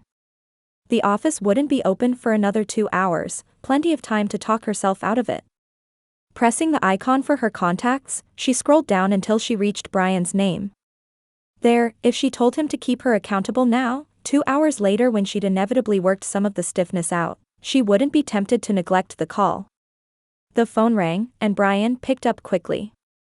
The background noise and his quick breaths told her he was running. "Good morning, beautiful. You just get up?" "It's only 6 o'clock, she said with a chuckle. "You might be the first person I've met to be even more of a morning person than I am." She could hear the smile in his voice on the other end. "Gotta get going before everyone else's day starts, or I'll be putting out fires all day and lose the chance." "Are you heading out for a run soon?" "I'm on the preserve so I can loop back and pick you up. If you want, we can brainstorm some more options for the town council proposal." They'd decided working together for Bryan's proposal could be the best of both worlds. He was doing all the work on bids and contractors, of course, as well as permits, but she'd taken on the responsibility of researching ways to make the already energy-efficient plans even more so. He'd been working with business owners in town to help the resort benefit them rather than hurt them, and he'd already been in negotiations with the owners of the lot next to the preserve. According to his contractor, it would take more work and money to make the area fit for building, but it meant the preserve could remain as it was. Bryan's hope was also that advertising the resort as a nature retreat complete with trails and wildlife classes would be an extra perk for guests. Ecotourism had grown more and more popular in recent years, and Magnolia Island really was an untapped resource of possibility. "I would, but the cold snap has me flaring pretty badly this morning." Even admitting it made her uncomfortable, especially as she heard Bryan slow to a walk on the other end of the line. "How can I help?" His tone was gentle, but the concern was obvious. It simultaneously made her feel special and like she could crawl out of her own skin. "I just need you to make sure I call my doctor to get my medication adjusted when the office opens. By then, I'll probably feel better and won't want to call." He chuckled, the sound of his steps picking up again. "You got it. Would a walk help, rather than a run?" "It would, but I don't want to slow you down. I'll probably just walk to work this morning." She could get there early and do some prep work before they opened. "I'd much rather take a walk with you than run by myself," he replied. "Can you be ready in 20 minutes? Unable to keep the grin from her face, Sage nodded before remembering he couldn't see her. "Sure. See you soon." Moving as quickly as she could with her stiff joints, Sage changed clothes and swallowed the medicine she had before washing it down with water and a piece of peanut butter toast. Layers were key on mornings like this one, so she had on her thickest leggings under her sweatpants and 3 layers on top. She felt a little bit like a stuffed animal in her bulky clothes, but that was the only way the walk would help rather than potentially make things worse. A knock at her door a few minutes later had her grinning again like she had in middle school when Jimmy Wade had asked her to the spring dance. On the other side of the door, however, was a much more handsome man than Jimmy could ever hope to be. "Ready for a walk?" He held a travel coffee mug in his hand that steamed from the opening. "I stopped at my house to grab my gloves and thought you might like some coffee." His thoughtfulness touched her and made him even more handsome than he already was. "Thank you," she said as she stood on her tiptoes to press a light kiss to his cheek. "This is exactly what I needed this morning." She wasn't just talking about the coffee, but he didn't need to know that just yet.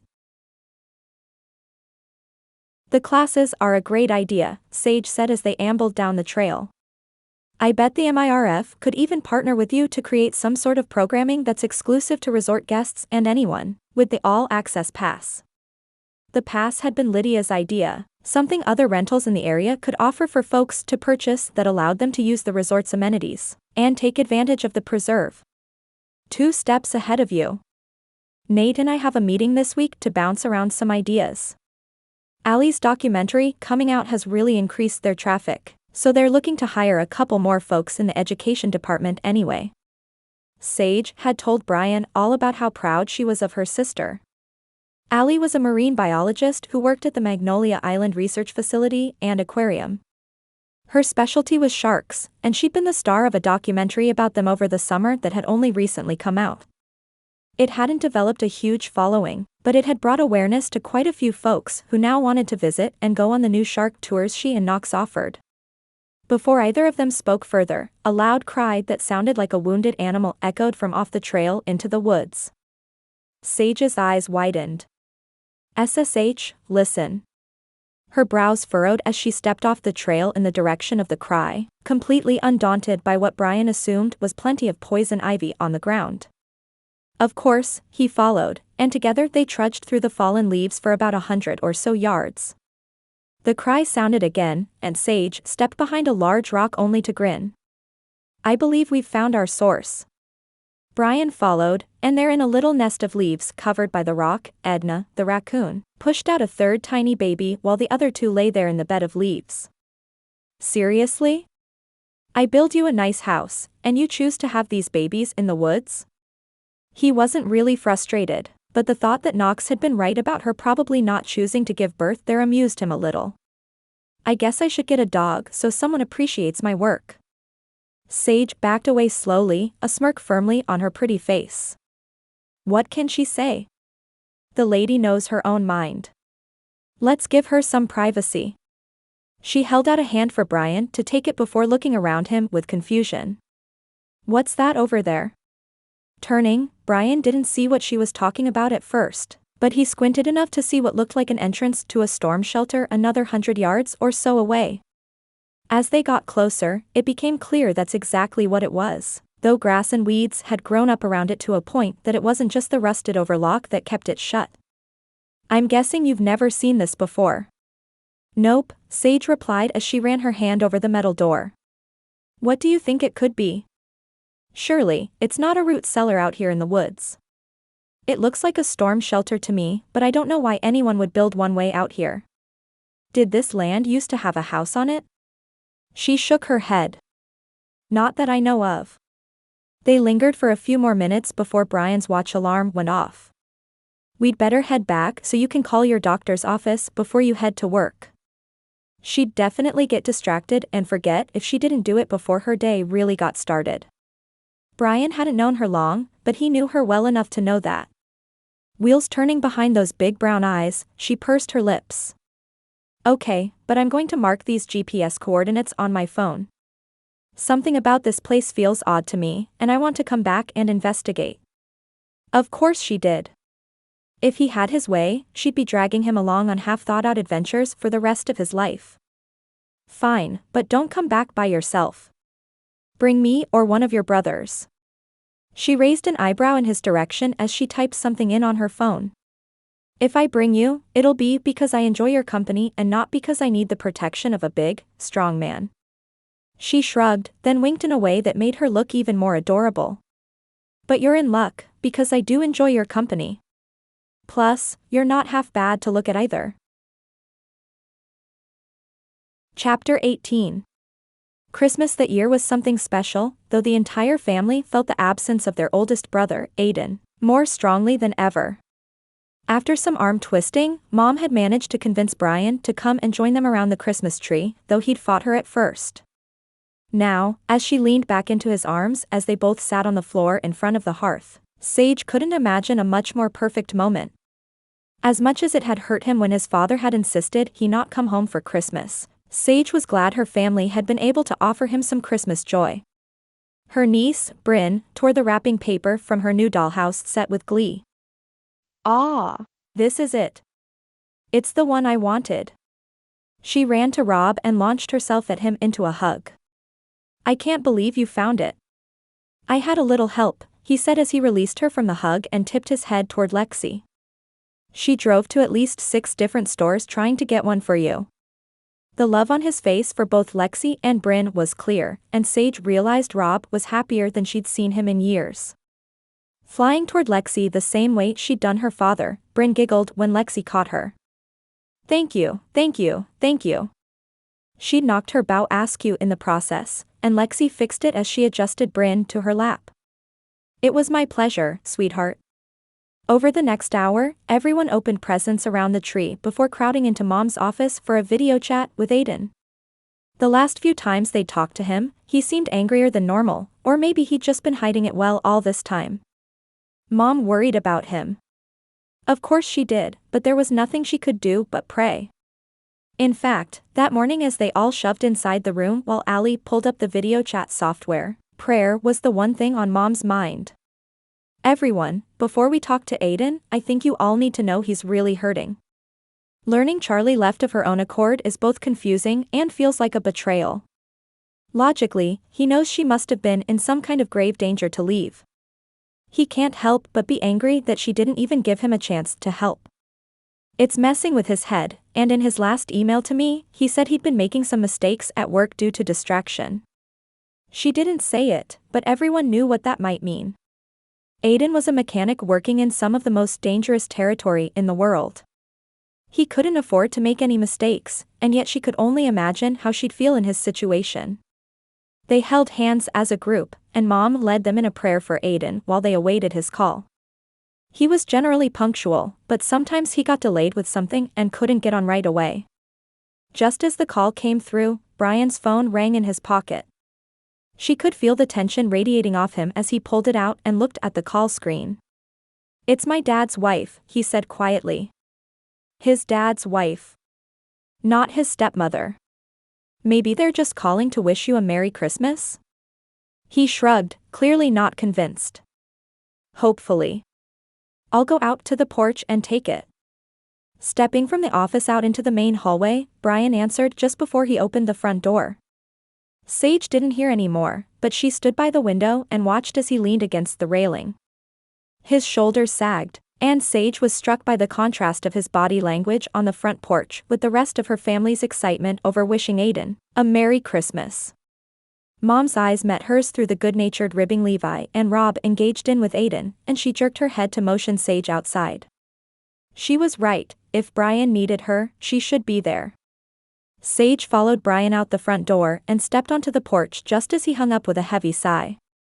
"My dad's taken a turn." The hospice team told her to call the family, though if he was awake more than 30 minutes a day, he'd probably argue. "I'm so sorry." Sage wrapped her arms around Bryan and held him close for a few minutes. She'd felt the pain of losing a parent, and there was nothing that would make it better. "Do you want me to come with you?" He didn't speak for a moment, and she hoped he was really thinking about what he needed. "No. Thank you, though. I think this is something I need to do alone." He pulled back, pressing a kiss to her forehead as he did so. "I'd go tell your mom goodbye, but I don't want to interrupt their time with Aiden. Can you thank her for inviting me?" "Of course," Sage said. "Will you call me when you land safely?" He started to move towards the step with a sad smile. "I will." As he walked down the steps, Sage called after him. "Bryan, remember that no matter what happens today, you've always been good enough." His struggle of being good enough in his father's eyes broke her heart, especially as she'd gotten to know the amazing man that stood before her. The fact anyone would make him feel like he didn't measure up made her angry, but the relationship between fathers and sons was something unique that she'd never understand. "I'm starting to realize that," he said softly as he looked toward the sky. "At least, in the eyes that matter anyway." Sage watched him get in his car and pull out of the inn's driveway, praying until she could no longer see his tail lights. Lord, let him at least say goodbye to his father. Give his father a chance to tell him how proud he is. Bryan took deep breaths as he rapped on the door to his father's New York City penthouse. He hadn't even bothered to spend his last days at their Martha's Vineyard home overlooking the ocean or their Florida mansion that sprawled over 12,000 square feet. No, he'd chosen to spend it in the cold, cloudy city. Then, Dad had probably worked up until the last possible moment, and by then it hadn't made sense to move him. He'd taken the family's private jet, one of the few luxuries he allowed himself as a result of his last name. It sounded arrogant, and it probably was, but flying commercial was just infuriating. Staring down at his shoes, polished and ready to see his father, he buttoned his suit coat. Even when seeing his father on his deathbed, he knew exactly what clothing he'd be expected to wear. The housekeeper answered the door with a somber expression. She'd been with their family for well over 20 years, the one constant in his father's revolving door of home staff. "You made it," Wanda said softly as she took his hand. "I think he's willed himself to wait for you, stubborn man." She winked sadly and squeezed his hand before releasing him and leading the way into his father's bedroom. It was odd. He'd grown up in this apartment, though he'd never considered it particularly homey. It felt cold and industrial, stylish due to his stepmother's designer changing the decor every few years, but never the warmth of home he felt when stepping into Mercy's Landing. Sure, Lydia Jameson had to make the place inviting to live up to her inn's brand, but it was more than that. Passing the large island in the kitchen, Bryan made his way down the long hallway to his father's bedroom. The curtains were drawn, and the room smelled a little bit like a funeral home already due to all the flowers that had been sent their way. Monitors beeped, and the hospice nurse fiddled with some medication in Dad's IV beside his bed. Jamie sat in a chair pulled from the kitchen and held his hand, a single tear trickling down her cheek. She breathed a sigh of relief when she looked up and spotted him. "Oh, Bryan, I'm so glad you made it." Jamie wasn't much older than Bryan, and he'd always believed she was just after Dad for the money, but she did genuinely look sad. Maybe she did hold some sort of affection for him, or at least, she'd miss him. He knew the lion's share of Rockford Properties would go to him upon his father's death, but he hadn't even bothered to check into all the family properties. None of it mattered, and he'd deal with it once the will was read. "He's been asking for you." Stepping forward, Bryan was hit with a wave of grief that somewhat surprised him. He'd wondered how he'd feel, seeing his father minutes from death. Would he be overcome with the inadequacy he'd felt his whole life? Would he be angry at the man's apparent lack of affection or emotion? In honesty, he felt none of that. In the moment, he just felt sorry for his father.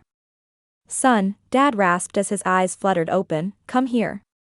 Jamie smoothed Dad's wispy hairs back from his face, and he took her hand softly and squeezed. "Will you give us a moment alone, sweetheart?" She nodded, more tears filling her eyes as she and the hospice nurse stepped from the room. Bryan took the seat Jamie had vacated, unsure quite what to do from there. "Hey, Dad." It was awkward, but it was the best he could do. "I don't have much time," Dad rasped. His words were cut off by a hacking cough, after which he leaned back against the pillows to catch his breath. "I'm sorry." "Don't be sorry, Dad. It's not like you can help it." Coughing was part of the deal with lung cancer. "No," he wheezed. "I'm sorry for the father I've been to you. You deserved better." Bryan didn't say anything. He just let the words wash over him like a bomb he had no idea how much he needed. His father continued after a deep breath. "I'm proud of you, boy. You have more of your mother in you than you ever had of me, and that's a good thing." Hearing those words, the ones he'd longed for his whole life, was a little surreal. "Thank you, Dad. I love you, and I'll miss you." It was true, and he knew it deep in his soul. He would miss his father, stone wall of emotion and all. "I'm going to be fine, and I'll make sure Jamie's taken care of." "I know you will." "But listen," words cut off again with a cough. Bryan tried to help his father settle back onto the pillows better. He should probably encourage him to save his breath, but Cornelius Rockford rarely spoke unless he had something to say. "I'm sorry." Bryan waved his apology away. "Dad, you already apologized. "No," Dad continued.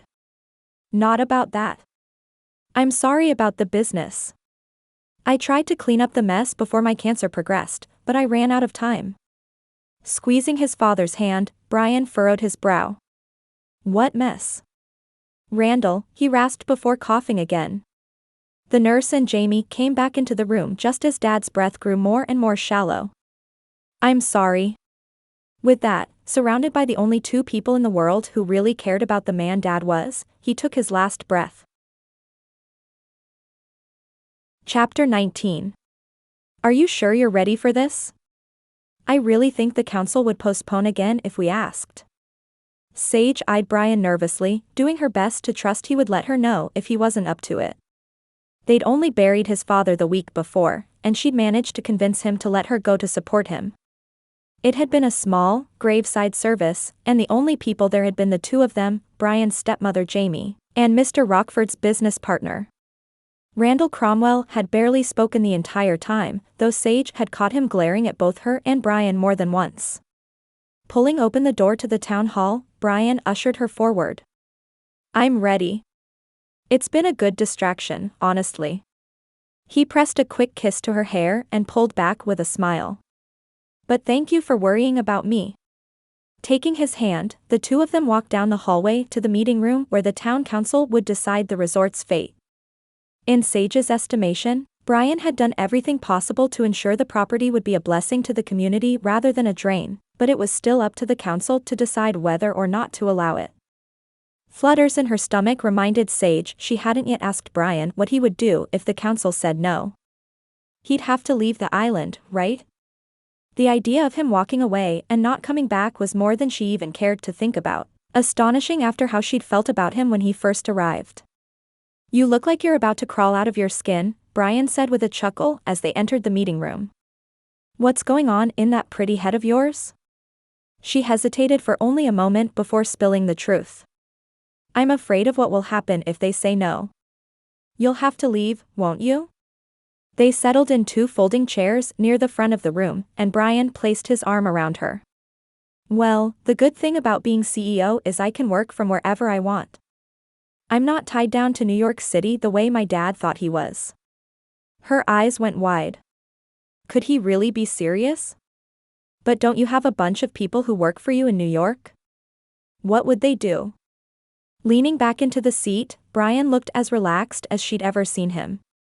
In this day and age, there's really no reason for everyone to have to come into the office. We'll save tons on overhead by allowing folks to work remotely, and then we can make more hires from all over the country. Folks who will take Rockford Properties in our new direction. You're really serious about this more sustainable model of business, aren't you? It didn't appear to just be about this one property, as Bryan had phone call after phone call over the last few weeks with representatives from all their properties. More folks filed through the doors as the meeting time drew closer. I want Rockford Properties to benefit the communities we develop in. I want us to not only bring in revenue and tourism dollars for them, but for the community itself to be glad we're there. He shrugged, and he glanced up at the tables in the front where the town council took their seats. My dad did business one way, and he built a multi-billion-dollar company as a result, but I'm not my dad. What does that mean for your business partner? Didn't you say he'd been involved in some shady stuff? Bryan let out a long sigh. Unfortunately, yes. I think that's what my dad was apologizing for before he passed away. He'd not necessarily signed off on Randall's offshore accounts, but he'd not necessarily stopped them either. Since so much of Randall's personal assets are wrapped up in the company, it's sticky. Will you take the fall for it? Folks went to jail for tax evasion, and it sounded like Randall had done his fair share of that. As he shook his head, she felt herself relax. No, we're working with the proper authorities to conduct the investigation, and I've given them full access to all of our records. Now that we've purchased the land next to the preserve and finalized the resort budget on our end, I've agreed not to acquire any more properties until after they've finished investigating. It all sounded so complicated to Sage, though Bryan acted like it was simple. And Randall has been okay with this? He didn't seem like a man to roll over and show his belly to the feds. He's actually been out of the country since Dad's funeral. He left that afternoon, and I haven't heard from him since. Honestly, I don't need his permission for things, so the less he knows the better. It keeps him from hindering the investigation. He paused. It was clear he had more to say about Randall, but he didn't get the chance. The mayor stood at the podium and welcomed the small crowd. After calling the meeting to order, they settled some general town business before calling Bryan to the floor. Honestly, Sage couldn't be more proud of how well he did during his presentation. He was clear, funny, and passionate about all the ways he hoped the Rockford property would benefit the town. Just as he was about to wrap up his presentation, the door to the meeting room swung open and none other than Randall Cromwell stormed up the aisle. Have you lost your mind, boy?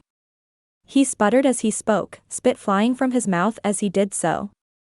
His face was so red Sage wondered if he might not pass out right there on the thin, gray carpet. You bought a second property here on this godforsaken island and let the feds in to stick their nose where it doesn't belong? He bellowed. To his credit, Bryan didn't look nearly as flustered as she might have thought. It seemed like since his father died, something in him had shifted. She'd walked outside multiple times in the last few weeks to find him reading his Bible in the swing on his front porch. Randall, as you can see, we're in the middle of a meeting.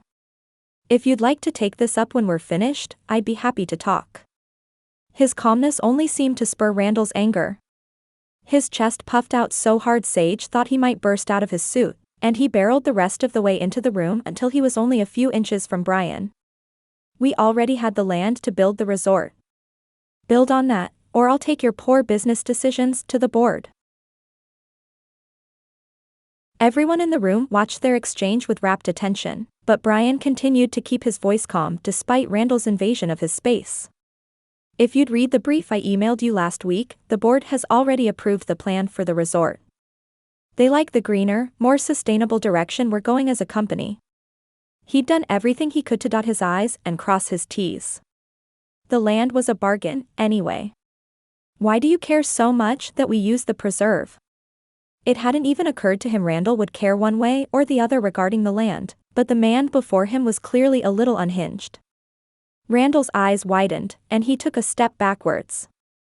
You're going to run Rockford Properties into the ground, boy. Your father knew how to do business, but you took your little simpering self to the authorities. Our company conducting a voluntary audit shouldn't concern you in the slightest unless you have something to hide, Randall. Not to mention, it has nothing to do with the Magnolia Island property. Turning to the mayor and town council, he prayed the interruption hadn't just wavered their confidence in him. Mayor, I'm sorry for the intrusion. Is there security here who might escort Mr. Cromwell out until I can settle this matter with him? Security stepped forward at the mayor's signal and each took one of Randall's beefy arms. He shouted the whole way out, and Bryan suddenly became very thankful for the stipulation in his father's contract with Randall that the partnership could be re-evaluated upon his death. Bryan didn't care if he took half the company as long as his name wasn't linked with the man currently being shoved out of the meeting room. That day at the beach with Rudy would always roll in his memory as the day the Lord used to start a refining process in him. The measure of a man wasn't in his money or success, but it also wasn't in what his father thought of him. Every son wanted to feel his father was proud of him, of course, but he'd made it an idol that drove his decisions even more than his faith. It mattered far less whether he made the same decisions his father did, and far more whether he'd worked in such a way that pleased the Lord. Rockford Properties had walked a fine line in terms of morality in the past, but no longer. If integrity was the measure of a man, that would become the foundation of their dealings. Chapter 20. Sage pushed through the door of the island's coffee shop with a large cafe mocha in her hand. Now that Christmas was over, she'd spent much of the last few weeks preparing the nursery for all the propagating they'd do that spring. It was hard to believe it was already nearly February, but spring would be here before they knew it. Always more of a spring and summer girl than one for the cold weather, Sage looked forward to the warmer weather for plenty of reasons. It was generally excellent for business, but it had the added benefit of extra time out on the water with her family. Knox and Allie were bound to get engaged soon, so they'd probably be planning sooner rather than later. From what Allie told her, Knox had actually considered proposing at Christmas, but Allie had asked him for a little more time to just enjoy the stage they were in. It made so much sense, and Sage was grateful Knox was so patient with her cautious sister. Rob and Lexi might not be too far behind, though they'd spent years without talking. It made sense they'd move a good bit slower for themselves, but also because Bryn was in the picture. Still, Nick and Stephanie's wedding was that weekend, and the thought of so many happy couples around her had Sage's thoughts going back to Bryan, as she stepped out onto the sidewalk running down Main Street. Reaching her hand in her pocket to touch the note he'd left on her door that morning, she couldn't keep the smile from her face. It was so distracting she almost didn't notice the beautiful red-headed woman before her until she nearly plowed into her.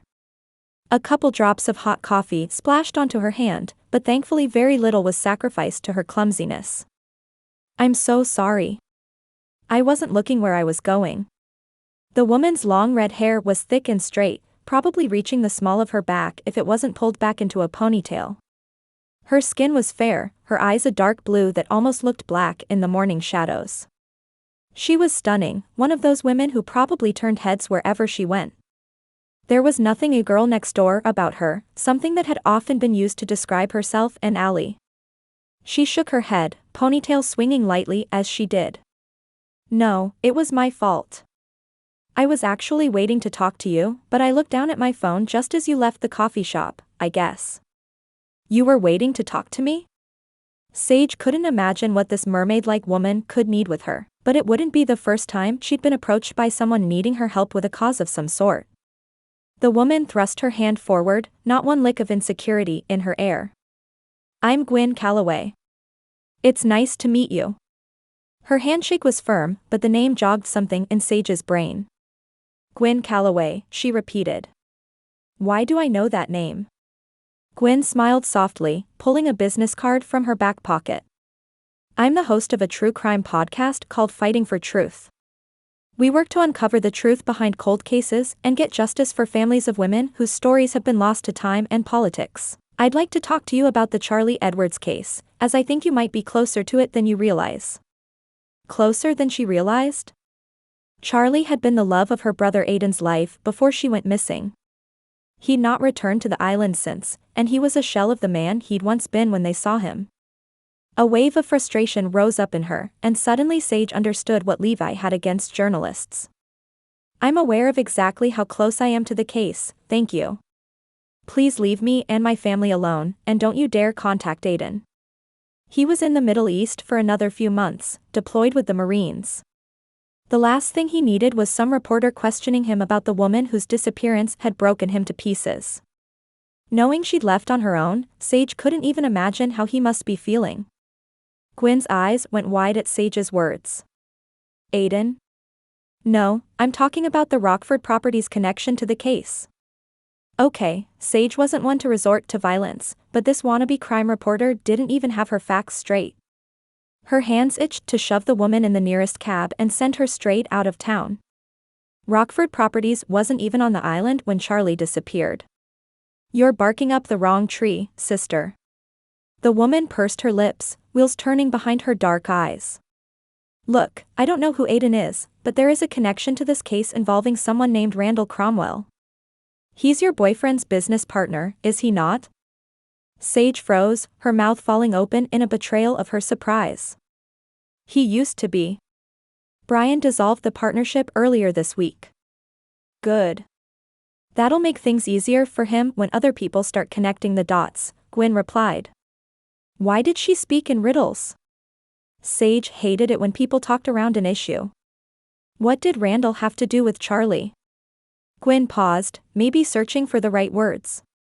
I think it would be best for me to speak to you and Bryan together. I'm not trying to incriminate anyone who wasn't involved, and Bryan knowing what I've found is probably a good idea. Impatience turned Sage's stomach, but it was probably the best plan. Fine. Can you meet in the park in an hour? It was fast, but if Randall had anything to do with Charlie's disappearance, Bryan needed to know sooner rather than later. And do you mind if I bring my brother Levi? He's a detective with the Magnolia Island Police Department. He's not on the case because of a family connection we have to it, but I think he needs to be involved. The reporter's brow raised as she thought it over. Sure. I like a girl who can get things done quickly. I'll meet you guys at the bench by the food trucks in an hour. Sage, Levi grumbled as he approached the bench with Bryan and Sage. I really think this woman got you all upset for no reason. Rockford wasn't even on the island back then.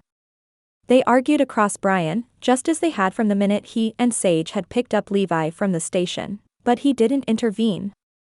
Sibling squabbles were not in his purview as her boyfriend, and Knox's advice to stay out of them was sound. What did this reporter know about Randall Cromwell, and what did it have to do with Charlie Edwards? Their partnership was officially dissolved thanks to some questionable emails they'd been able to uncover on Randall's computer. If the evidence led where he thought it would, Randall had committed tax fraud and given Bryan a headache that would last until the IRS got what they were owed. Thankfully, his first act as CEO had been to reach out to federal investigators and ensure the company's cooperation. If Randall had done the crime, Rockford Properties would not be taking the fall for him. Sage and Levi continued to bicker back and forth across him, but they came to a stop when the trio approached a red-headed woman at their appointed bench. Sage had been correct, the woman was gorgeous, but still didn't hold a candle to the curly-haired beauty on his right. She held a file folder full of papers and a red laptop case as she stood with what could only be described as her game face on. 5 minutes early, she said with a nod at Sage. I knew I liked you. Sage narrowed her eyes, her protectiveness over those she loved clear on her face. Jury's still out on you, no offense. The woman shrugged, unfazed by the comment. Fair enough. If we could move to the picnic tables over there, I think it might be easier for me to lay everything out for you. Her eyes went to Bryan first, then to Levi. They paused on Levi for a second before going back to Bryan. Mr. Rockford, it's nice to meet you. I'm Gwyn Calloway, and I'm hoping I can help you. Call me Bryan, he responded. He wasn't quite as distrusting as Sage, and he didn't have the bias against reporters of Levi, but this whole thing was still a mystery to him. And sure, lead the way. Once they all settled at the wooden table under what would be the shade of a large oak tree if it wasn't the dead of winter, Gwyn handed the file folder to Bryan, then opened her laptop to an old land deed. Can everyone see this? If not, I've made copies of everything I have to show you and placed them in that folder. She winked at Sage, not the least bit intimidated by the tension radiating off the woman he loved. I like to be thorough. Levi hadn't spoken since Gwyn had approached them, and Bryan had been tempted to elbow him about the drool that was probably about to spill over his lip at the sight of her. At that, though, he snapped back to the matter at hand. How'd you get hold of this stuff? Most of it's public record if you know where to look. The rest, well, I called in a favor or two.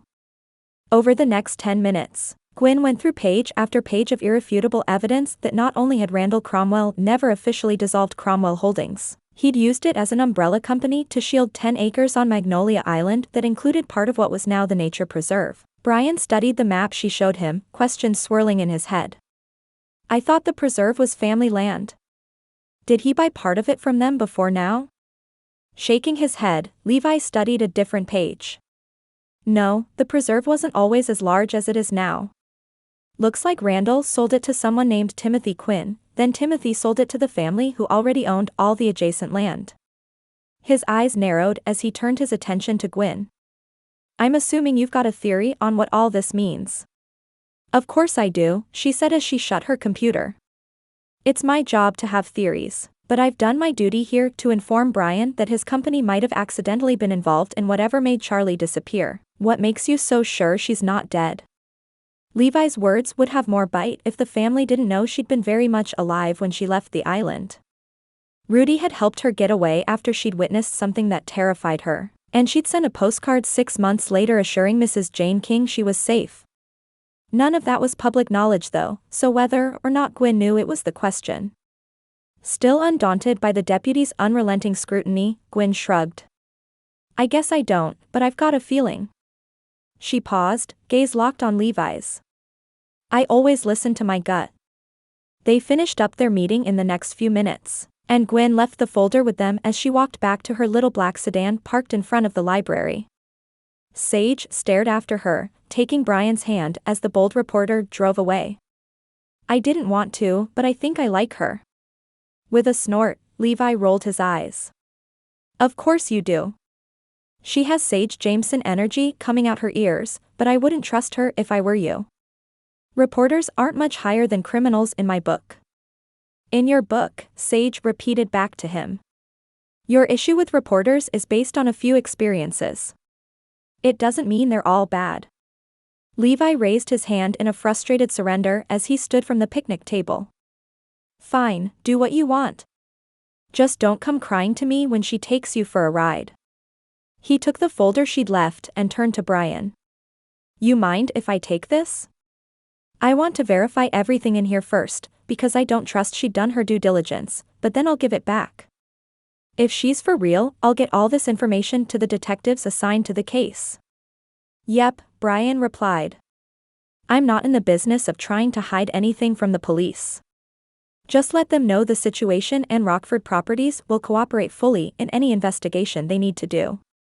He took a deep breath, wishing with everything in him his dad was still alive. Had he known what Randall was into? Was that what he'd meant when he said he'd hoped he could fix it? As Levi headed back to the station, annoyance clear in his normally relaxed gait, Sage leaned her head on Bryan's shoulder. So what do we do now? Pressing a kiss to the top of her head, her curls accosting his face in the most welcome way, he wrapped an arm around her shoulders. We trust the Lord has it all in hand, and we pray Charlie's still alive and safe. Whatever comes, I hope you'll be right here with me. Lifting her head and pressing a soft kiss to his lips, she grinned. You know I will be. Good. Not to change the subject, but did you take your medicine this morning? He'd taken to double-checking after a couple of days where she got busy in the mornings and forgot. A missed dose or two wouldn't set her back, but Dr. Poole had encouraged her not to make a habit of it. You're worse than Mom, she said with a roll of her own eyes that looked remarkably like Levi's had. I set a reminder on my phone, so you don't have to bug me about it. With a quick kiss to her nose, Bryan pressed their foreheads together there in the brisk morning air. All around them, the town had started to get moving and folks strolled through the streets. Sweetheart, I plan to bug you for the rest of your life, so you'd better get used to it.